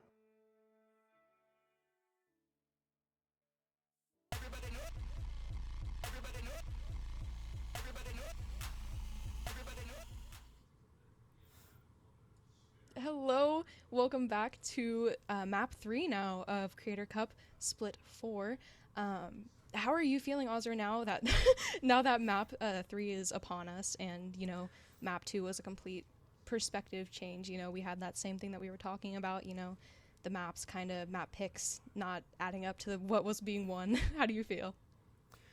I feel, I don't know what to expect going into Haven. I mean, we have a sense of what to expect from our Yuri lovers, but the thing is our Yuri lovers made that comeback, right? They made that comeback in Lotus, and they looked so prominent. They had that momentum, and it goes back to show how important momentum is, moving from one half to the other. Although it is a complete refresh to everything, if you're able to keep that momentum going, snowballing comes into full effect. So, and we saw that happen for both teams in both maps. And while they were the opposite map picks for each other, that just, in my opinion, that just goes to show how closely, evenly matched these two teams are to each other. It's just a battle of tug of war. So, Yeah, Haven's and going to be very interesting. again, this is another 3-site map, which is also very versatile to be played on, especially for both sides. You know, attack, you can play kind of slower, kind of set up a like default almost, or play back on attack, whereas defense, you can kind of push up, you can play back.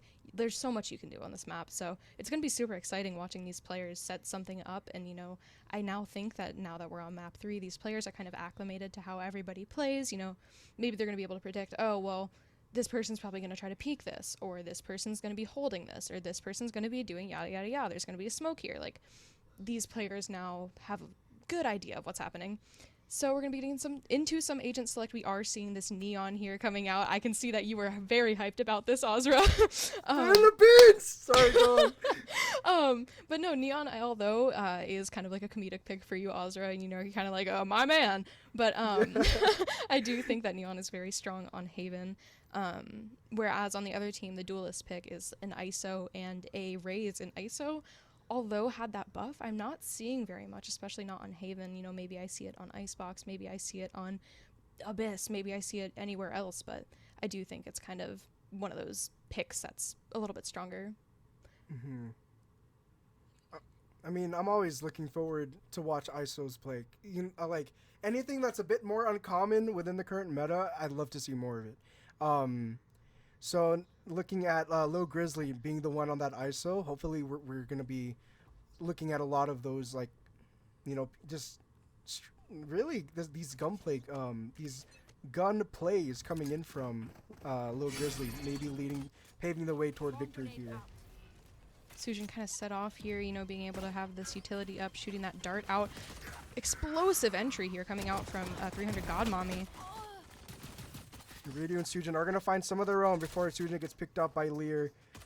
3v3 in this pistol. Ruby's going to make that a 2v3, but then it is even once again once Butter finds that kill on a Ruby. Lear left to hold the site. And surprisingly enough, it's 300 God Mommy and Lear being the ones to hold the site. Kenma licking a garage, maybe to go all the way around. Bomb hasn't been planted yet, which might explain slight hesitation and confusion in Kenma's movements, but nope, just like that, bomb had been planted, and this fast decision making from this fast agent is now active. Kenma joins up immediately with the Sova, and with a quick slide, 300 God Mommy takes him away, but it's Butter to find the last two, and that first pistol round finally heads over to our Yuri lovers. And yeah, no, I definitely think that this is it's going to be a little bit scary here for area lovers, especially seeing that really explosive entry with that Raze satchel, you know. That's kind of what we expect from a Raze. But we do have this neon to kind of counter that, and Butter coming through with that little clutch there definitely was well needed. You know, dropping 3 kills in the first round definitely something that's going to be needed to start this little snowball, start this momentum going, and I'm definitely seeing it now with this being such a strong map. Kenma's getting ready. You see that Bucky in hand, full shields on on this eco as well for you know, this little bonus buy round for It's your so lovers cooked. as we move into it. I know it's look where Kenma is already, pushed all the way up long, Ooh, will they ready for expect this it? aggression. Ooh, the Paranoia! blind. Oh no! But Ooh. Kenma still finds it regardless. A. Finding it in Lear, waiting for everyone to push out. Everyone's like, "Oh man, that's a Bucky." And No it's on the paranoia. bomb. Nothing else. Kenma finds another on a 300 God Mommy. One quick slide across, repositioned. And a fast lane of boot. Crossing over leads to death. Kenma waiting for something more. They spot it is D. Butter's going to find one in Ruby. And another slide. It's going to find a bit of confusion. But another kill on the little Grizzly and Eater Destroyer being the one to wrap it up. 2-0. That is the type of neon plays that we really want to see on Haven, especially like running all up close and personal, especially on this long range type angles, like A long, C long, anything like along those lines. I mean, whew, what a round, being able to push up and take that space. That's definitely what you're going to need out of a neon player on these types of maps and in these types of games. But on the contrary, like that was such a good eco for Lil Grizzly as well. You know, getting three out of the 5 of Yeah. the other team. You know, they're looking much stronger going into this round now, all with rifles in this rifle round. While Ayuri lovers are left really with just a bit of scraps. The double tap and is gonna get taken down by the turret. But as Lil Grizzly rushes toward the back of sight, nobody really holding there. But just like that, Kenma rushes out, slides out, and gets shot down by 300 God Mommy. The Grizzly hides in the cage only to get shot down by Butter once it falls. The Data Destroyer getting their location revealed up in Garage, Sujin, and then the rest of the defenders peeking out of CT, slowly getting picks 2v2. And although this is a rifle round, it is still fairly a rifle round and a slight buy for Ayuri lovers. It is still very much even in this 1v1. Ridu's able to pick it up though, finding that last kill with a pistol, and now 3, winning over the rifle, Team Lil Grizzly's rifle round. This is definitely something that you do not like to see coming from these attackers here. These really strong retakes on, you know, bonus rounds, save rounds, anything along those lines. The sheriff shots coming out from Sujin, Butter being able to shut down that stinger run up. Like, it's just this defense and this offense that kind of collide almost in perfect favor of Team Area Lovers. I mean, whew. These rounds are scary. They are close. That round was, you know, last put in a 1v1 between 2 people, one of them having an Outlaw and a Classic, the other one having a Vandal, unfortunately getting shut down pretty fast because of the fact that they were pretty low already. I like the cage placement. It's like you hear footsteps and you just like pop it because like how fast Kenma is. Kenma hiding in this garage though. Oh, but then the perfect use of that double tap to clear it out. You know, it blocks that whole shotgun blast, and will allow Lil Grizzly to find that kill onto Kenma, shutting down that wrap spot. He's gonna find another kill on the Shujin, while Lil Grizzly will find one with the stinger on the Eater the Destroyer. Man, these rounds are just flipping back and forth, but numbers are still somewhat even. Both Empress and Hunter's Fury have been popped over from the defenders here, and a showstopper to close out the round possibly as Sujin runs for their life. A judge in hand, but now knife caught away. Butter takes down 300 God Mommy only to get traded out by Lear, and that is the first round over for Lil Grizzly. I do not know if this was entirely intentional coming out from Team Lil Grizzly, but this ISO, being able to kind of completely shut down Kenma with the shotgun, that could have been intentional. That could have just been, you know, the comp that they wanted to run, but being able to put that shield up and kind of run through, maybe tank a shot, and then realize, oh, somebody's there, and kind of just shoot them. I mean, it's one of those agents that works almost perfectly against Kenma's playstyle. I think that was like it was perfect really. The double tap active once again. It's gonna block a bit of the stun, but unfortunately the paranoia and everything else is way too much as electricity surges through Lil Grizzly's body. Lear's gonna find a way to take away Kenma from the equation in this 3v4 situation for Team Lil Grizzly. Lear's gonna find another kill, evening the numbers. Ridu on the side is gonna spot It is D, and the bomb has been left on the field. The eye comes out, the Lear to get Grant safe to cross over toward B side, and a bit of spam, and the timing. Look at how Well, low Lear's allows- in is, though. I know. This numbers advantage over for Yuri lovers, and the cage had been popped as they slowly back away. But look where Reyna is already on the read as Lear. Yeah, as Lear and Cypher just decide on what they want to do. It just the placement of players here is amazing. They're able to hear everything from both sides, and then 30 Redu seconds is just left. able to head over to A and make sure everything's all nice and tidy up there too. This is going to be a really, really hard play for them, especially with this Killjoy turret here. I mean, it's going to be pretty scary. Gonna shoot out the turret before they get hit. Sitting at a good 7 HP. Ruby being able to take out Sujin and Garage. Getting the bomb down. We do have ult now on the line for Lear. Ruby playing around Garage a little bit. Setting up that ult. Second ping comes out. 2v2, they know exactly where the defenders are, and although Lear's pretty low, Lear being one of the most impactful players within this series, 100's Fury now having been popped as soon as the bomb had been tapped. And look at where Ruby is as well, wrapping all the way up around from Garage, trying to find any sort of off angle or any of these players off guard. E-Data Destroyer is going to just hold the bomb down as Redu covers for them, taking down Ruby, and Lear's in, left really for nothing to do much more. Yeah, besides save that gun there, is now sitting at 4-1 in favor of Team Aerie Lovers. This play here coming out from Kenma, though.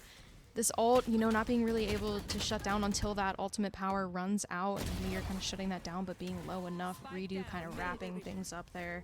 Being able to say, no, this is our round. You know, this team, as I was saying, they're able to really just show this really aggressive type of defense. Although they are on defense, they're kind of being able to push up and hold things down as far as possible. Oh. That spam coming through, though, hitting Lear. Oh, wow. It's you That's not like Frausto. It's like a bit of oh wow. Kenma in this corner though will find that kill on a Kenma, and the stun will allow them to find another kill on a low Grizzly. It is D will get that trade out. Finally taking down Kenma. Butter will reveal 2, 1 on site and 1 stuck in short. And in the corner, it is D will find a kill into Redu, but Butter will find the 2 that they had found with the recon dart. It is D left to take anything else out, finding a third onto Butter. It is D now left with 54 health. Will teleport away in the hopes of finding someone else. It is D finds someone else in heaven, but E-Data Destroyer will be the omen to come out on top. Miss the TP there. I do have to say, though, Butter being able to hold that so well, really, like that spray transfer that we saw in short, definitely was able to kind of lock that in and make sure nobody else was able to push in. I mean, and then along with that, Kenma kind of pushing up here, unfortunately getting picked off by D, but being able to get 2 there, especially with that ISO double tap up. Yeah, it's just amazing. I feel like with Kenma, if Kenma's on that like aggressive agent, you gotta expect these aggressive plays. Like look, Kenma's already pushed all the way up, and then, although it does not like play out in their favor, it goes to further prove my point. Kenma's always pushing. Yeah, I mean, that's kind of what you need to do on Neon attack or defense. You kind of just have to walk up. Ooh. Low Grizzly all the way far out onto site's gonna catch Redu repositioning under Hell. Double tap still active and will not save their life though. Butter's gonna find that kill as well. Only left with 30 health. Left to reconvene with the rest of their team. A 3v4 situation, now 2, now 1, as Sujin sits in heaven with all of their friends dead. They're looking to find and indeed find it. That last kill on the Sujin. 5-2, the second round for them. I'm seeing a little bit of a clash of Sovas right here. I mean, we do have Lear kind of being able to pop off for their team, and on the other side, we do have Butter kind of matching that KD. It's very close in terms of KD. You know, we have the bottom frag sitting at 2. We have, you know, the ones after sitting at a little bit of a lower number. I mean, it's just these, like, they're very close. And, you know, we'd normally see, like, Redu sitting at top or Kenma sitting at top, but we're seeing Butter sitting at top, which is very new and very exciting. I'm excited to see, you know, this player being able to show off a little bit more of what they can do. A nade off the rip from 300 God Mama to clear out backside. Kenma sitting in the smoke with the Bucky. Oh, and then once again you see that double tap come online to shut down Kenma. As the attackers rush on the side, a Hunter's Fury has been popped to delay the plant. It's going to reveal it is D, ticking them down to 70. A quick TP across gets them out of that unfavorable position as 300 God Mommy drops down from logs, but a defending Killjoy ultimate, a lockdown, will come out online as Butter takes down Lil Grizzly. Everyone else rushes away down long. But, you know, bomb has been planted in their favor. And I love that Shadow Step, or not Shadow Step, but the Omen ult in general to guarantee that is where they're at. Reed was able to find one in 300 God Mommy as Lear and Ruby pick down Ayuri Lovers one by one. It is left to Stoogen to clutch us out, but unfortunately she falls. And it's 5-3, another round for Lil Grizzly. It was looking a little bit intense for the start, or from the start there for Team Lil Grizzly, but they were able to kind of wrap things up, bring things back, do what they're able to do in terms of kind of holding things down after, you know, bomb gets down. Now sitting at 3-5, kind of evening things out again, starting to plateau a little bit, trade rounds back and forth. It's definitely kind of starting to mesh together now.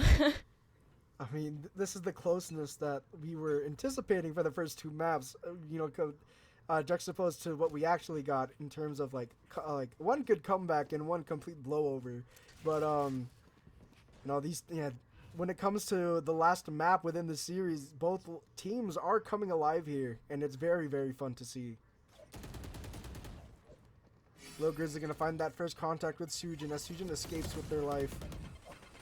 Rita's gonna find that kill over to Lil Grizzly, and although vulnerable, you do not want to step into those pink shells. Rita's gonna spam a bit through the smoke and find another, and it is D before healing. And just like that, the damage done had been recovered. Never mind, it's been taken away from that shock dart. As the smoke waves, it reveals Lear's position. And although with a pistol, 300 God Mom takes down Ridu, and on a thrifty, Ayuri Lovers take this round away from Lil Grizzly. Their retake, and that they didn't even get bombed down that round, but still I would consider that a pretty good retake and a hold in general. That was just very intense for them, especially seeing Redo kind of sitting at such low HP and kind of just peeking through this little sliver in the smoke, being able to pick off, you know, about, what, 2 people? Simply just through that with 2 bullets at a time. I mean, it was well needed, and they're kind of starting to once again go back and forth in between these rounds again. Oh, my dog coming in looking for the action as well, because this is quite an exciting match. The vulnerability clearing out the site of where Kenma was, and just these ISO plays to kind of counter Kenma's aggression. I feel like it's been very interesting to watch play out. Kenma and someone else sitting up in heaven. Kenma's gonna find one on the It Is D through the maybe through that smoke, but either way, that kill had been found through heaven. Sujin and everyone else waits as that paranoia from E-Day to Destroy is prepared for this retake. On the flank though is Redo, which is gonna be pretty interesting to see since Redo is such a star player. On this flank here, Grizzly kind of trying to hold down what they can in CT before the rest of them all flood out. Getting some spam off onto both of them. Kenma wrapping things up, being able to shoot out. Oh! Lil Grizzly looking to end this domain expansion. It's all left to Lil Grizzly up against Redo. Duelist versus duelist, but Redo comes out on top. Is that enough time? In time? I think it's just going to be right there. Yup. Right wow, there. 0.56 seconds left on the clock. Redo takes it. Yeah, no, being able, that's one of my favorite techs to do in ISO ults, especially whenever, you know, you were the one that is pulled into it. Being able to kind of just completely swing to one side, catch them off guard, since you're still going to be kind of looking in the center of where that wall is, definitely is a strat that I like to do, and that I've seen a lot of players do, and what I would recommend doing, if any of you guys are looking for some tips in ISO ult, just completely swing to one side, catch them off guard. But no, that was very well played by Redo there. Oh man, not only was it so close, but like, I love this the use of ISO's ult there in general to try and time out that clock as well. But for this round, Showstoppers led off the rip. Don't want to push a bit too far into your own paint shells. trying to find something with this rocket. In a sea of darkness, they find nothing. A boombot, but gets discovered by the owl drone. Butter finds some pretty, really important information. Redo, although vulnerable, and then will fall to 300 God Mommy, giving the Cypher just a body to, for that neuron theft to come out online. Butter's gonna find that kill on the 300 God Mommy. A 3v4 with time on the bomb ticking down. Might be the decision to save everything. I mean, you're sitting at 7-3. You look real nice. You want to keep your guns and possibly end it at 8-4. Yeah, no, they are kind of holding a high-low here, seeing what they're able to get. They have a triple high-low, if you're looking at this on the map. Total full. Before the switch. Oh, but no, that was definitely a very strong take that we saw coming out from Team Lil Grizzly, being able to push up with that raise, all completely push everyone off site, kind of build up a wall there, and then sit on logs and shoot out Redo as they swing with a vulnerable. It was definitely a good utility usage there coming out from Team Lil Grizzly. And the retake kind of falling through with Team Area Lovers not being able to get much else and kind of just deciding, all right, well, we're going to save and bring it back next round. We are going to watch another C push, though. And first contact coming into Redo is spotted. And the Hunter's Fury comes out to rip. It'll force Redo out of position and either die to the Hunter's Fury or die to Ruby. 300 God Mommy explodes onto site with their satchels and clears out the backside. That is C pretty much cleared out and uncaught by the Paranoia. Spike planted. But Kenma's ult, the Neon ult has been ripped. Kenma's going to find one and then a second through the Paranoia. But they will get taken down by Lear. Butter's going to take out Lear and it is now a clean 2v2. No ultimates, just guns. Shock darts though are in play from Butter. Shooting, running up through long. Going to find that kill on a Ruby. While Butter finds that last kill and guarantees the 8-4 ended half.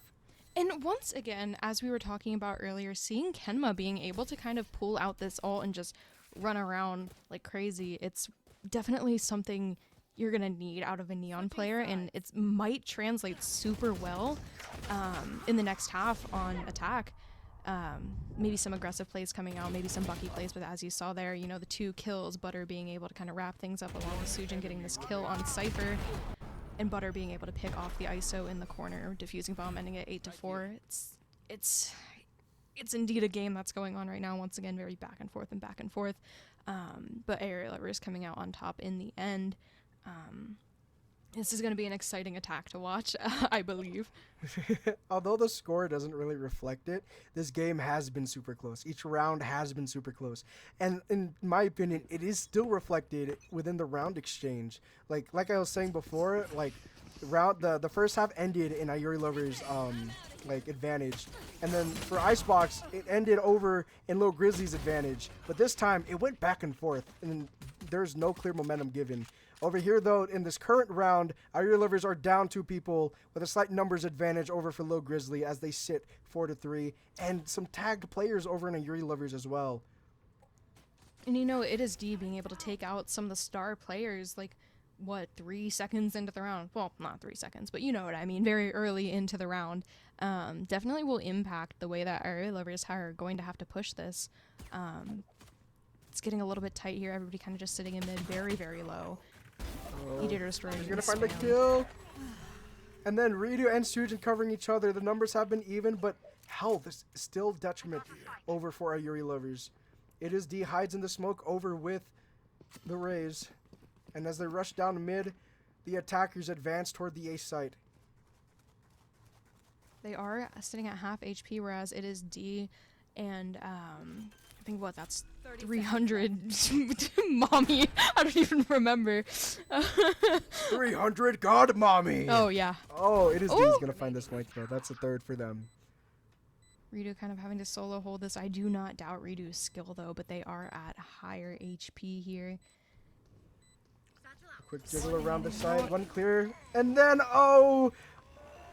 300 God Mommy. He's gonna find that last kill on the Redo. Was indeed a valiant effort coming out It from was. Redo there. being able to pick off one, but unfortunately not being able to catch off 300 God Mommy there because they were sitting at higher HP. Really just gave them that advantage and were able to kind of pull through, playing super well over on that defense round, really showing off, how they're supposed to retake, how they're supposed to hold, being able to pick off those two people in the beginning just due to a cross there being held with Lil Grizzly and It Is D. Although Lil Grizzly got picked off first, It Is D was able to kind of trade them out and wrap things up there. And if you're Team Lil Grizzly, this is exactly what you're wanting here. And this also just furthers the narrative of how, oh my gosh, oh my goodness, that vulnerable and shock dart combo is very scary, but Kenma is going to still walk up with that shorty. But no, yeah, the timeline for this is very back and forth. Like, both maps have had the previous person's momentum carry over. This time, it actually is just straight up clean, even though there is that score advantage for our Yuri lovers. We do see the two players kind of caught off from each other over on A site. We see, the Sova pushing up through spawn and Kenma pushing up through their spawn. It's kind of like a little switcheroony here. We're swapping out teammates. But they're not going to expect it. Lear is going to find that pick on a Butter and another on a Sujin, but no third on an E-Data Destroyer who's there to pick up them. Ridu is going to find 300 God Mommy only to get traded out by Lil Grizzly themselves. But look at Kenma. This positioning here with this shorty, nobody has seen them this entire round. They're going to have to be very, very cautious here. We do see them kind of walking up. It is D blinding the main plant. I'm not going to check that corner, I don't believe. Or maybe there's a bit of caution, there's a bit of hesitation, because it is true. Kenma has been seen this entire round. This is almost cinematic, pushing straight in. Oh, the first shot missed, but the second one landed. Kenma finds it, and now a gun in their hand, but going to be taken immediately out by Lil Grizzly. It's up to Eda to destroy. Paranoia goes out, but through the paranoia, through the darkness, Lil Grizzly finds that last kill on Eda to Destroyer. But what an eco for our Yuri lovers. Yeah, no. And especially now seeing Team Lil Grizzly able to kind of catch that momentum, being able to kind of snowball it into something further and wrap up these rounds, gather up what they can, the rounds that they can. First two rounds of this half have gone to them, but now Team Yuri lovers are on a bye, so things may change here. This is 100% Lil Grizzly's chance to turn things around here and shift the momentum their way. Like I said, it's one game. It's one, especially this map, considering how the last two maps had gone. Map 3 will 100% become this tug of war, and right now Lil Grizzly are in advantage, and at least in my opinion. Kenma making their way up and then pausing a bit to wait for Redo. They're going to stun the corner and run directly into the trip. But they will not get... Ooh, doing that right outside of the smoke is a bit risky, but Kenma will be rewarded with a kill on the Lil Grizzly. And a Paranoia comes out the garage. Scary too. Ooh. Oh. And Ridu is able to find... Kenma finding 3, but Ridu finds 1 as well. And Lear finding 3 themselves. Almost evening the numbers. This is definitely having to clutch out this 1v2. Scary here for Iori lovers, especially now seeing that. Lear is on this weird little back and forth from garage to CT, garage to CT. Butter completely left to clutch now with an ultimate. Do we see a shock? Ooh, not a shock dart, a dart coming out here. Sova, the Hunter's Fury. Oh my goodness, through the recon dart. Butter's relocation has been revealed and an ace from Lear is given. They just slightly stepped into that recon dart there, wrapping things up, giving Lear that ace there. Things were looking so strong that, it was a 3v1, but unfortunately they all fell to Lear. I mean, once again, they're picking up this momentum. They won the first 2 rounds. Now they're kind of starting to bring things back, putting Team Iori lovers now on a little bit of a save. We do see Kenma buying that Bucky and the, what do you call them, heavy shields. Oh my god. That's interesting, actually. They buy that Bucky, but then they use their ultimate immediately. Only to get shut down in garage by 300 God Mommy hiding in the corner. With a quick satchel, they're up and out of there. But not completely. Kind of waiting to see if anyone trips a little bit through. Lil Grizzly able to find 2, though. While Butter is able to retaliate, finding Ruby and 300 God Mommy. It's all left to Butter once again, but this time Lear has friends. It is the hiding above I don't think that Very they're going high. to clear it. Oh, I don't think they're going to clear it. Oh, No. man. That is definitely know one of those angles that's a little bit harder to clear, especially when you're pushing that close. You know, you have too much to check, Yeah. not enough utility to check it. You know that there's like a video of like a cat that sits on like above like a doorway and just steals the beanie off of like Yeah. an owner. Like that's what that felt like. Like I was just watching the cat just looking, holding an angle.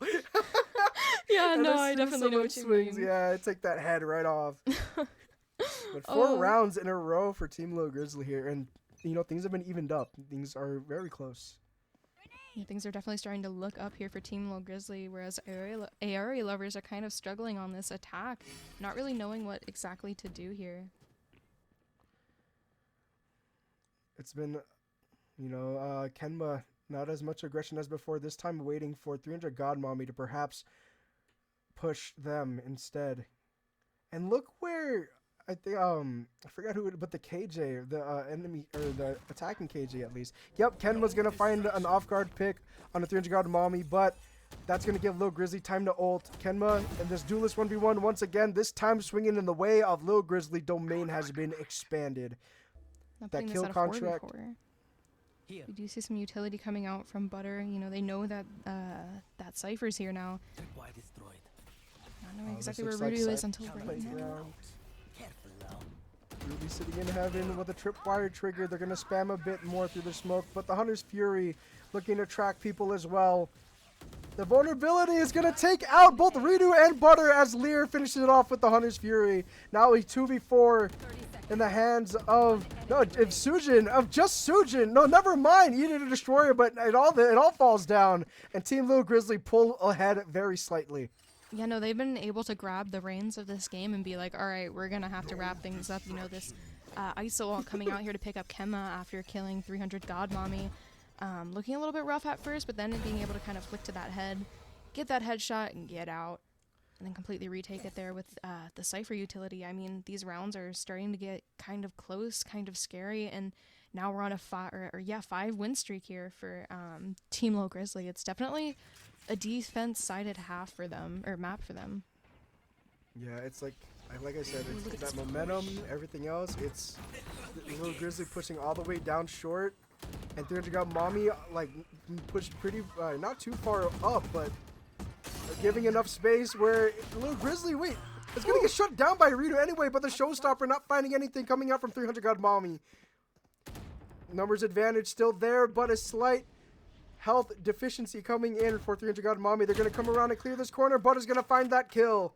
It is D on the flank. Possible slight pinch. Ruby's gonna hear the people coming in, and that smoke's gonna prevent their push just a little longer. Sujin going in, gonna go through and through short. Ruby's gonna find that kill on a Butter, and it is D on the flank, but unexpected. Enemy remaining. Last Sujin's player gonna, standing. now it's down to a 1v1 between Sujin and it is D. Sujin looking, but unaware that D is behind them, and D finds it 8-10. What a pivotal round to lose if you're Irie lovers. It is D has been having some really, really highlightable plays, especially this game. I mean, although it isn't really showing too much on these rounds and their KD, but they've been very impactful. We are seeing a timeout coming out here from the attackers, kind of trying to figure things out, maybe. But yeah, no, these have been some very close rounds. We are seeing some 1v1s at the end of. Oh wow, that is Those are some very killer close. eyes, dude. That is very, very close. Oh my god, wait, his irises have like a weird little or not irises. Yeah. No, those Or are like- irises. Yeah, it's like Oh. like around his Oh. teeth. Those are teeth. Those are teeth. Oh. Okay, back up, please. Okay, we're getting sniffed by ISO right now. Hope you guys are enjoying that. But Dude, yeah, the no. ISO's eyes glow sometimes. Like, you know, like especially see it. I feel like cosplayers really bring out that detail too. But Yeah, no, okay, I yeah. think that area lovers are gonna have to figure out something fast. Maybe try to start hard pushing things instead of just, that Oh. slow walk up. Okay, all right. I don't know why. Getting a it's little so whoa, different at whoa, first. back to color. Okay. All right. Hey, somebody give ISO some context, man. Yeah, make them look normal. No, but no, things are starting to like build up here, especially for Team Low Grizzly. I mean, or what? Winning like I don't even know what streak this is anymore. I've lost count. I think this is the 6th round for them. boy. 'Cause you gotta remember, it did start at 8-4 this half. Kenma rushing all the way up, and these vulnerables are so pivotal when it comes to any kind of a damage being tacked on from the defenders as well from Lil Grizzly. Because it just does so much. Kenma's going to inch their way away, around, and find that kill on a 300 God Mommy. And Our Drone's going to reveal their position. They want to get out of the way, but unfortunately, maybe they block. No, the Lil Grizzly just coming online. Finding Redo, Kenma, and Butter over stuck in garage. Spamming through the smoke. And the fast lane, Lil Grizzly gonna find a 4th and E Data Destroyer. Left Sujin up to clutch, coming up through B, but they have been heard. Lil Grizzly looking for everything, looking for this ace. Sujin's gonna shoot, finding. They're not shooting at Sujin. They're gonna let them have this ace. They're giving Lil Grizzly the ace. There This we is their go. team. This is their match. This is their ace. Yeah, no, this is definitely really exciting to see, Lil Grizzly being able to kind of pop off there, showing like, hey, this is my team, and we're gonna rule this map. Watching this like weird little garage spray going on, leaving them with like 8 bullets here. Definitely a little bit scary here for Team Aerie lovers. Kind of baiting out that ace there, letting them like, all right, you can have that. It's just Sujin.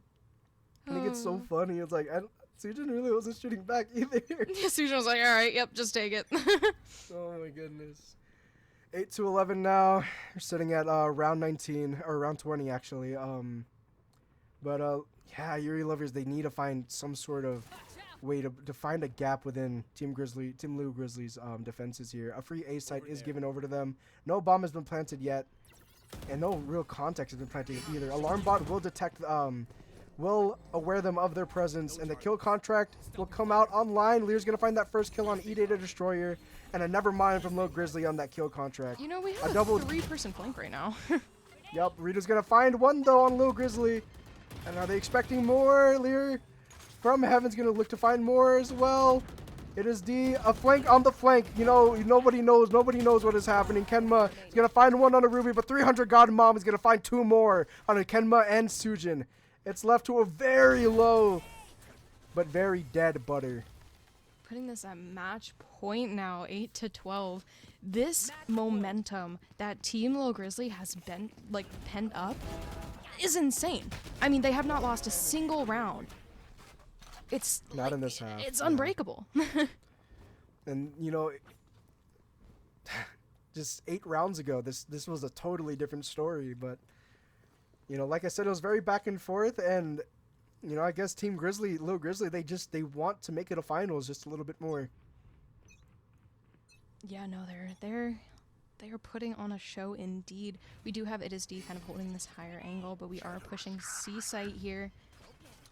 The paint shells and Boombot immediately come out, and the kill contract comes online as well. Kemba running out immediately, getting rid of the double tap, but it will not get rid of Lil Grizzly himself. The vulnerabilities come out. Redo falls to 300, or Redo finds 300 God Mommy, but now it is a 3v4 with a very low Redo. A cage goes out to further block any advancements. Sujin's gonna find one onto Lil Grizzly. Numbers have been even, but again, Redo in Sujin is low. We are low. Lear's on that flank. Lear's on that flank. They have to be really careful. They're pushing in a Ruby. The Killjoy ult will push them out, but no, actually, Lear's gonna find that so much impact on that flank. And that is their one high HP player. They're now sitting both below HP of like 10 here. I mean, this is gonna be scary.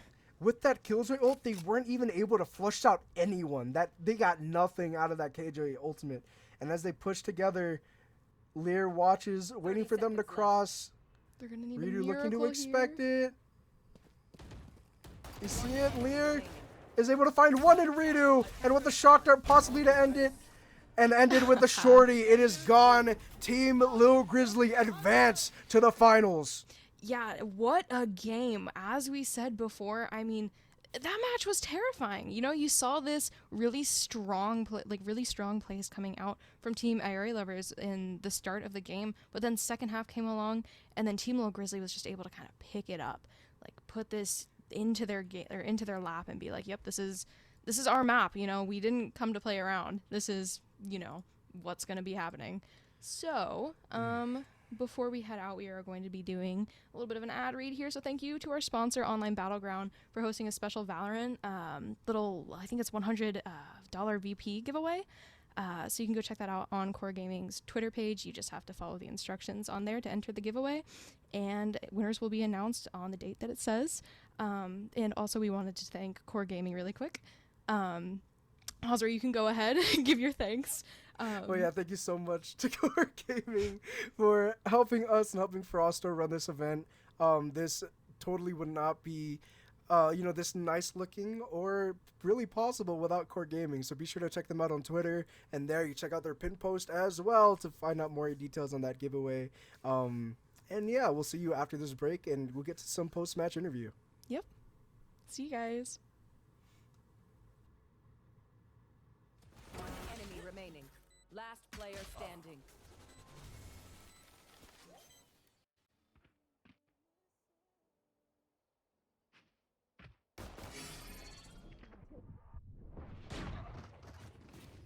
Spike down A.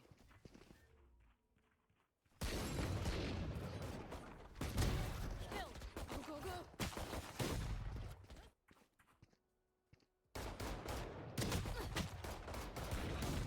Gotta go. One enemy remaining.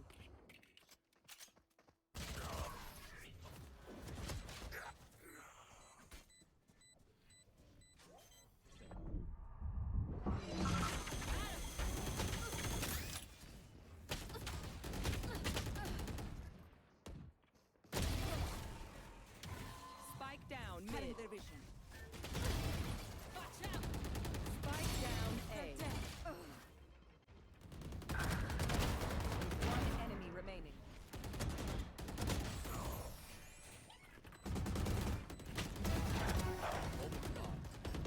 Last player standing. One enemy remaining. No distractions.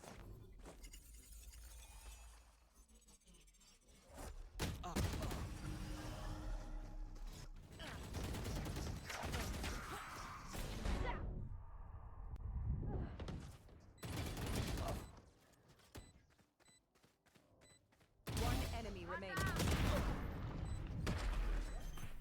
Planted.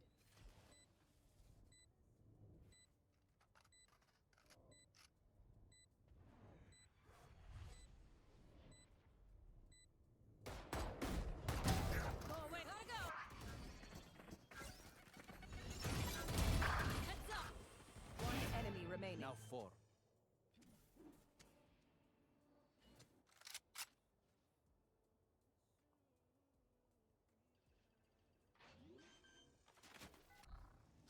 Revealing area.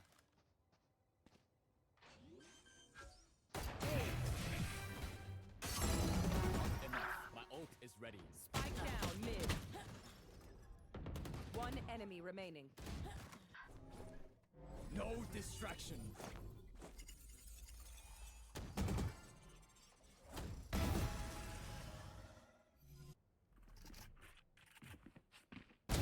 Smart move. Go, go, go. Spike down C. One enemy remaining. Got 4. My ult is ready.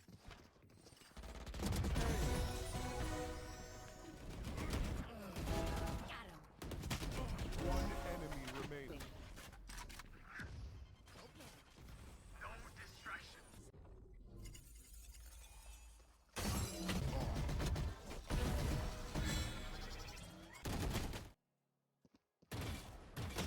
One enemy remaining. Spike down. Attacker Spawn. My ult is ready. Close one. defend.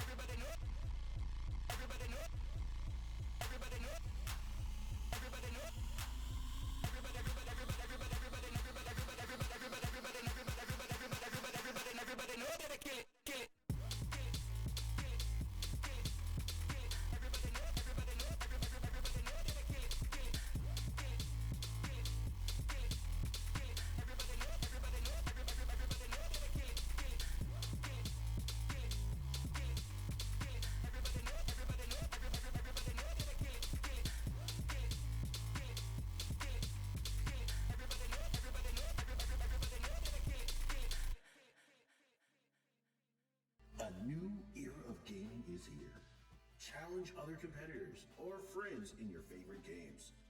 Join weekly pickup tournaments and open ladders for FPS and real-time strategy games. Or create a league for you and your friends with a generated season schedule and playoff bracket, all on one platform. Be the first to compete on Online Battleground.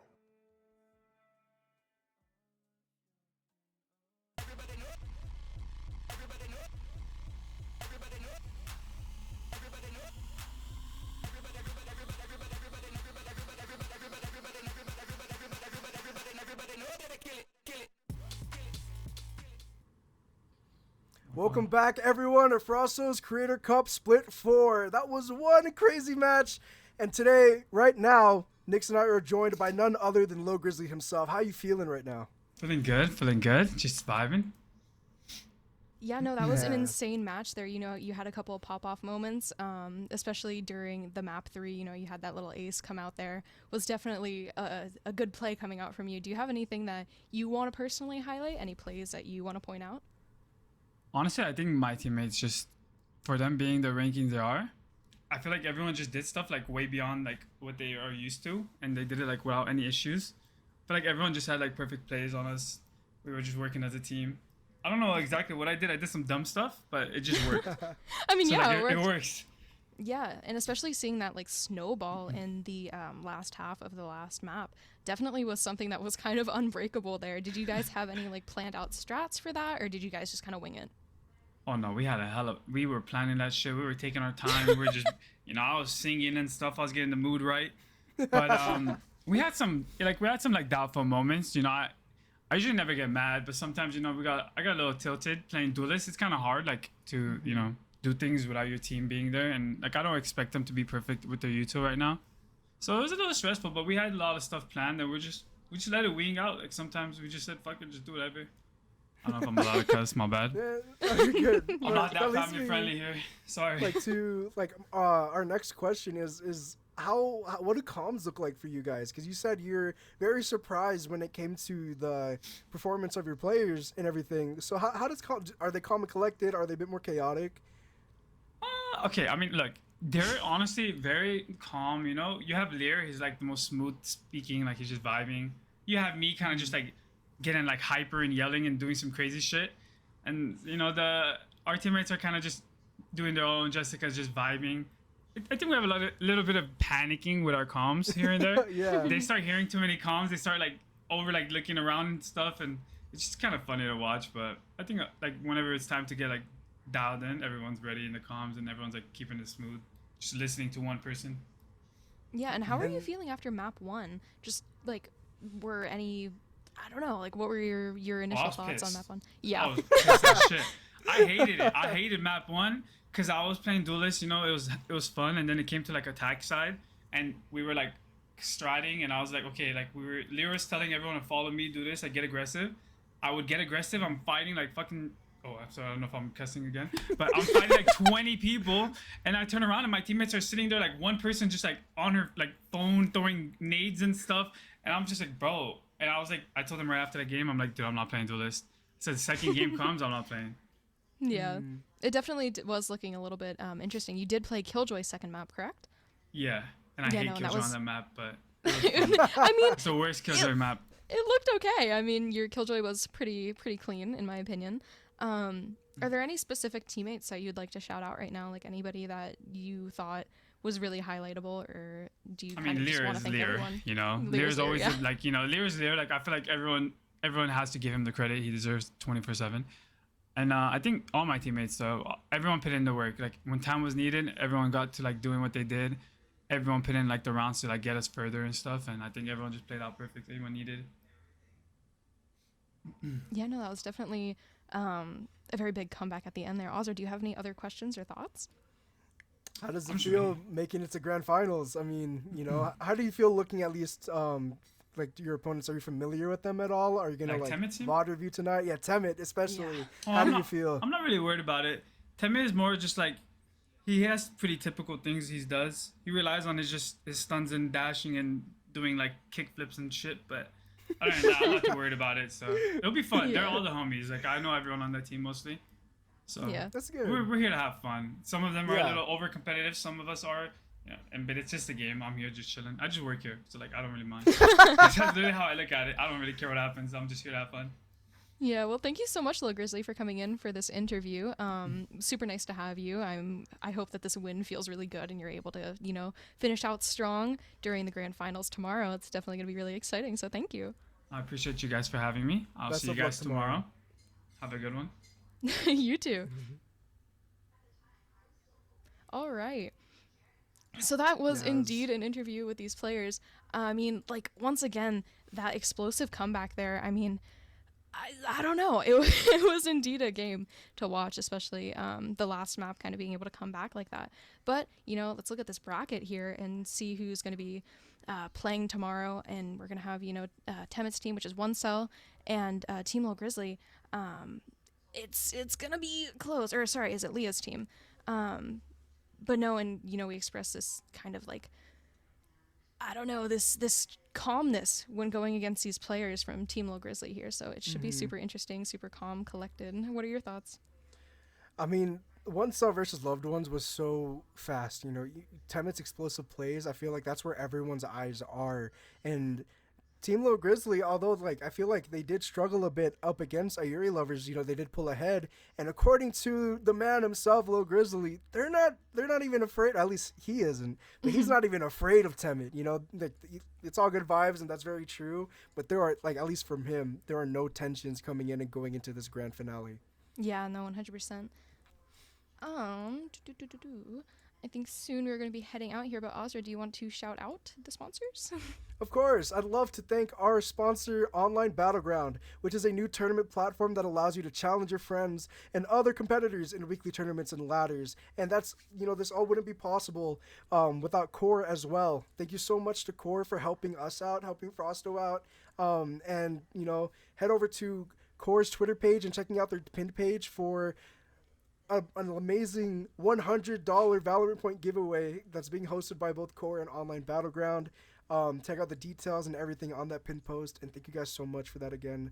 Nick, is there anyone else you'd like to thank? Yeah, and before we head out for the night and get ready for grand finals, get some sleep, I do want to really thank our production team. We have Chippy as a producer. We have these amazing caster nerds. Paul, we have me and Ozra. These are just some incredible talents here. And then our observers, Reachdad and Omi. These are just some amazing producers and casters, observers that I've worked with. And along with our broadcast engineer, Rare Adam, it's definitely could not be possible without these people. Our unsung heroes, it often goes unsung. But with that, I'm pretty sure we're going to be headed out for the night, getting some rest, preparing for the big day tomorrow. I mean, this is going to be intense. But with that, I think we are going to be out for the night. We'll see you guys tomorrow. Have a good one, guys.